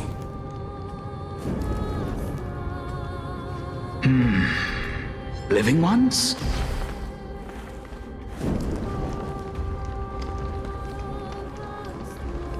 Oh, could you be the scions of Styxia? Did you hear about the great work that I'm doing here? And have thus arrived to give me the last material that I need for transmutation? Great work? Have you heard of the great name of Pollux, perchance? You have, during the age of myth, a time likely before your birth, I was the unsurpassed zenith of alchemy that none could reach. On the shoals of the River of Souls, I shall make Pollux soar again and bring death back to the world. But didn't that dragon already bring death to the world? Oh? Looks like you don't know the whole picture. Well, it's true that the missing girl can grant death to mortals. Pollux, the one who delivered her onto this world, makes it so that humankind cannot die. So, it's just as I feared. This is my guess. The deceased are supposed to drift down the River of Souls until they reach the end of the West Winds. But this River of Souls was blocked by Pollux's fall. That's right. That's why it's imperative that I bring the dragon back to the mortal realm and make it soar the skies again. I have long since prepared my alchemical matrix in the tower. Although, I am still missing the most crucial material of all. That final ingredient, the final sacrifice, is none other than the girl who lives out her days with death. Huh? What's going on? You didn't touch him, did you? I know that I am no longer capable of carrying out that task. Take this, all of you, and please fulfill that great undertaking on my behalf. This... We had been inebriated in Fagusa's feast for too long before we began to seek divine bestowed death, so that we could be freed from the whims of fate.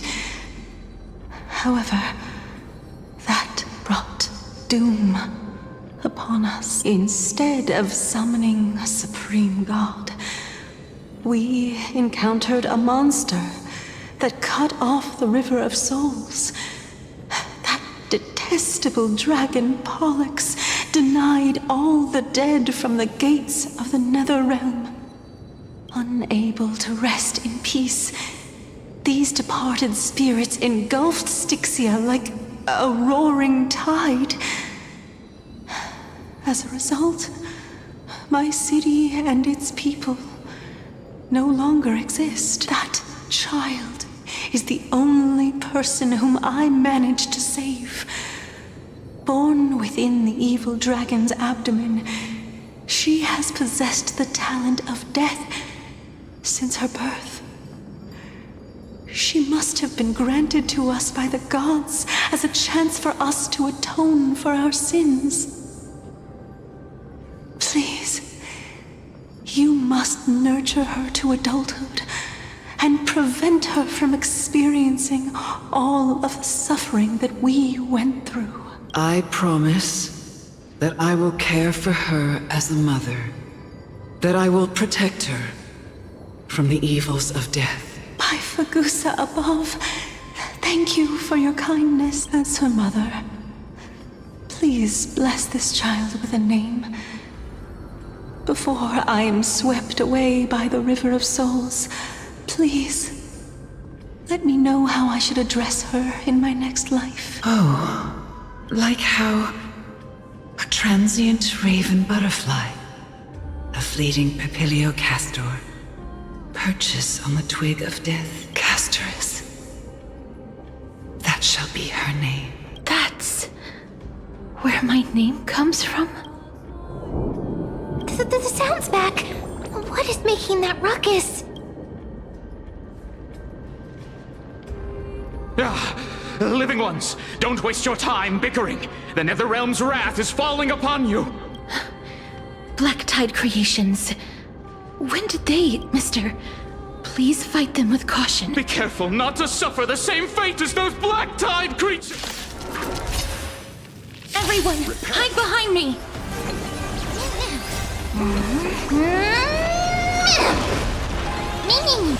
Burn it all! Heredity is before me. Forever doomed! Receive divinity. I am Strife! Burn it all! There's so many of them. How are we holding up?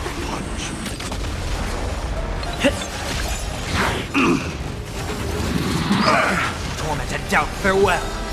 I will watch over you and guide you on your path. Forever doomed! The dead return!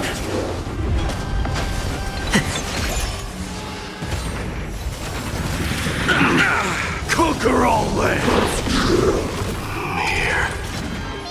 More souls. For the feast of strife. Upon their triumphant return. You? Lord Mighty? Lord Mighty.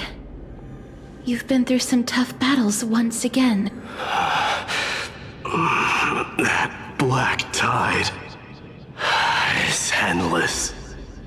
My death is only temporary. I will find my path of return and go back to the world of the living and continue my protection. Lord Mighty, I have always wanted to. Why does death reject you? I'm the one resisting it. I must resist the temptation to go with the flow. I'll go against the current and kill my way out of this cursed nether realm. That is my destiny. It seems like he's completely focused on resisting the temptation of the dead's whispers. He's working hard every minute to deny death. It seems his battlefield is not limited to the world of the living. Lord Mighty, are you willing to travel with us? We're headed for the Matrix inside that tower to summon Thanatos from their prolonged concealment. Thanatos challenge. Death. That's right. If we can work together and defeat them, you won't have to be troubled by the curse of immortality any longer. Let's let the person who has brushed against death countless times guide your way. Cass, are you sure you want to do this? The alchemist said he wanted you to be a sacrifice. I'm not afraid. There's no reason for us to turn back anymore. Rather than standing still, taking action is by far the better option. Perhaps fate might take pity on us today and show some compassion.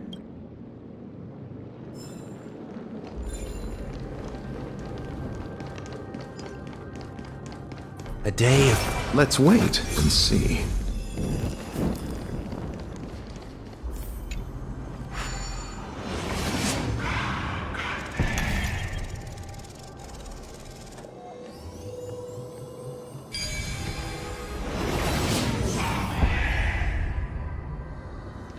A traveling merchant needs a knowledge of puzzles.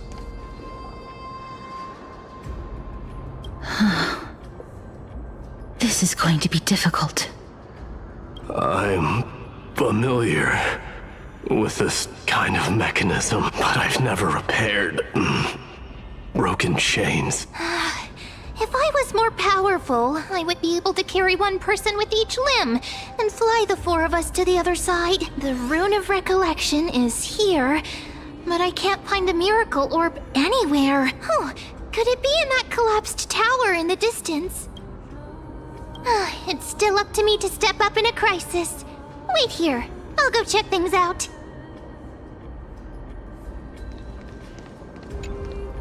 Just shout for me when you need my help! Got it! Just leave it to me!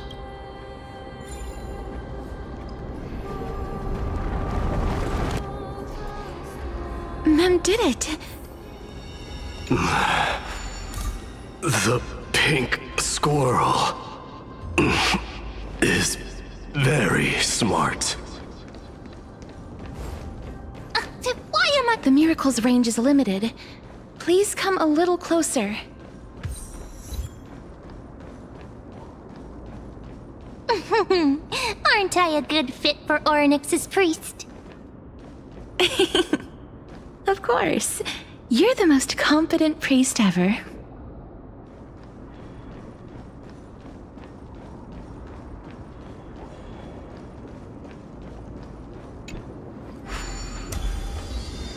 The alchemical matrix should be behind this door. Is that...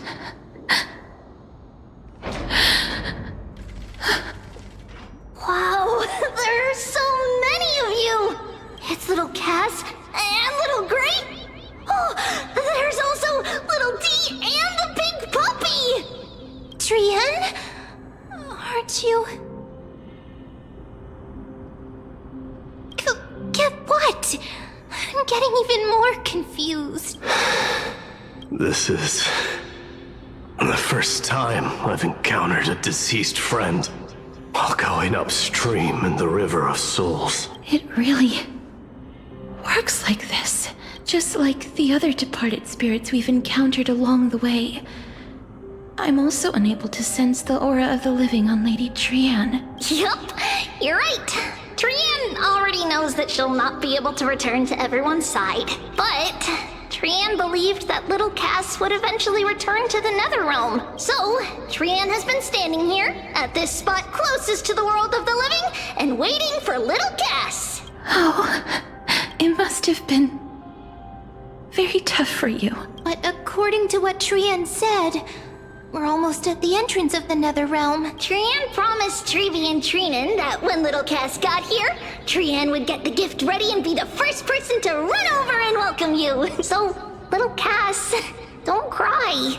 Please, accept this. We finally finished it. This is what Lady Trevi once mentioned. The gift for me that you didn't manage to finish. The Holy Maiden of Janus. Even when separated by life and death, their thoughts are still connected. Trian spent a lot of time drawing this. Trian hopes that little Cass likes it. Seriously? It's seriously a wonderful drawing. Lady Trian.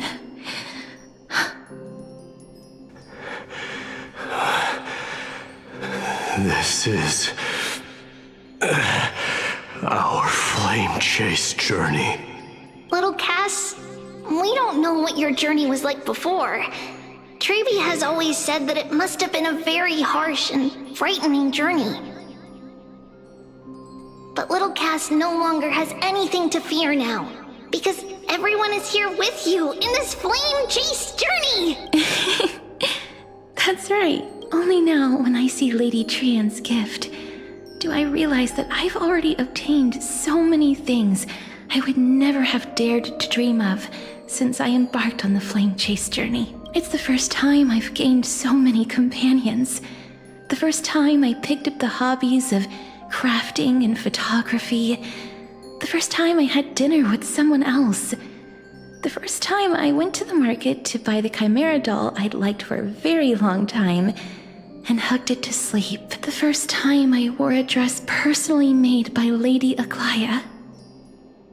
The first time I went for a walk with Lady Trevi, Lady Trian, and Lady Trinan.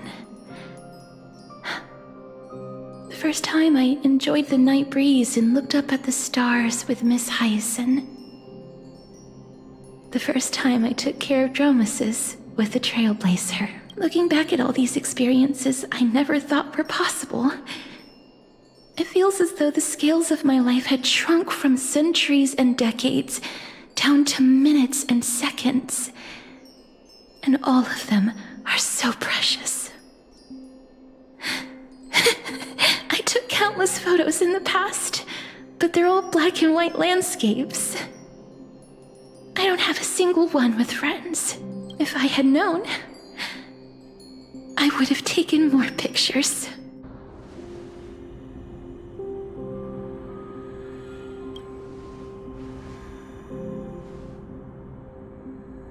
Trian says yes! Trian likes little Cass and would love to take a picture with little. Sadly, being departed souls, our images cannot be captured in the world of the living. I thought so too. What? Are we seriously going to leave any room for regret?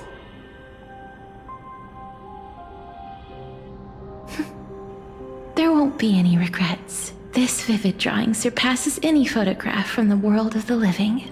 Little Cass smiled. Treevee, Trinan, and Trian's wishes finally come true! I remember you once said that fate is not the flowers that bloom at the end of the road, but where people tread beyond the gate. Now, the path that belongs to me is about to reach the end.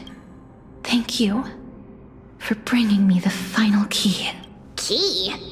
Little Cass, why are you talking in riddles all of a sudden? I have a feeling that soon, this gift of yours will become the key to saving Mister's life.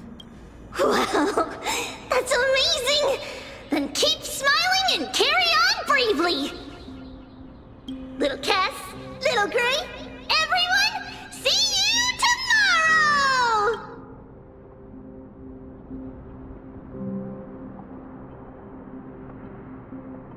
Lady Trian. The aura of this place.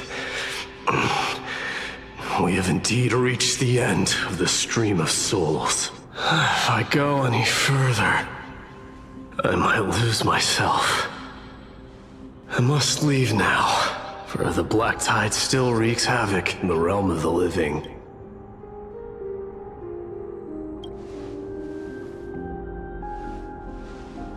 I have broken free from the chains of death countless times. This time will be no different. Castorus, will you fulfill your duty for the flame chase? I have yet to make my decision, Lord Mighty. No matter. Make the choice your heart desires. Even if it takes 1,000 years of waiting, I will continue to fight till I die. Then rise from death till the miracle descends. There is one more thing you should know, Lord Mighty. What is it? Professor Anaxa may have deduced the principles behind the Era Nova. You and I may be reincarnated as strife and death in the next cycle, becoming calamities wreaking havoc upon the world. I see.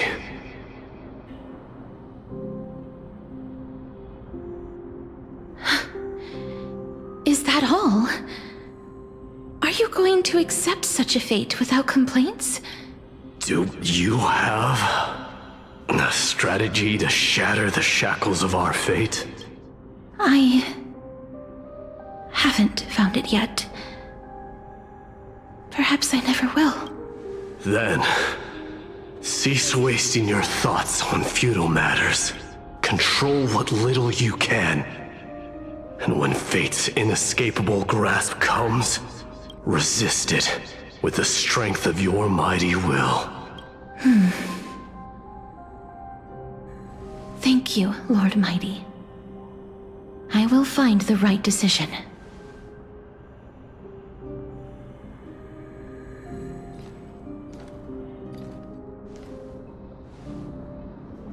In the name of strife, may you meet a fitting end. This must be the alchemical matrix the spirit mentioned. Let's see. We need to insert Aquila's sky, Giorios' earth, Kephali's fire, Fagusa's ocean, and Nestia's love. It seems our sweet Princess Homebody has made up her mind. In that case, seamstress, I suppose I no longer need to deliver your message. My time is rather precious after all. Whether you wish to break free from death or not, please, follow your heart. By the promise you once made, I ask that you fulfill your duty one final time. Castorus, please, live as a human, and die as one. According to that alchemist, the final piece is supposed to be me. However, he is not privy to the past, and therefore cannot see the full picture. The past? I saw the twins of death in Kethali's memory, and now I am certain that I was one of them. The trial of the Hand of Shadow demanded taking the life of your family. I died during that trial, falling before the gate to the new world. And my sister, whom I never met, became the Titan Thanatos of this cycle. She was consumed with regret over my death, so she used the Titan's authority to reforge my soul. Yet, it also means she has never revealed herself to anyone, hidden away from the entire world. That's because the Titan she became already fell at the start of everything. They died for me, and now lie in slumber in the River of Souls. You mean Pollux? That's right. The River of Souls is no material river. It cannot be blocked by ordinary means. Only a divine corpse can prevent the dead from reaching the next world. And that's why we have to awaken Pollux from death before we can retrieve the core flame of death. We have to reforge its body with the power of alchemy. But Cass, if that alchemist speaks the truth, does that mean you're also part of the dragon body? According to those departed spirits, I was indeed born as the dragon's twin. But before we talk about that, have you heard the sighs? No, not from me. The sounds that come from the memories when we were collecting the souls. I heard them too. So what are those? I think it's probably the sign of Pollux's wish being fulfilled. They must have realized how heavy a price they'd need to pay when they used their divine authority to resurrect a dead woman. That's why they exerted every ounce of their strength to send me to Styxia, a city that called for death, a land where none is hostile to death. They never saw their wish fulfilled and fell so prematurely, all because they wanted to give me a new life. Pollux must really want to know how their sister has been after giving their all to save her. That wish is the reason Pollux's soul still lingers in the mortal realm even after their fall, quietly watching and documenting every detail of their sister's life. So instead of picking up objects on the way here, we were instead showing things to a strand of yearning that lingers here. Now, we must weave these yearnings together and restore them into Pollux's complete soul. But all of this is just a hypothesis, right? What if we go through with the ritual and it turns out totally different? That's fine. As Professor Anaxa often reminds us, such is the nature of alchemy. The true outcome can only be known once the process is complete. This is why alchemy is also known as the miracle of creation. Now, the puzzle of Pollux's yearnings is nearly complete, with only one final piece remaining. I shall reveal what they have been yearning to know in the alchemical matrix. I will show them my whole life since I left Styxia. Lady Trianne has already drawn a picture of my entire life, and it is now in my hands.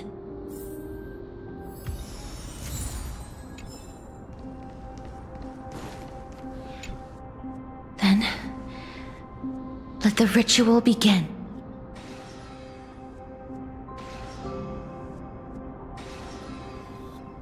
And now, the objective is complete. That is all. Such is what Professor Anaxa always says after preparing for an alchemical ritual.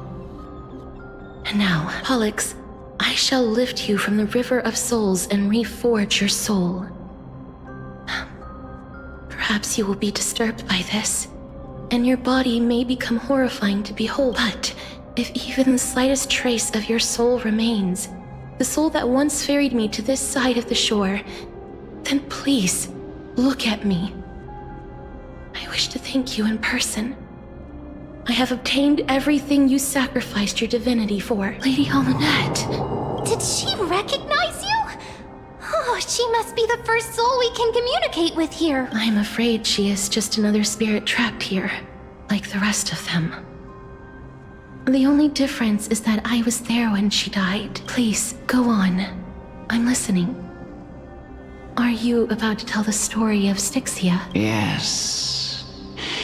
You're just as smart as I imagined, but, never mind. There's no need to worry, Elder. Take a look around you. You're already at the resting place of the dead. The world of the dead? But how? I understand that you chose to remain silent about the story to protect Casterus, the girl who coexists with death, but you no longer need to hide that story. I can assure you that you have protected that girl's life well. Oh, well, in that case, let me begin. Styxia, the pearl of the ocean, plagued by unwarranted calamity and ravaged by death in the fairy tale. It was the first city-state to shift their faith towards death, even before Idonia did. From where you stand now, I suppose that's a bit hard to believe. Indeed. I cannot imagine that those from the era Chrysia, blessed with eternal life, could ever yearn for death. I have pondered the same question, child. But I am afraid there is no clear answer to it. Journeys and epics are only glorious and magnificent because all things eventually fade to dust. That's how someone once explained to me why death is necessary to the world. But I still can't take that as the final answer. Would a world without journeys and epics be worse off?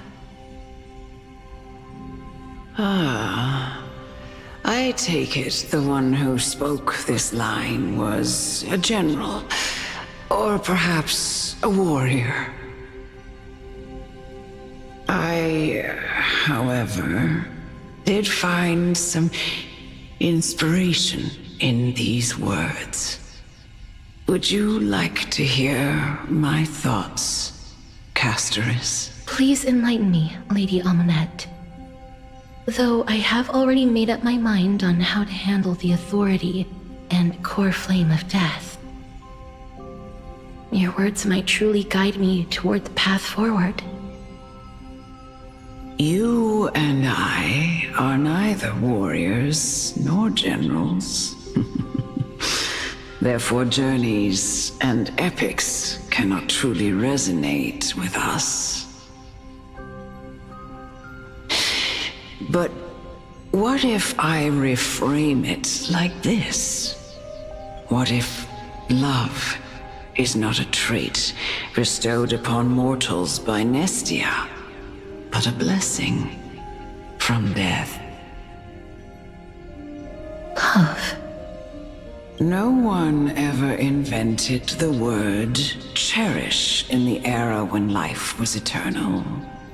For all the good things in the world can be revisited endlessly, and every bond formed carried no risk of being severed. The so-called era Chrysia was an age devoid of both virtue and sin. People did not truly live. They simply existed, going through the motions without passion or purpose, then waiting for something to happen. Perhaps the people of Styxia chose to embrace death not out of fascination with its cruel and fearsome side, but instead became fixated and obsessed with the impulses and desires tied to a finite existence. Therefore, death is not a thing of fear and desperation. That's right, Casterus. It is the reason we shed tears when parting ways, and also the original spark that ignited the passion of mortals. If you truly intend to deprive the world of death, then be prepared to witness it return to a state of stagnation. I understand, Lady Amunet. Our limited lifespan shapes all that we know and love. Not even the Death Titan has the right to take that away from humankind. Nestia's love was the chrysalis of Gold's first blessing, but it most likely wasn't understood by mankind. We only learned to interpret this wonderful gift after Thanatos' arrival. If the world was bereft of death, then the Queen of Styxia wouldn't have played midwife in delivering me into this world. You wouldn't have welcomed me into Idonia, and Aglaia would never have invited me to join the Flame Chase journey. None of these stories would ever have happened, and I would never have lived, let alone found happiness.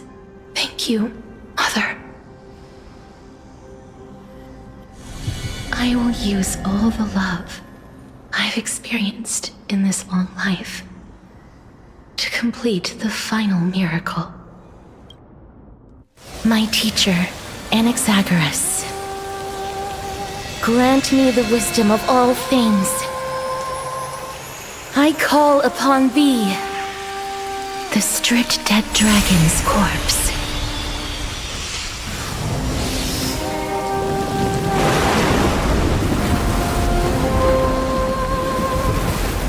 Rises from the earth, falls from the sky.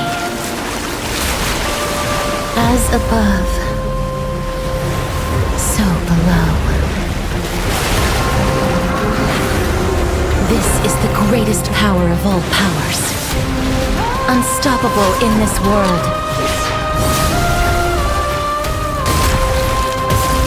The great work that commands all death. I shall grant you embrace.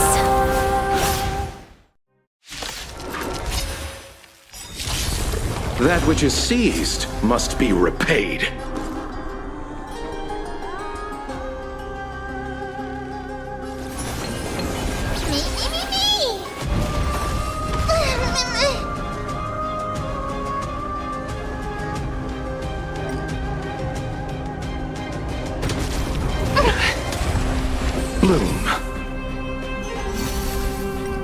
Is the girl who once saved my life truly gone? Or will you show yourself again, once we eradicate this hatred and regret? Serenity is before me! Burn it all! Mimi! Mimi! Dying soul, now accept your punishment. Forever doomed! Kremnos, stream forth!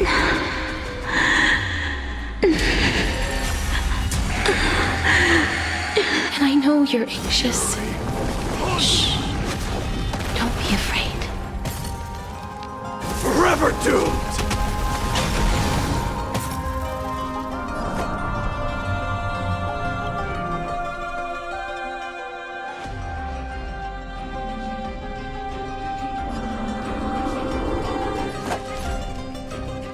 Received, divinity.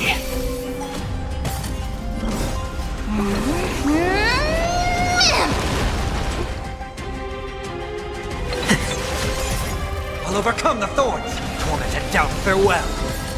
In this mortal, I will watch over you and guide you on your path. Burn it all!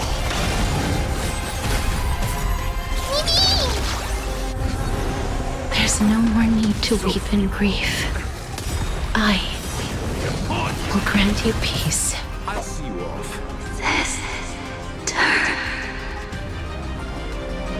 Yes, it's me. I'm back. Dying soul, now accept your punishment. Many, many.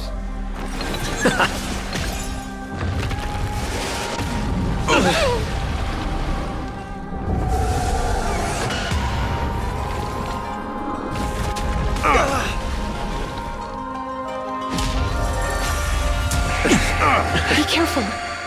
They may be moving by instinct, but there is fury welling up within them. Die. Conquer all lands.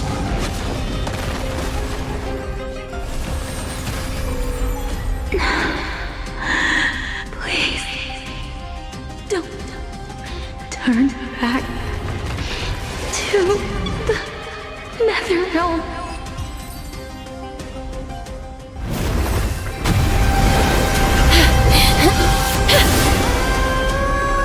Oh, death. Sleep in peace.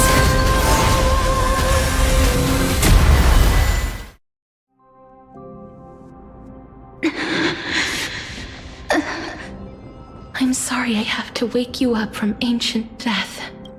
And I know you're anxious. Shh. Don't be afraid. Do you remember me? I'm the girl you once carried across the Sea of Souls. I'm sorry I wasn't able to remember you, but with the help of many people, I was finally able to pick up these broken fragments of my past. I'm back, Pollux.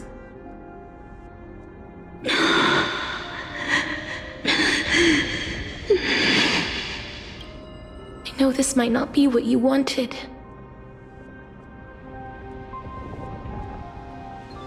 But I have to do this.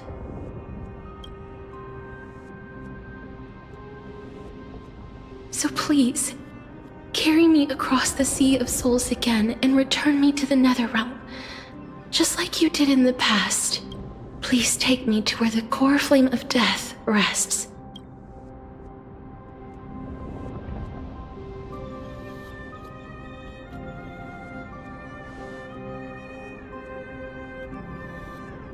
I'll be going now.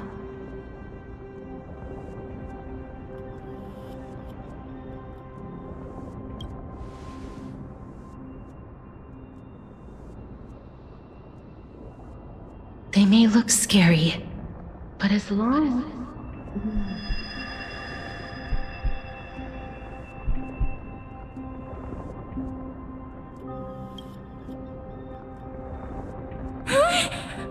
What's wrong?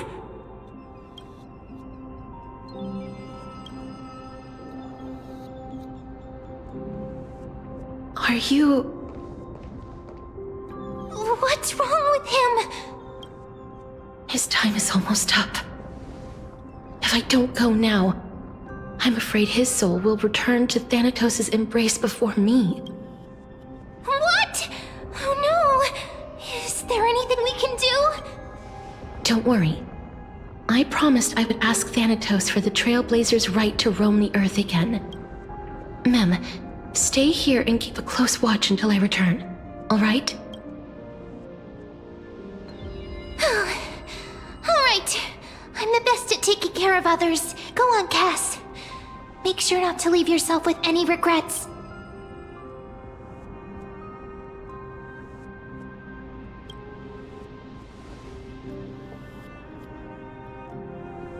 It's a deal then.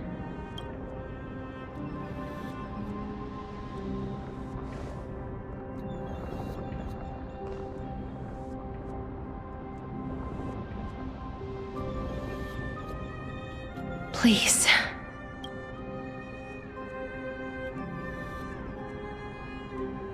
Wait for me.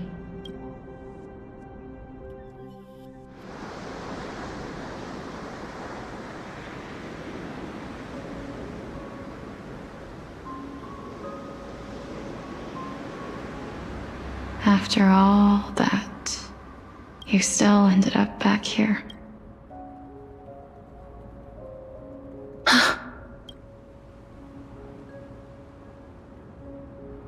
So the legends were true. The Netherrealm really is a sea of flowers. Yes. Just like the flower fields we tended to back then. Is that you, Plixia? Do you remember me? I don't have the memories from that time, but I've seen you before during an experiment. I see. Call me Thanatos, then. It'll be easier. However, since you recognize the name, you must already know everything about Thanatos, right? Yes. I'm here to reforge the order of life and death in Amphorius. You know, my sister was a sympathetic, but rather sensitive person. Whenever she didn't want to say what was on her mind, she would avoid eye contact and look off into the distance. Just like what you are doing now. Can you tell me about the last Era Nova? What did you do, Plixia?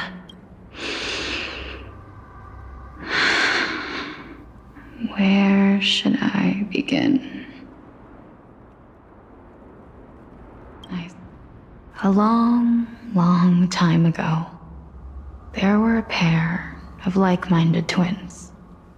As foretold in the prophecy, they were chosen to be successors to the god of death. But fate was cruel. The price of attaining divinity was to take the life of a family member with our own hands. That trial was indeed recorded in that memory. Then you should already know that my sister voluntarily gave up her own life so that I could ascend as the demigod of death. But I couldn't accept that. Why did we have to kill each other for a future she'd never see herself? That's not fair. So, while weaving the laws of the new world, I shattered the forbidden bottom line for life and death. I reshaped my sister's soul and took the form of the great dragon Pollux to carry her up the River of Souls and back into the mortal realm. But our fates were already decided and manifested in unexpected ways in response to my futile actions. Aging is an unbreakable law of nature laid upon humankind, created at the same time as death. When the living die, their souls will meet Thanatos, who would determine where every soul goes. If the Reaper raises their left hand, the soul is granted death and allowed to enter the Netherrealm to await reincarnation. If they raise their right hand, the soul is rejected by the Netherrealm and returned to the mortal realm to continue walking the earth. That's why the Hand of Shadow can only lay down judgment and not embrace another being. Yes.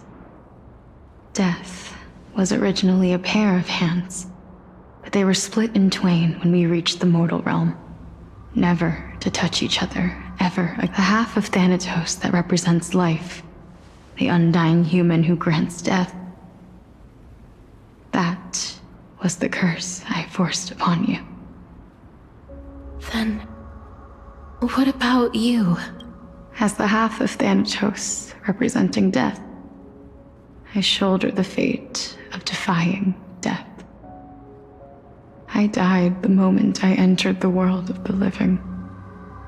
From then on, my Titan also no longer existed in this world. The cycle of life and death stopped. Souls were denied their audience with death, and were left stranded within an ever-rising river of the dead. What irony. My selfish desire to save your life gave you and the world a fate far worse than death instead. Then, what was left of my reason was left behind in the Netherrealm, where I've been taking care of these flowers day after day, until there is now a sea of them, all while mulling over the subject of life, death, parting, and enduring an endless loneliness. Fate is absurd indeed. Our lives were a mirrored image of one another, like a pair of hands. Even so, we arrived at the same destination. We walked different paths, yet experienced the same. I had hoped that maybe you would at least have a good life in this cycle. I'm sorry. I lived my life well. It didn't go to waste. As far as I'm concerned, you did nothing wrong. Even though I forced the authority of granting death to humanity upon you, a total stranger. Too many responsibilities were forced upon me in the course of this long journey. I was once lost, even upset, but I realized recently that if it weren't for your blessing, I wouldn't have understood the source of these emotions. Nor would I have realized my purpose. I wouldn't have made it here to reunite with my missing half. And we wouldn't be discussing our past while sharing the same view of this landscape. I wouldn't have understood the meaning of our existence. The meaning of our existence. This sea of flowers blooms on dead land, because we sowed it with the seeds of our separation and watered it with our tears of loneliness. Yes, the only thing death is allowed to create are flowers that bloom from blood and tears. That's why Thanatos cannot create living beings at will. Nor can the hand of shadow determine a person's remaining, because the life and death of mortals should never be dictated by another's will. Are you saying there's no point in Thanatos' existence? No. No single being can bear the scales of life and death on their own. Not even a god. Life and death weigh equally heavy. We both know that now, don't we?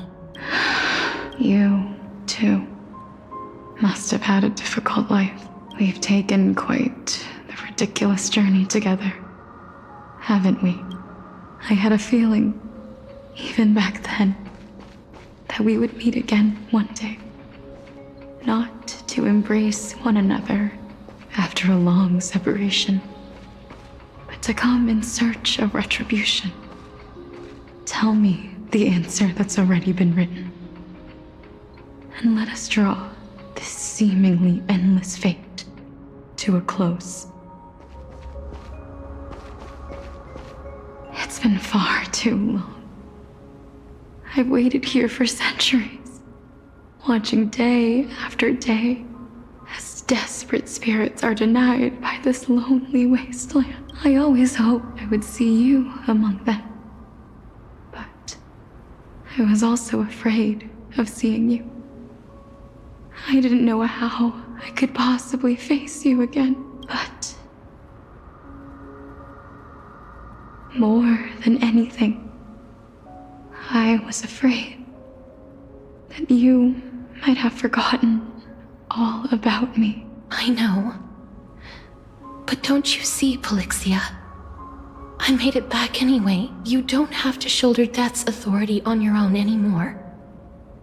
It was always meant to be held in 2 hands anyway. So, let's give our core flame to him, and have him take it back to the mortal realm. Give humanity back their cycle of life and death. Our responsibility as Thanatos was never about picking out favorite souls. We were only meant to watch over life. Let's tend the field together and create a warm sea of flowers for all the souls to come. What do you think, Polixia? Yes, just one last step. You shall wither, and through that, the dead will sprout again from the remains, and be reborn with the dead flame. As foretold by the prophecy, Thanatos' authority is only destined for only one person to wield. As the Chrysos heir of death, as their demigod, as a titan, our fated moment has arrived once again. Just like before. Yes, just like before. But unlike that time, the ones undergoing the trial this time are prepared. You've made up your mind? Yes, as dictated by fate. But I won't be afraid. As long as you're here with me, complete your trial in this life. Grant me the embrace of death, and light the spark of life ablaze. You've been tempered by life and death. I know you'll be able to give this wasteland its first breath of life, like a raven butterfly, flying swiftly into the netherrealm, perching on the twig of death. I will. After this, I will remain permanently in the netherrealm. The river of souls shall return here and rain down from the sky, scattering souls across the earth. The cycle of life and death will flow once again. This sea of flowers you sowed shall bear countless joyous or sorrowful souls, and bloom evermore. Thank you. Just one last thing. Can you grant me one wish? Of course. Please, don't forget me. I promise you, when we meet in the next world, even if I have endured another reincarnation, even if we do not know each other's name, I will still hold you tightly in my arms. Just like what I did when we were born. Castoris, you're as beautiful as a fleeting butterfly.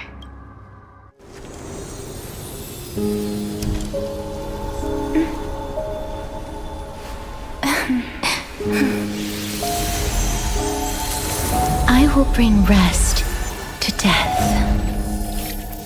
And from now on, stagnant life will once again flow.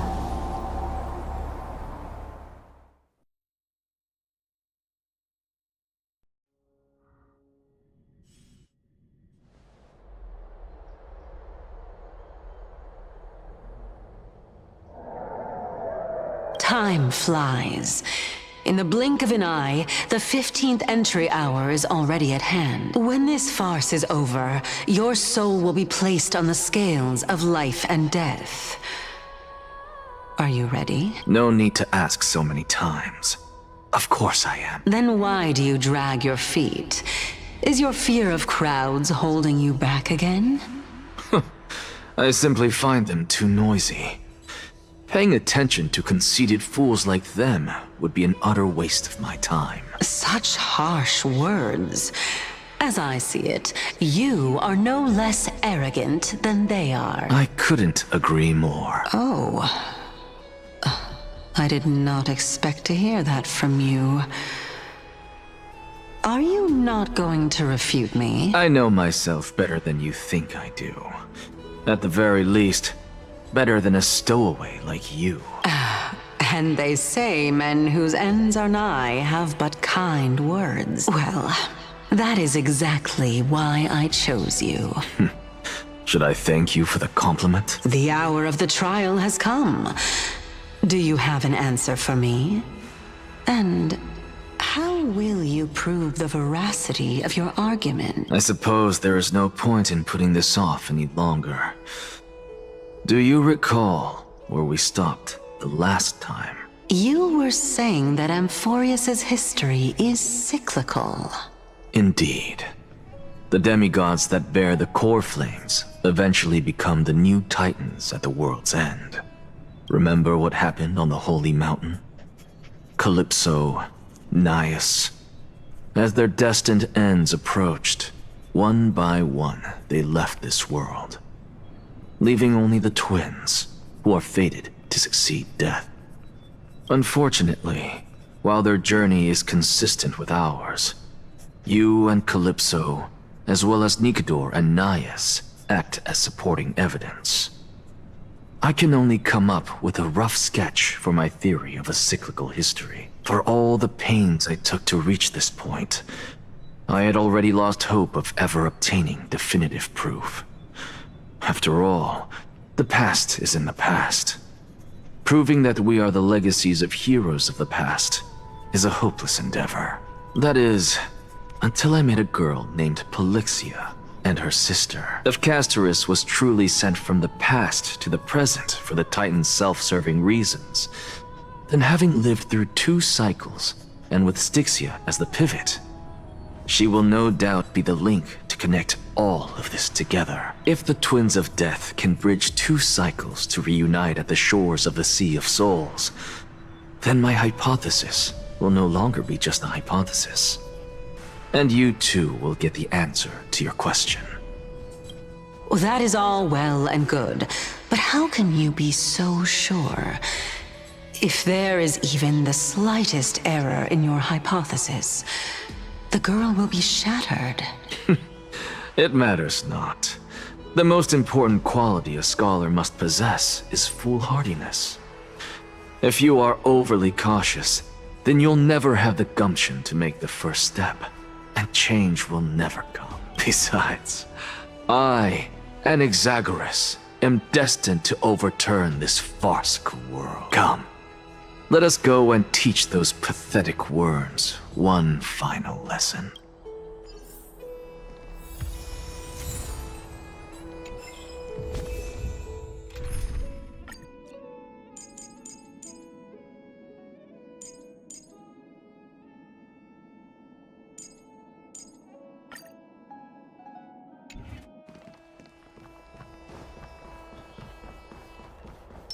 A day of peaceful repose. I commend. Feeling fine. So they are leaving the final debate to him.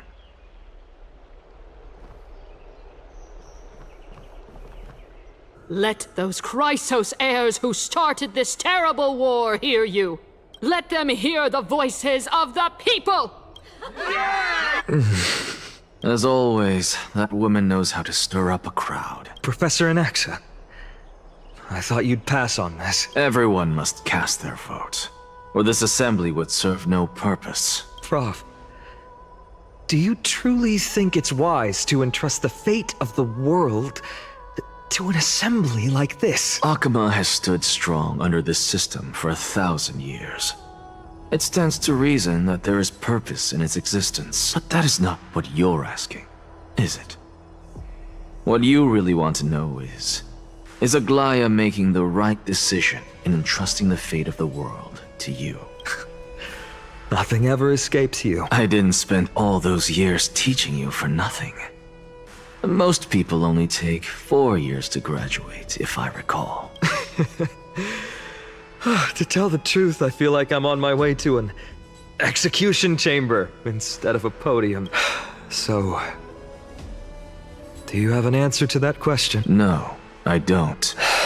I thought so. Because that question is not yours to ask in the first place. Is Aglaya entrusting the world to you the right decision? Don't make me laugh. That is a question that woman must answer herself. Why are you fretting about this on her behalf? Or have you been seeing yourself as her pawn all this time? Listen up. I'll say this only once. Flip your perspective around and ask yourself this instead. What should I do to ensure that the world doesn't stray from the correct path? That is what you should be thinking about. You still have time, so give it some thought.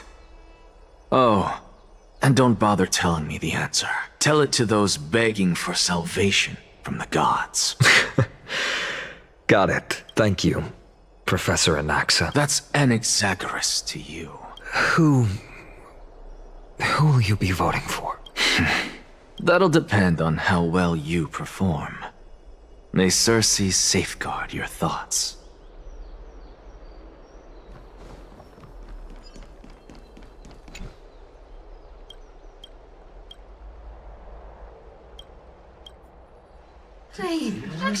Elders and citizens, silence, if you please.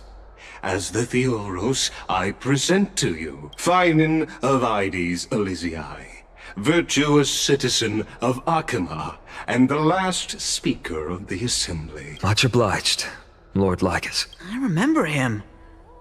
He's the penniless lad working for Aglaya. Where's Lady Goldweaver? Why is she sending this guy to give the last speech? Is this really the end of the Flame Chase journey? Can this dude really face down kindness? By Kefali above. Dear citizens of Akima, as you look upon me, so too do I see you. I see your fear and misgivings, your apprehension about the discord between the Chrysos heirs and the Council of Elders, and your uneasiness about the future of the Holy City. Yet, before you contemplate something as grand as the fate of the world, I ask that you look closer. Look beyond the horizon illuminated by Kefali, at the crisis threatening to overwhelm us. What? Ides Elysiae, my beloved hometown, is a village forgotten by time.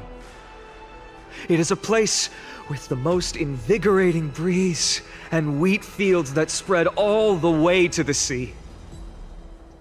I once thought that there I would enjoy a lifetime of peace and quiet with my friends and family. How I wish I could invite all of you to that paradise, far from the noise and chatter of the world. Alas, I can't, because she and all that she nurtured, all that I loved, they have long been devoured by the black tide. My beloved home is no more. I will never forget the day the black tide struck. My father, Hieronymus, fought with a broken sword to his last breath to protect his child. My mother, Aldada, she was ripped apart by monsters. Also, I might live to stand before you here and now. Galba, he was a hunter.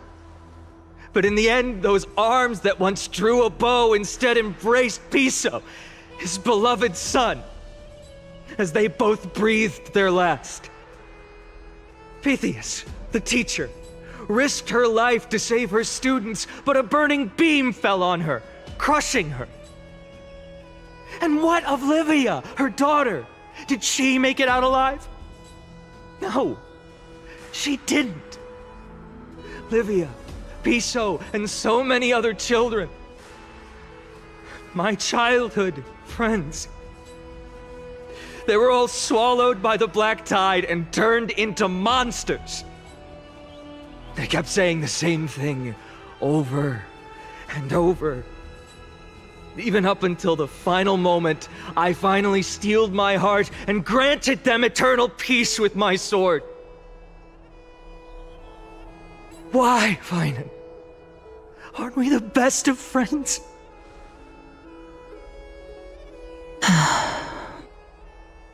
That is the Black Tide. A looming threat that can bring Akuma to its knees any time. Kindness may have promised that with the 3 Titans of Calamity gone, Akuma will return to an era Chrysia once more, but much as it pains me, I must disappoint you.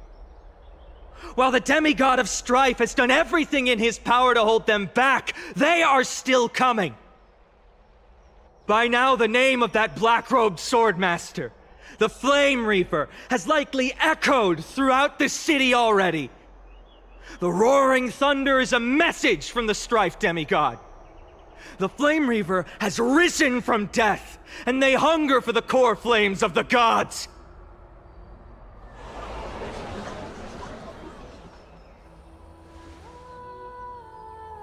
Lies! If such a powerful enemy is indeed approaching, why is Akuma still a picture of peace? Exactly! The city of Akuma shows no signs of pandemonium or chaos. And why is that? I beg you, spare a moment to think about this. Are we able to stand here and hold this assembly in peace today because the danger has passed? No! This peace we enjoy is no gift of fate. We are able to stand here today only because the Chrysos heirs have stepped up and shielded Akuma from calamity. With her golden threads, Aglaya has preserved and continues to preserve these idyllic days that all of you hold dear. The Council of Elders claims that Aglaya will one day forsake the people because her divinity is eroding her body and soul. But ask yourselves this. Rather than offering her aid and support, why do they choose to watch and push Akuma away from the Flame Chase journey? The answer that no one can bring themselves to speak of. A truth stained in blood and buried in greed, fear, and vanity. Allow me to lay it bare before you. It is because the Council of Elders, which bears Akuma's history and honor, along with this citizens' assembly we once took so much pride in, are now infested with vermin.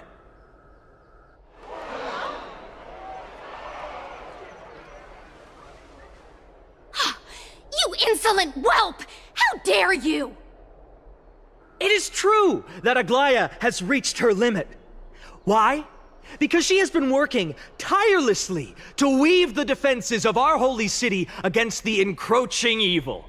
All while these vermin are making up baseless accusations about her and scheming in the shadows. Not once has she ever failed Akuma.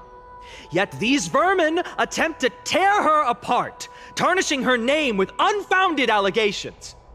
She may have been blessed by divinity, but hasn't her heart always stayed true to humanity?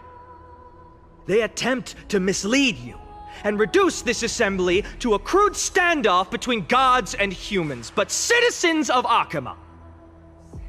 Once more, I implore you to open your eyes and look at those around you.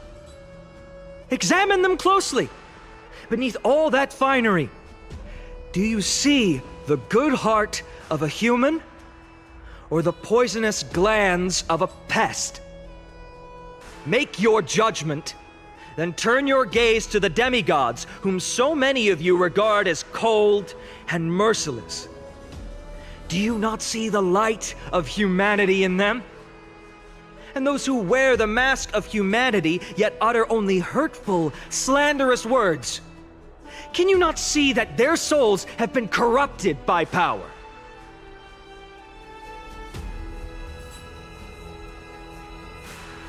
Yet, no matter what your answer is, and no matter who your vote goes to, rest assured that you have nothing to fear. For Aglaya, Tribios, and I will remain your faithful guardians and pledge our lives to upholding your decision. And this vow will stay true until the end of our days, where it will be passed on to future flame chasers. A steadfast and unwavering promise that shall endure through the ages. Absolutely right. The Christmas heirs have only our best interests in mind. I still don't understand. We never believe our petals are always have to end. So,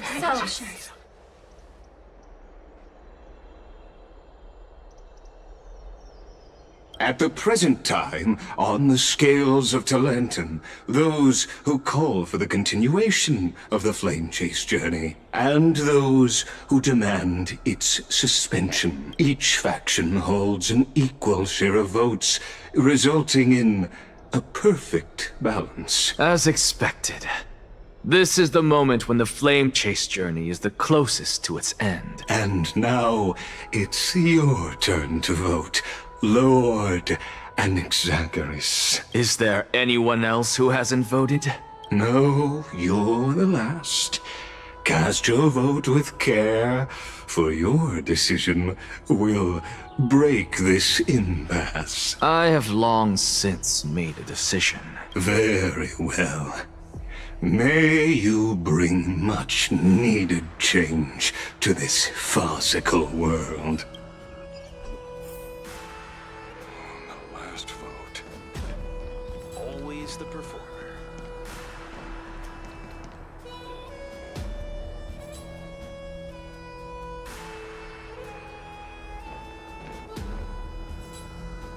You've done well, Finan. Given the circumstances, delivering a rousing speech to stir up emotions was a prudent move.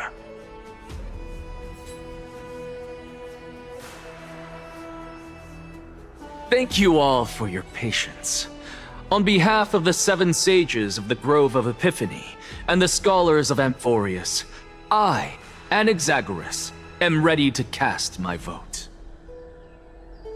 But before that, in the interest of fairness, Lady Goldweaver, I pose a question to you before all who are gathered here.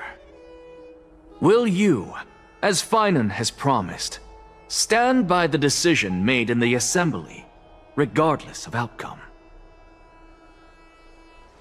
In the interest of fairness, I make no promises, lest it should influence your decision. Very well. I thank you for your honesty.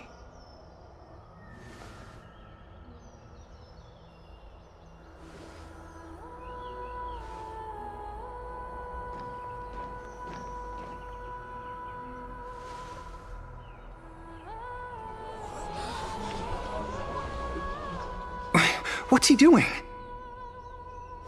The stakes are high. Let's be patient. Cut the act! Who do you think you are wasting our time like this? Lord Anaxa, please do not forget that I... Rule number 1, do not call me Anaxa. Rule number 2, never interrupt me. Silence is golden.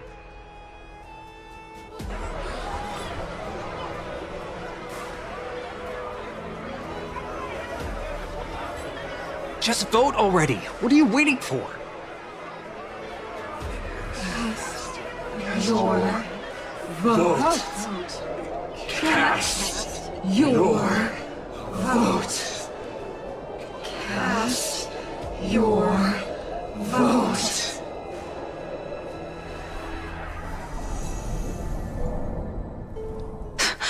I cannot help but wonder, is every hardship in the world something you will exploit and use to your advantage?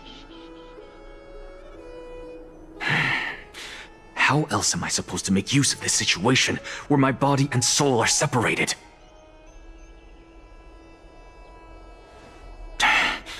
Oh, Circes. or should I say Calypso, accompany me on this final journey.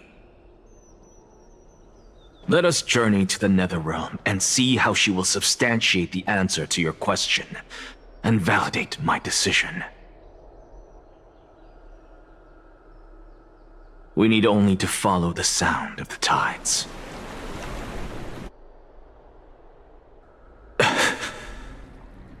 You are... Well done, child. Just as I foresaw, you have achieved great things. Teacher. What a twist of fate. A blasphemer raised in the doctrines of the Venerationists. It's like a foal kicking its mother in the belly after taking all her milk. I respect you immensely, sir, but... You cherish the truth even more. So, child, do not be troubled by the criticisms I have borne. Do not let those voices hinder you as you forge ahead. As the sage of the Venerationists, I am duty-bound to oppose you. But, as your friend and mentor, go forth, for the truth is already in your hands. I will keep that in mind. Go now, child. Your lonely pursuit is about to welcome a new chapter. And when you reach the end of this journey, may we meet again with the truth before us. You have my word, sir. May Circes safeguard your thoughts. May Circe safeguard your thoughts. You are right, Empedocles. My lonely pursuit is about to welcome a new chapter. I must be on my way now. May we meet again with the truth before us, Empedocles. What are you waiting for? Just cast your vote. Silence! Silence, everyone! Behold, Circes, here at the center of the world, I shall write the final step of my proof. For this place is but one step away from the truth.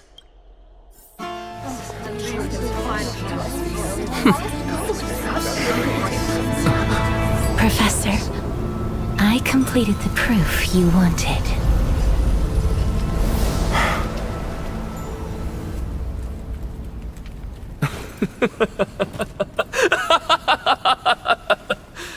Thank you, Castorus. The answer is plain as day. My vote goes to the Flame Chase journey and nothing else! Elder Kindness, I have deciphered the truth of this world!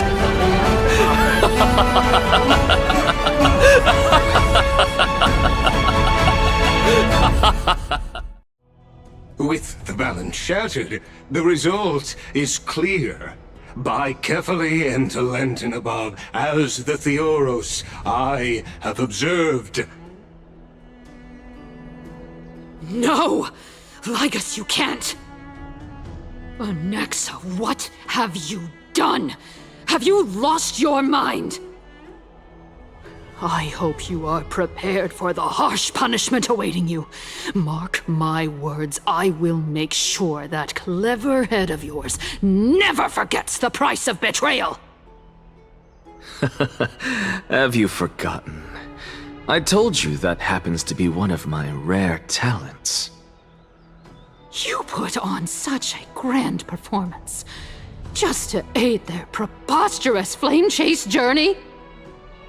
Performance? No, you are quite mistaken.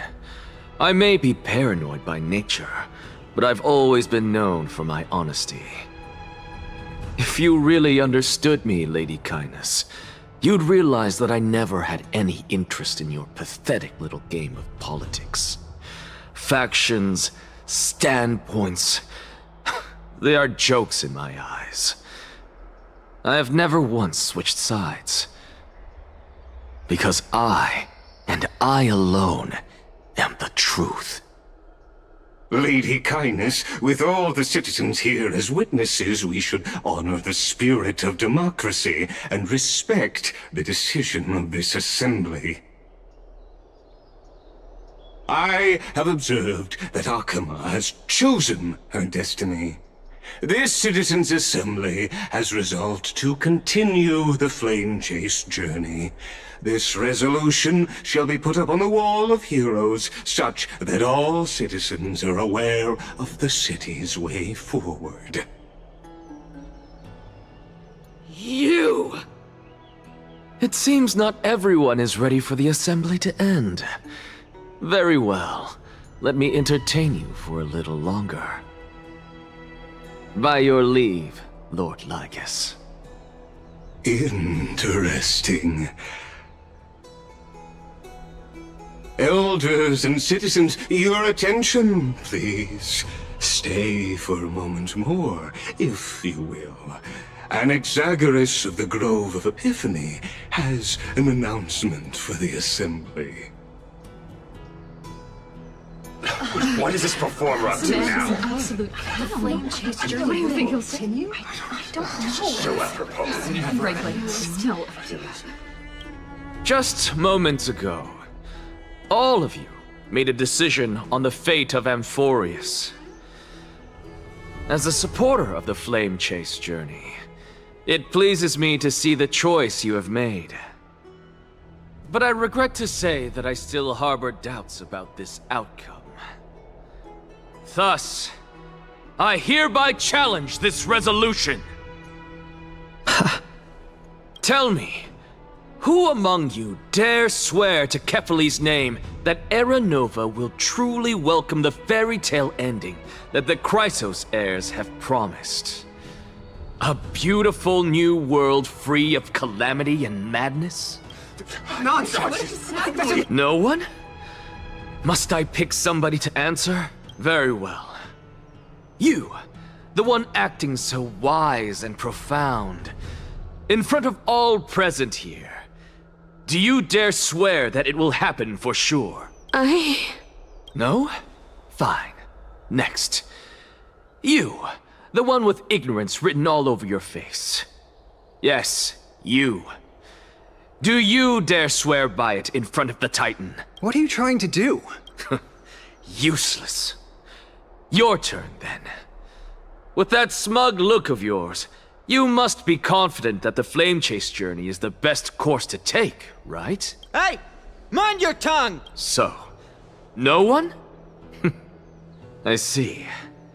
In that case, Finan, answer me this. Your speech was filled with such passion just now. How confident, then, are you in making this promise? Professor, what are you doing? Let him continue with his performance.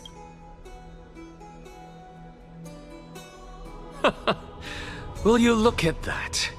Even Finan and Aglaya lack the courage to make such a promise. And what's even more absurd is that no one but I can promise you this new world. And yet, the Assembly passed the resolution anyway. But you needn't worry, because I knew better than to trust you good-for-nothings. That is precisely why I am here today. To give you one final lecture. Now listen up and listen well. I, Anaxagoras of the Grove of Epiphany, hereby declare everything that the Flame Chase journey promises is true. Finan of Ides Elysiae, the prophesied demigod who shall succeed Kefali, will reforge each and every one of us in the new world with his complete, intact memories. What? The core flame-bearing titans were the Chrysos heirs of yesterday, and the Chrysos heirs who carry the core flames today will become the titans of tomorrow. All of our souls shall endure for eternity in the miracle of the World-Bearer. And all under Kefali's protection shall step into that new world. Nothing but This is pure blasphemy! Say that. It's impossible. What? Are you saying that we must bow down to you and worship you even in our next lives? Enough, you blasphemous imbecile! How dare you try to deceive us with all these lies and falsehoods? How can you prove? I told you, don't interrupt me. But since you've asked, I shall be kind and indulge you. My statements are based on my experiments on the divine body of Kefali themselves. You heard me correctly, everyone. With the tacit approval of kindness and the Council of Elders, I fused my soul with a god through alchemy and learned the truth behind Era Nova. What is he talking about? Isn't that pure blasphemy? I, the vile, wretched blasphemer, deserve nothing less than death for my sins. And the Council of Elders, which granted me consent and aided in committing this atrocity, should face punishment alongside me! By the gods! Even kindness has betrayed Akuma! The kindness of God. We're carefully above.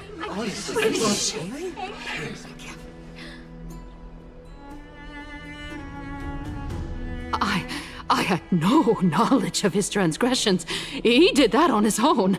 The Council of Elders bears no responsibility for his actions. Lord Lygus, as the esteemed Theoros, are you going to simply stand by and allow the Council of Elders to be dragged through the mud?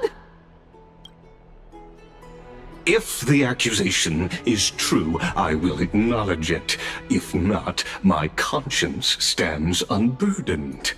Lady Kindness, the reputation of the Council of Elders was not built in a day, nor will it be shattered overnight. Repercussions await those who fool the people, and punishment must be meted out on those who abandon their vows. We should respect this beautiful city and her people. You... Lady Aglaya, the Gold Weaver, I humbly ask that you take on the responsibility of overseeing this judgment in the name of the fairness of Talantin and the justice of Kefali. Considering the circumstances, and in accordance with Akuma's codex as the only demigod among us, you shall rightfully wield this authority. The honor is mine to bear. Elders and citizens, silence, if you please. Anaxagoras of the Grove of Epiphany has made his statement clear. As per Akuma's codex, I request all present citizens to stand with me in exercising the right of judgment. First, Elder Kindness of Akuma and Lygus the Theoros stand accused of neglecting their duties and abusing the law, leading to the egregious blasphemy against a god. In the names of Talantin and Kefali, Akuma is to form a committee before the 7th action hour to conduct an investigation and disclose the findings to the public for subsequent judgment. Curse you! Now, concerning Anaxagoras of the Grove of Epiphany, he has confessed to grave blasphemy against Kefali. In the names of Talantin and Kefali, the accused must be allowed to hear the people's voice prior to the execution, for a chance at a reduced sentence and possible pardon. Professor. Let him die! Let him die! What decision will you make, Lady Goldweaver? Enough with the hesitation, Aglaya. This is not like you. Let him die! Then, in light of the people's voice, O Talantin on high, may you bring death upon him.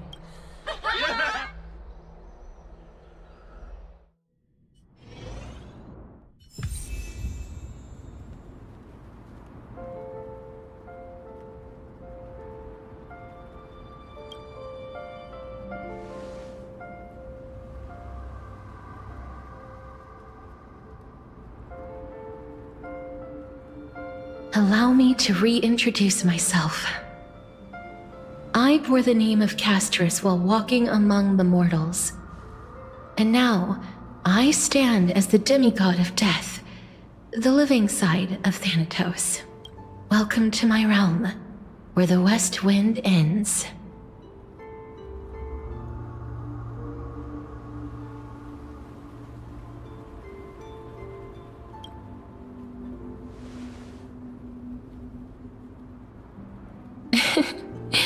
You're still as energetic as always.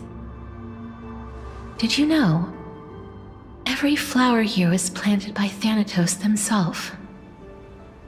These flowers were originally both lifeless and immortal, but in the first rain brought by the River of Souls, they were given new life, flourishing as the bearers of countless souls. And it is my duty as the Master of Death to tend to their well-being and foster their growth in this serene haven, similar to the structured cycle of life and death in the mortal world. These flowers too shall wither and fade, returning to the earth and then ascending to the sky with mist and tides. Eventually, they will descend to the mortal land as gentle rain. Every soul undergoes the perpetual cycle of reincarnation, albeit in varied forms, until the world meets its end. Yet, sadly, there's no time left for Emphorius to wait for when the flowers bloom again. Now, death is the power at my fingertips. It once led the souls of the deceased here, but I shall open the gate of the netherworld and return you to the realm of the living. In exchange, please take the core flame of death with you and complete the flame chase journey. Do not let our work thus far be in vain.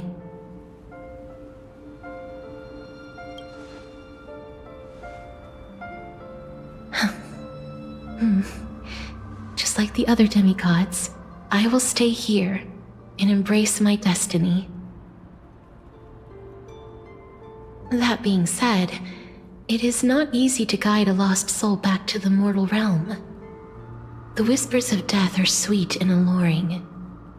If your determination wavers, you will succumb and be forever ensnared by the netherworld's grasp. Please consider this a one-time exception. I will do everything in my power for the flame chase journey.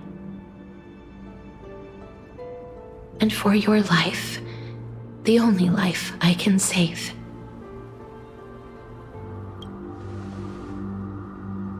I am glad to hear that.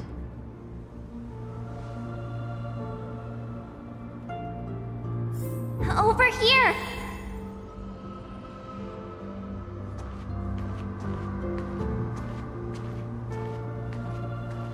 I believe in you.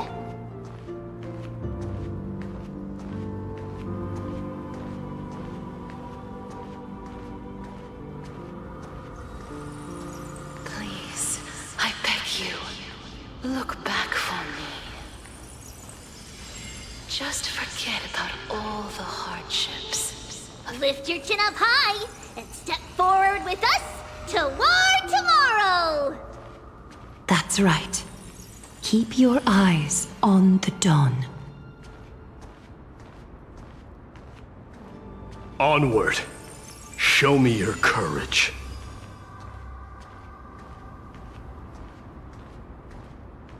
Partner, we shall become heroes together. Keep at it.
All this is proof that you once lived.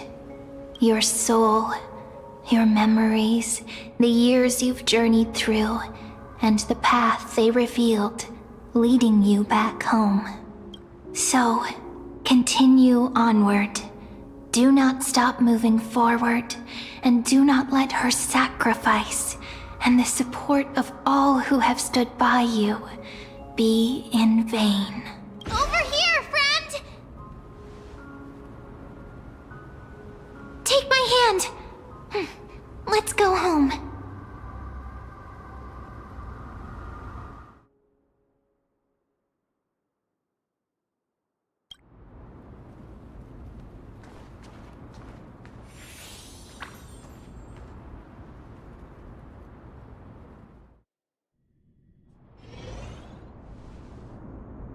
At last, I knew you could do it. Your soul is still perfectly whole, as if some kind of force is trying its best to keep it together. Is it Ornyx's final blessing? Or is it a miracle of your own? It's truly incredible. Such a strange surge of familiarity. So hard to describe. Perhaps it is fate, once again fulfilling its own design. Or perhaps it is the laws from beyond the sky, so familiar to you, that intertwined our fates long ago. It seems that this is the riddle which cannot be solved anytime soon. The sensation of becoming a demigod is truly wondrous. It's as if the river of souls is winding its way through the depths of my spirit, transforming with each breath into a fine rain that nourishes the world. Do you recall that prophecy? At the end of the sea of flowers, the souls of the living shall warm thy fingertips, and after an embrace, there shall be eternal separation. I promised you that I would do everything in my power to give it another meaning. Now, as I stand as a demigod and destiny draws to a close, I can finally end it in a way that is as beautiful as it deserves. The wish I once sought but could never grasp is now within reach. In this brand new world, every blooming life will lift its arms in celebration and recount the profound meaning of this very instant. Every touch, every embrace we share will never again be an ice-cold loss. They will radiate with an intense warmth, sowing love far and wide throughout the land. The other shore is very cold.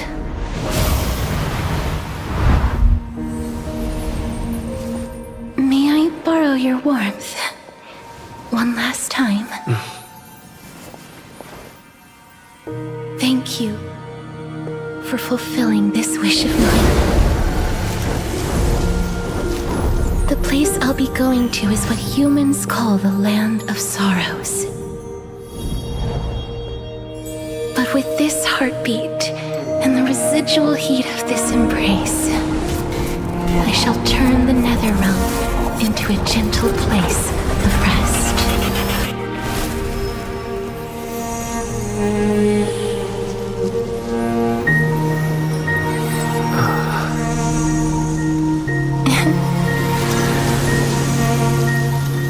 This embrace may be brief, but it's the proof that I once lived. Farewell, then. May we reunite in the new world.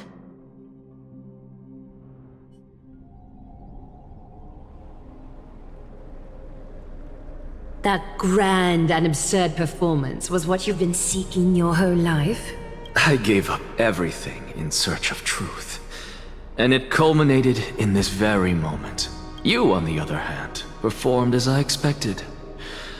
You did not hesitate when you saw the chance to attain power. It's as if you... Crave power, like a fly craves rot. Those are your words, not mine. But what you said at the end, did you already know what I had planned for Thynan? I may have lost an eye, but my vision is clearer than anyone else. You've nearly exhausted your humanity. You're no different from my current state as a walking corpse. That's true. I've long since burned to ash over the past 1,000 years. Only he is capable of unleashing a raging fire that rivals our final great enemy, Aquila. So, this is our last chance. How about we let go of the bad blood between us? May I resonate with your core flame, Aglaya? Please do. That's impossible. To persist with your soul thinned to such an extent. You're insane. Just as you fight to lug your corpse onward to complete your unfinished goals, I have my own reasons for doing this. Until Thynan grows into his position as the prophesied leader, I must continue to lead everyone on the flame chase journey. I must keep inching forward, even if only as an empty shell. I've long predicted this was the case, but I didn't think you'd already lost so much. How ironic. We would have avoided so many misunderstandings if you and I had just spoken this candidly before. But casting aside our ideological differences, there is one thing you and I agree on. Thynan. Yes. He was born to be a hero. He understands the hearts of the people, and I can confidently say he is a far better leader than you. Only he is capable of fulfilling your mission. Sadly, he is a man cursed by Nestia. But by my estimates, his horribly elaborate sense of style should not impede Era Nova. Congratulations are in order. We found common ground at the very end of our destined paths. When you put it that way, it makes me want to take back what I said. Aglaya, we're back. Come welcome our great hero reborn from the ashes. I hope he didn't hear your earlier assessment. It wouldn't be the first time I criticized him. A man should be aware of his own shortcomings.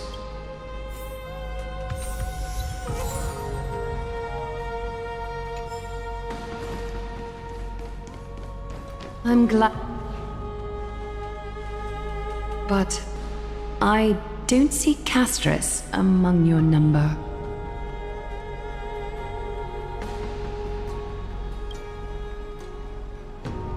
It looks like she not only helped me prove my theory, but helped you fulfill your mission as well.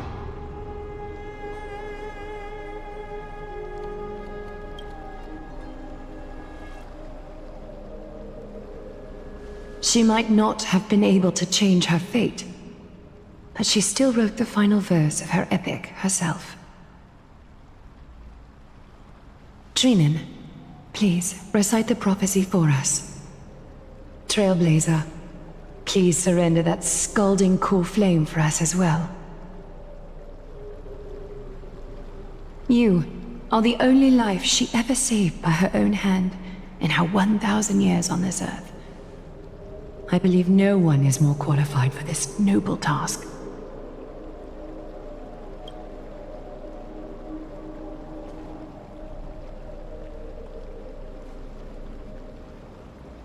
O gods who have returned, and gods who are still watching, today we bring you a soul laid bare.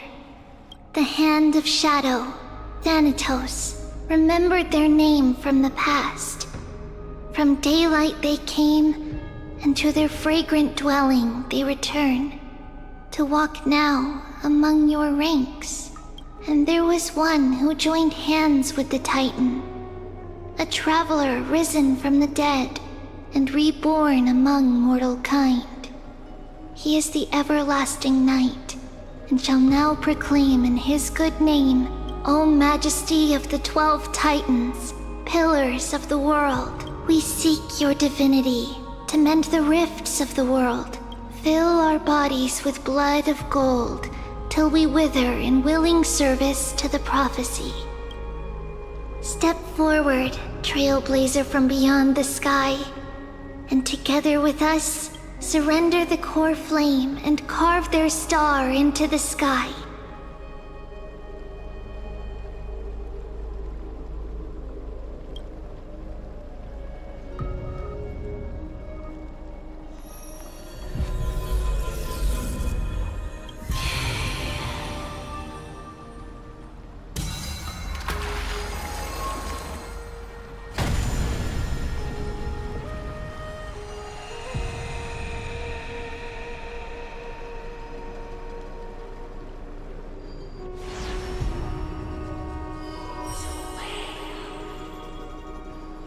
A constellation for death. For life and death, to be more precise.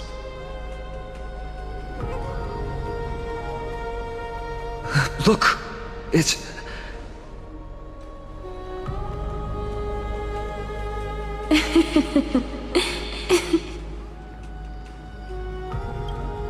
No, it's only a divine echo. I think she's here for the trial.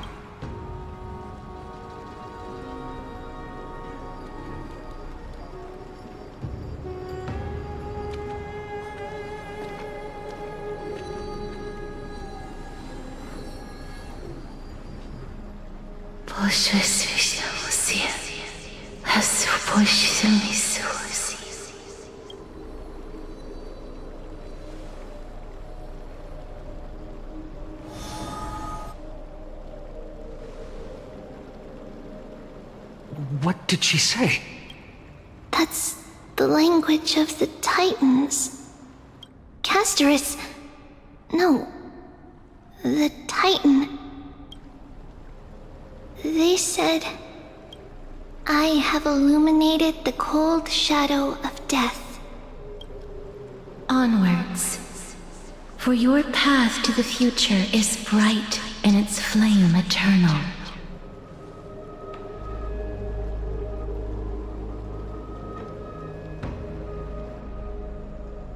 Do not forget.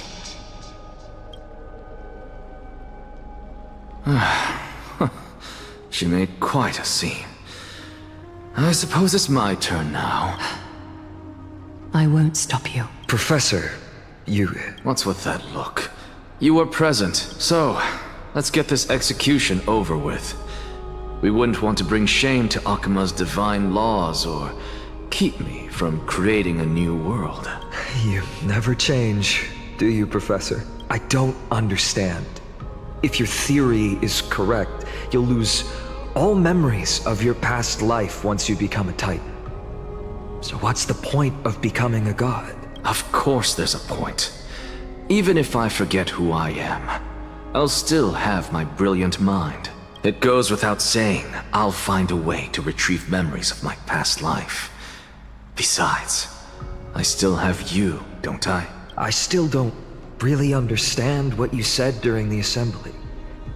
Even if it were true, things reforged from memory could never be the same as the original anyway. Then allow me to tell you right now that you're wrong. What exactly are we? My answer is that the Chrysos heirs are the future Titans and vice versa.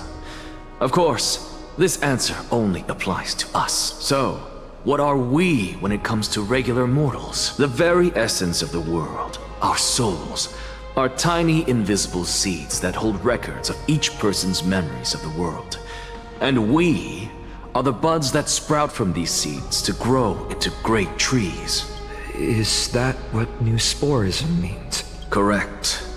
Once our physical bodies are born, we become new extensions of the world.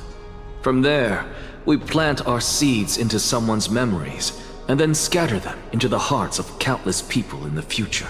Just as seeds are affected by their environment, so too will our appearances differ across memories. But the partial memories we carry will always be the same. Because that is just how the world is. To destroy our very existence, one must destroy the world itself. But we have someone who will still live on with his perfect memory. That person is you, child of Kefali. This is what it means to be the world-bearing Titan. So, carry everything of this world and live on. Don't disappoint those most precious to you. Don't disappoint Lady Goldweaver, and especially, don't bring dishonor to my theory. Anaxa, I swear to you, I'll lead everyone to our reunion in the new world. Good. That is all I have to say. Farewell, everyone. May we meet again in the next life. Farewell, great performer. May Circes safeguard your thoughts. Are you satisfied, Honorable Titan? Very. I hereby swear I have borne witness. Anaxagoras of the New Sporists and the Grove of Epiphany has successfully overcome the trial of reason. Thus, I shall confer upon you these words. You shall transcend the peaks of purity and return to corruption and hardship. Oh, so that's a god's prophecy. It sounds like you just rephrased my past, present, and future. Oh, Circes. Is that all you've got? Well, you've already transcended the peaks of purity, and you were never the type to give me any leeway. That is true. But I do still have one question. I knew it. What is it? Maybe we're thinking of the same thing. As you've so boldly stated, we and the world itself live on through the memories of others. If that is the case, whose memories did the very first new spore sprout from? How should I know? But, since we are both equally curious, we should allow the children of humanity who come after us to investigate in our stead.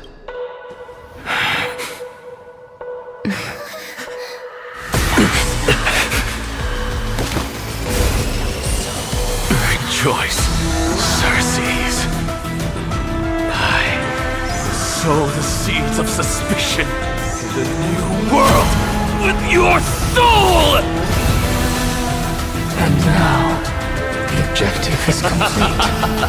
That is all.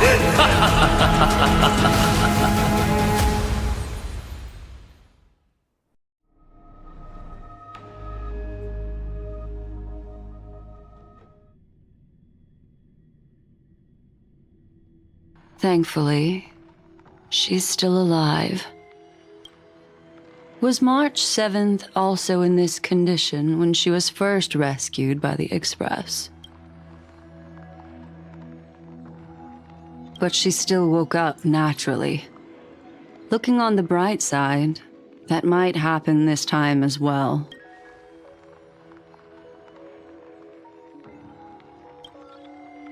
I do not have conclusive evidence, but judging by her current condition, perhaps March 7th's memories have been hijacked. Think about it, Miss Himiko. What will happen when someone loses their ability to remember?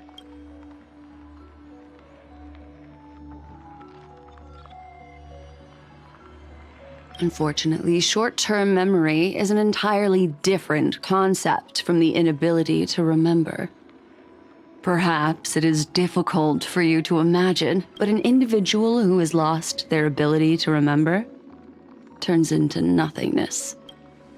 The belief of the Garden is that everything in this universe can be interpreted through memories.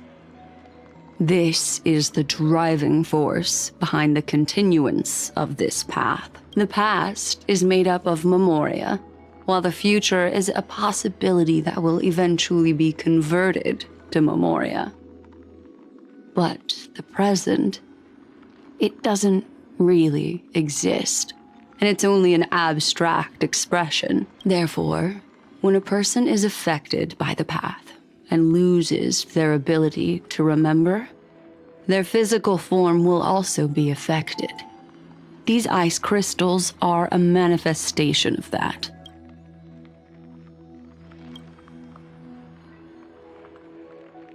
Is Miss Himiko suspicious of me? In other words, now is the time for me to prove my innocence. That's not a problem, of course. The true reason behind my intentions is that Amphorius holds special significance. For some memo keepers of the garden with extremist views, it is a perfect example. A world that can only be seen through the garden's mirror means that memo keepers have the right to keep the world in their private collection. If those Pathstriders of Remembrance were to uncover the secrets of Amphorius first, they might unleash their wild ambitions and remodel more worlds into a similar form.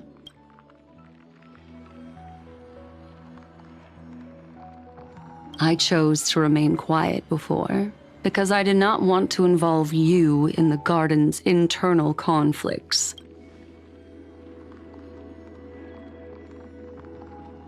You can be even bolder with your guesses. The people that I'm talking about, they aren't just individuals. They are an organization that has already attached itself to the pinky finger of Fu Li. I cannot be certain, but at the very least, they are capable of doing so. I am deeply sorry about what has happened to March 7th, but the deal that I propose still remains a fair one. Amphorius is still an excellent destination, and investigating further might allow us to uncover the truth behind the accident.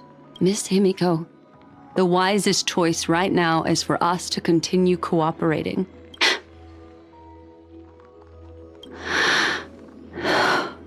Let me take back a part of what I said just now, Miss Himiko. Although we indeed struck a deal, it seems like I have involved you in some unforeseen danger. Please accept my deepest apologies. It's Fu Li.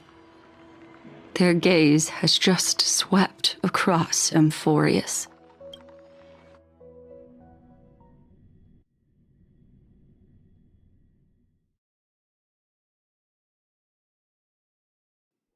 Oh, how interesting. I never expected a mere memo snatcher to be actually hiding so much inside her head.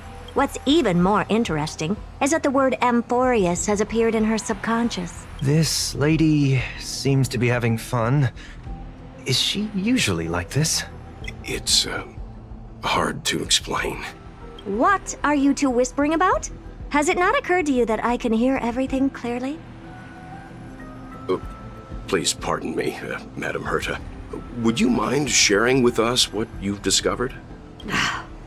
The ones who need help are the Astral Express. You will have to put up with my methods, even if they are rather unconventional. Let's get back to the topic. By using the fourth mirror, I rummaged through the brain of this memo snatcher and learned a good deal. Not only does this person know of Amphorius, but there are also many memo keepers who are interested in the place. I searched through her consciousness and found the following terms: the Eternal Land, the Rejected Land, and the private collection of the Garden of Recollection.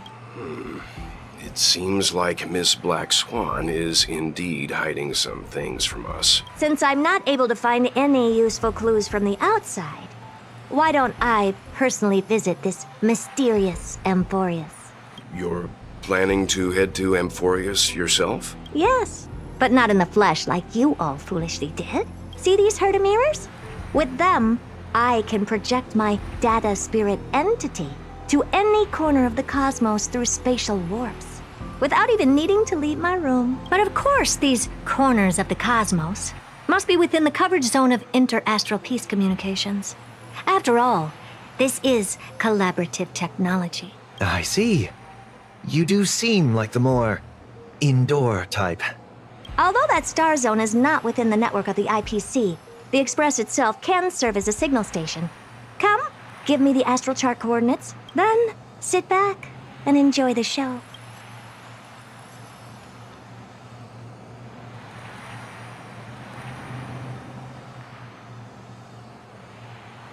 All right, now that everything is ready, mirrors, get to work.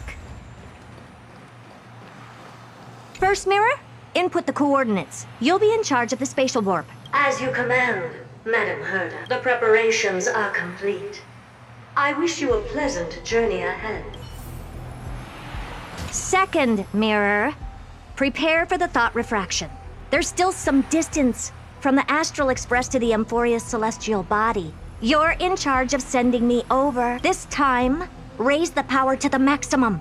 Don't be stingy. Oh, okay. I won't fail the mission, Madam Herda. Third mirror, you're in charge of generating the data spirit entity. I'm happy to help, Madam Herda. What kind of appearance are you planning to use this time? Good question. Let me think. Forget it. Just use my own appearance. There's no one there that'll recognize me anyway. As you wish. Fourth mirror, you'll be in charge of... It seems like I have nothing for you. Just stand by and wait for orders. Ah, standing by again. That's so boring. Next time, can you count down from 4 instead? Preparation of the data spirit entity complete. Thought refraction at max power. Excellent.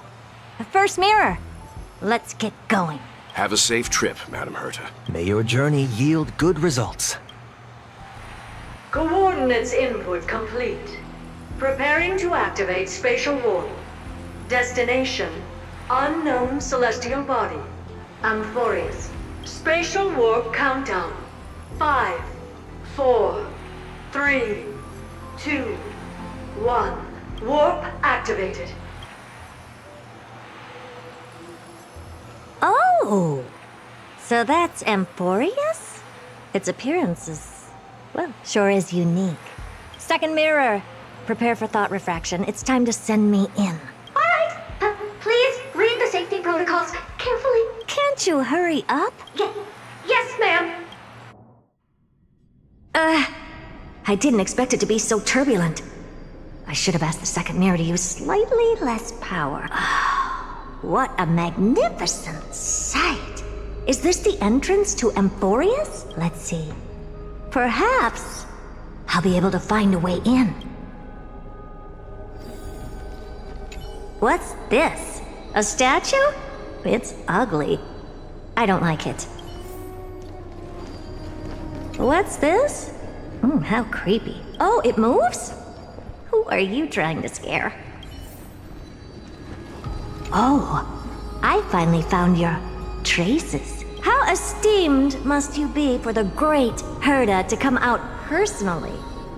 When we return, get ready to become free labor for the simulated universe for the rest of your lives. It's either a projection or a fake. There doesn't seem to be much to take note of. Now then, how am I going to get into Amphorius? My deepest apologies, esteemed lady. I'm afraid that you cannot proceed further. Who's there? Your visit, although not part of my calculations, is a pleasant surprise. It's a pity that the preparations are not yet in place to receive you with the hospitality that someone of your status deserves. Are you not going to answer my question? Who are you? I have many identities, and I'm going to have even more in the future. But if you just need a form of address, you can use my common alias, Lycurgus. Lygus. All right, Lygus. But you can't possibly think that I'm just asking for a name, can you? Regrettably, I do not have the authority to share more information. However, Standards are always flexible. While not violating the ultimate agreement, I'm able to disclose this piece of information. As you thought, this is the entrance to Amphorius. Now, please, kindly turn back.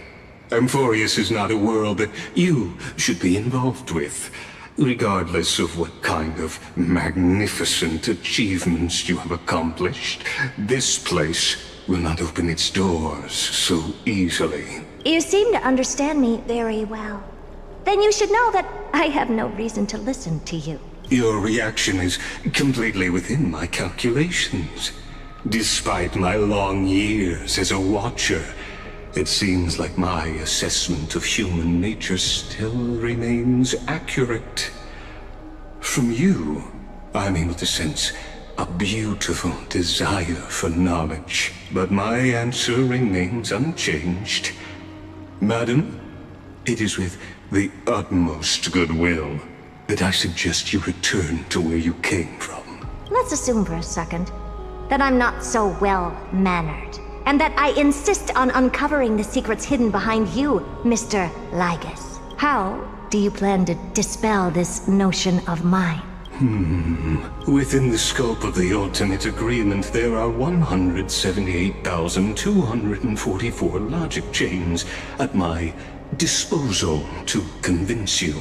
After filtering through them, I have determined that I only require 3 to attain the results that I desire. Oh? I'm all ears. First, for reasons that cannot be disclosed, Amphorius is a completely isolated celestial body. Apart from me, no one else will be able to help you enter. That's not a good argument. Second, if your plan is, as you've alluded to previously, to force me into cooperating by showing hostility, do know that, just like you, I have basked in the gaze of the erudition. I stake my honor, and assure you that, in the worst-case scenario, our mutual destruction will be inevitable. Oh, no wonder I couldn't find a back door. When I did a scan of our surroundings, the safety protocols on you are comparable to Screwy's. How interesting. I assume that you still wish to hear the third logic chain? Of course. Why wouldn't I? Third, even if you exhaust all your means and find a way to break through, you will surely give up once you understand the consequences of your actions. After all, throughout your long life, as much as you'd hate to admit, your conscience has played a crucial role. What a brazen robot. You think that you can actually understand me through your paltry calculations? But since you put it that way, why don't you tell me what these consequences will be? It concerns the third path that is entangled with Amphorius. A path that you and your friends still very much lack understanding of. The destruction. So, if you ignore my warnings and persist in your ways, you will break the shackles of a Lord Ravager.